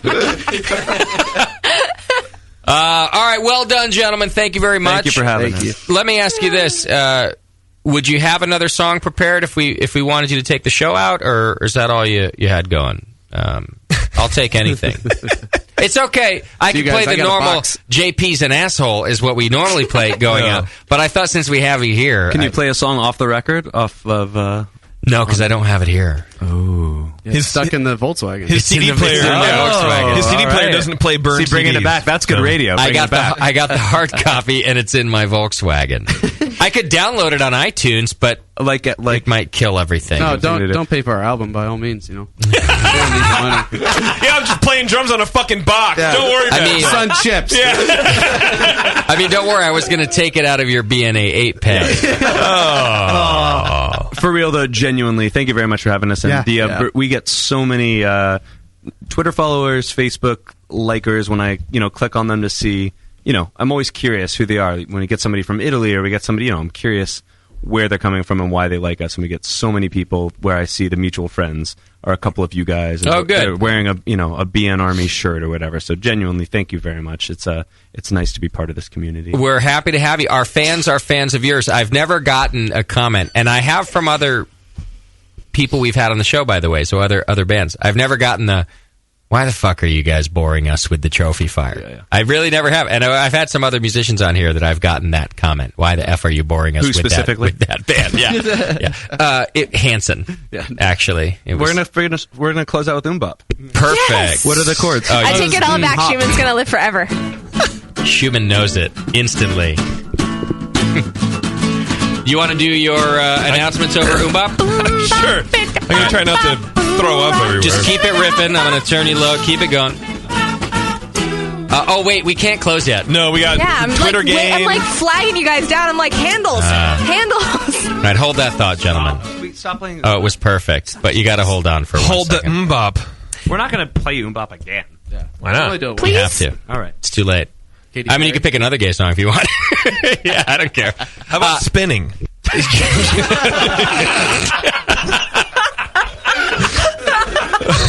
Perfect. Yeah, great.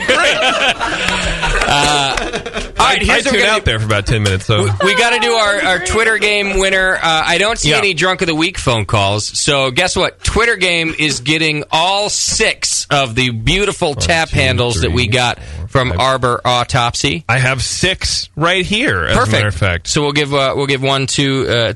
We have 6 total entries. Well, Insider? The funny ones, anyway. Okay. Yeah, because I go through and I hand pick. These are all hand picked. Every Twitter game is hand chosen. Everybody wins tonight. Everybody. Now, this, of course, is courtesy. The tap handles were donated by Arbor Autopsy. You can go to arbораutopsy.com and you can purchase yours through our wonderful and faithful sponsor over at Nico Brew. Go to nicobrew.com, and if you use coupon code Something about Nico's wood. BN Army, I want wood. BN Army, I want wood. You get 10% off the wood. First 20 customers only, so do it now. What did we get for the Twitter game? Why can't we be friends? Why can't we be friends? John Indis, which I don't even know how to spell. Different cities, different circles, and JP can suck it if he'd like. That's a good one, yeah. Yeah, it's all right. Fine. James Golovich says, because my healthcare won't pay for any more penicillin shots. Good call. Stephen Mayo says, I like the Bruins over the Sharks, Disney World over Disneyland, and I like homebrew. Pretty valid reason why we can't be friends. Okay. Friend Riggs says, why can't we be friends? I'll drink all your beer and go through your wallet when you pass out. He would be, so far, my number one winner. Real good reason. I agree. Who ate all the pies? Says, I don't have time for another friend right now. Great. Now we have to send one to Australia. And then Effing Beer writes, friends, you don't even read my posts on this dumb game. That's a good one. Because he's my new favorite. He's Really? just beat out Riggs. I would give him first man. place, He can which get doesn't 2. give him anything more. He can get 2. And then we could not give one to who ate all the pies, so we don't have to send one to Australia because I have to fuck pay for you, the Pie. goddamn shipping. Yeah, move if you want to play games in America. Oh, that's so mean. Yeah, pies, you're out. All right, so give the dude the 2, and then all right, and then those are our winners for our Twitter games today, ladies and gentlemen. Well done. It's a Tuesday night, so no need to do Drunk of the Week. I think that'll be fine for everybody involved, including myself. Next week, we got a Monday show. Don Russell, he's one of the founding organizers of Philly Beer Week, which I hear is like the baddest beer week in the country. You know, everybody has a beer week now, but Philly Beer Week is supposed to be the best. I was hoping the timing would work out with NHC, that I could kind of go to Beer Week before and then just stay there for NHC, because a lot of times NHC is earlier in June. Yeah. It didn't work out that way, so I can't. I thought I might get to do the Philly Beer Week experience and just stay drunk for 2 weeks. You know, that'd be great. If you did that, you might die. I would be the death. Oh, I'm high in the death pool. Let's be honest. Let's be clear. It's just that I've been home quite a bit lately. So that's true. I'm keeping myself out of it, but that could have put me very high in the death pool. Just below Tasty and the Trophy Fire.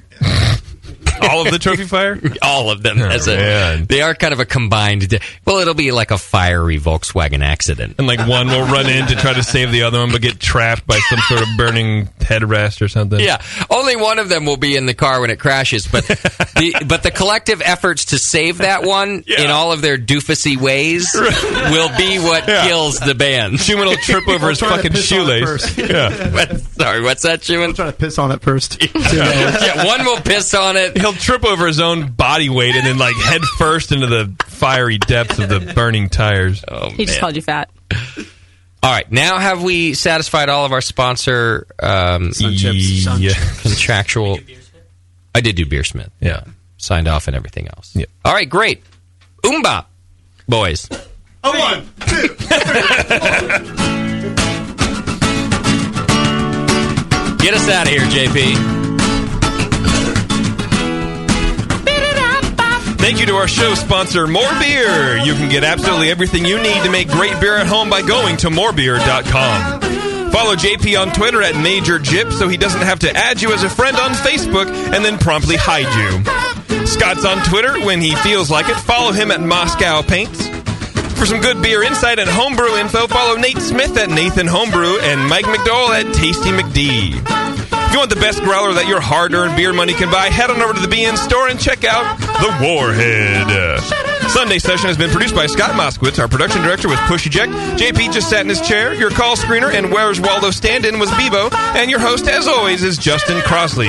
Be sure to find the Brewing Network on Facebook and Twitter.